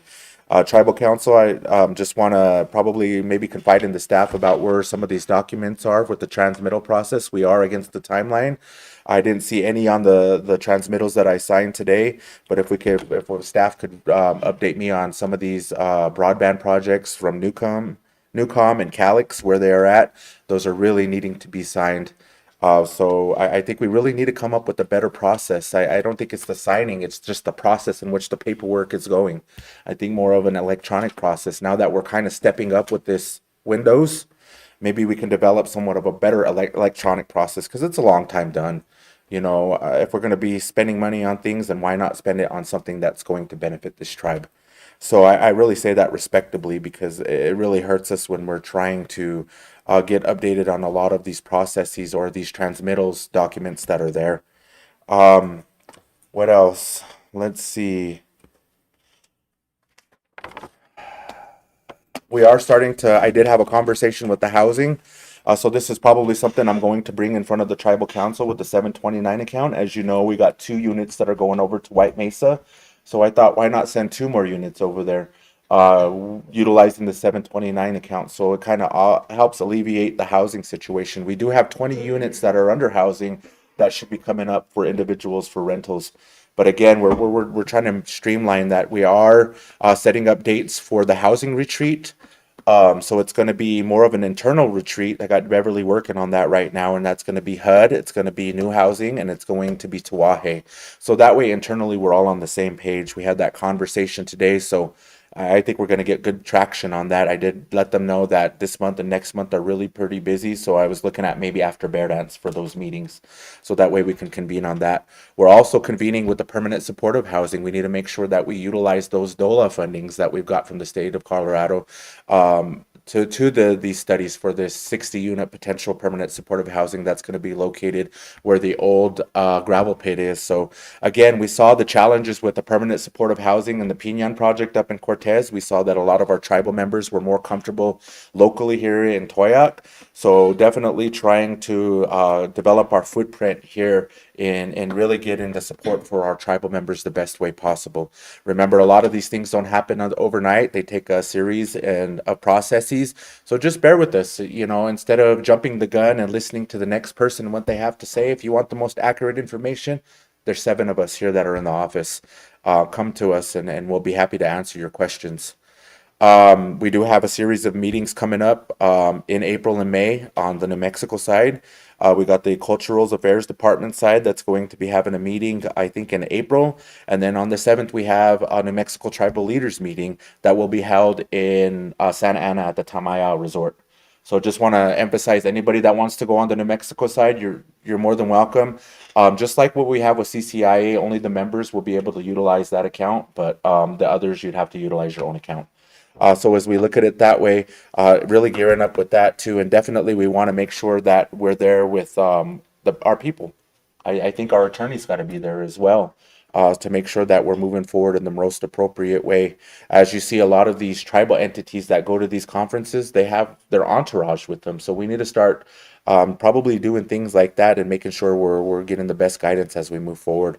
Tomorrow, as everybody knows, we have the philanthropy meeting. With crops, so we just want to make sure that we have a lot of our questions resolved that are there. I could keep on going on and on and on, but I just want to wish everybody a happy Easter. Just be safe while you're out there and make smart, positive choices. Everyone's talking about families, and we need to really identify a way to becoming better family members and communicating with one another, checking on our relations, and then making sure that they're all right too, because you only have those family members for a number of years on this earth, and, you know, sharing the companionship with them and just making sure that, you know, we're good family members and we check on one another. And the door swings both ways. So again, I just want to reiterate that to everybody out there, just making sure that you're respectful to one another, especially the elders, because the teachings that you do now really lay an impression on our young people. And, you know, that's why I think we're kind of out of whack right now. We got to really start teaching these teachings to our young people to ensure that, you know, they are culturally inclined, they are responsibly inclined, they are respectfully inclined, because I see a lot of behavior out there that it floors me. It floors me. So again, we just have to learn to develop those relationships with one another and speaking to one another. You know, that's the only way we're going to move forward together. There's only 2,000 of us here in Ute Mountain Ute Tribe. There's nobody else that's off these reservation boundary lines that is Ute Mountain Ute Tribe. So I just say that respectably. You know, it's starting to warm up. We could still feel the cool out there, but just still check on your propane. We're probably going to be doing an Earth Day where everybody's going to be inclined to go out there and contribute your part to picking up trash. I know housing is probably going to be doing those things and inspections. So I just want to put that out there. Fire season's coming up, so just make sure that you got your areas cleaned out so nothing tragic happens to you in your home while we're doing that. I just want to send my condolences to all the family members on our tribal reservation that are going through what they're going through. You know, grief is a hard thing to deal with, and especially if you lose a loved one, but you've got to confide in each other as family members. We're all relations. You know, if you're feeling that you have no help, reach out. We'll guide you in the right direction to talk to somebody, because that's where a lot of these things happen, is we were not able to talk to anybody, and it gets so bottled up for everybody. And I'm not saying we're an exception here too, because we definitely are not an exception here. It happens to all of us. We're all human. So again, I just want to put that out there. You know, talk to somebody if you're going through some issues and get that out of you so it doesn't bottle up and it doesn't affect you and your family members in a negative way. So again, tribal members, with that, be safe out there. Okay. Thank you, council members. I don't have much of a report, all since the tribal council meeting that was conducted on the 17th. I stayed here at the office. I took a leave of absence from the 19th through the 23rd for a graduation of a family member in Utah. And the graduation went off without any hiccups. But again, we did have the Upper Colorado River virtual meeting on the 24th. Again, Mr. Ortego and the water settlement team that were a part of that session had conducted that meeting. On the 26th, 27th, we had the Office of Family Violence meeting pertaining to the grant that Ms. Tanay was a part of. We need to make some drawdowns on the 2025, Mr. Scott, the 2025 grants that we need to make some drawdowns on, and look at the 2026 funding that is going to as well be given to us as well for that family violence grant that's being out there. On the 27th, we had the Utah Department of Health meeting virtual, and the submission of a rural funding grant that they initiated. Contessa, Vice Chairperson, and Jeremy Taylor and Ozzy Escrote, who is helping fund the rural funding for the White Mesa community to provide services within the community. So that was submitted. And yesterday we had the Sweetwater project ceremony between the Ute Mountain Ute Tribe and Jicarilla Nation, and that went off without any issues, just logistic issues that were corrected, and we got what we needed to do done with that as well. So that is where I was and had my meetings with. So with that, that concludes my meeting and my report for the tribe, and we're still ongoing looking at other legislative meetings with our congressional staff people on many different issues. The last one was the Grand Staircase Escalante letter. We also had the $3 million letter that needed to go out, and hopefully we got it out, but I'm not so sure. But I did know and I did see that the Nature Conservancy District had a letter of support regarding the $3 million that was earmarked for the Cortez Toyac water line, as well as the Red Arrow Reservoir for Farm and Ranch that was needed to get out by Friday of last week. So hopefully it did get out to those senators for their inclusion to submit for those fundings for and behalf of the Ute Mountain Ute tribe. So again, that's where we're at, and I just want to wish everyone a safe and happy Easter. And we'll move on to the next meeting, which will be on April 14th.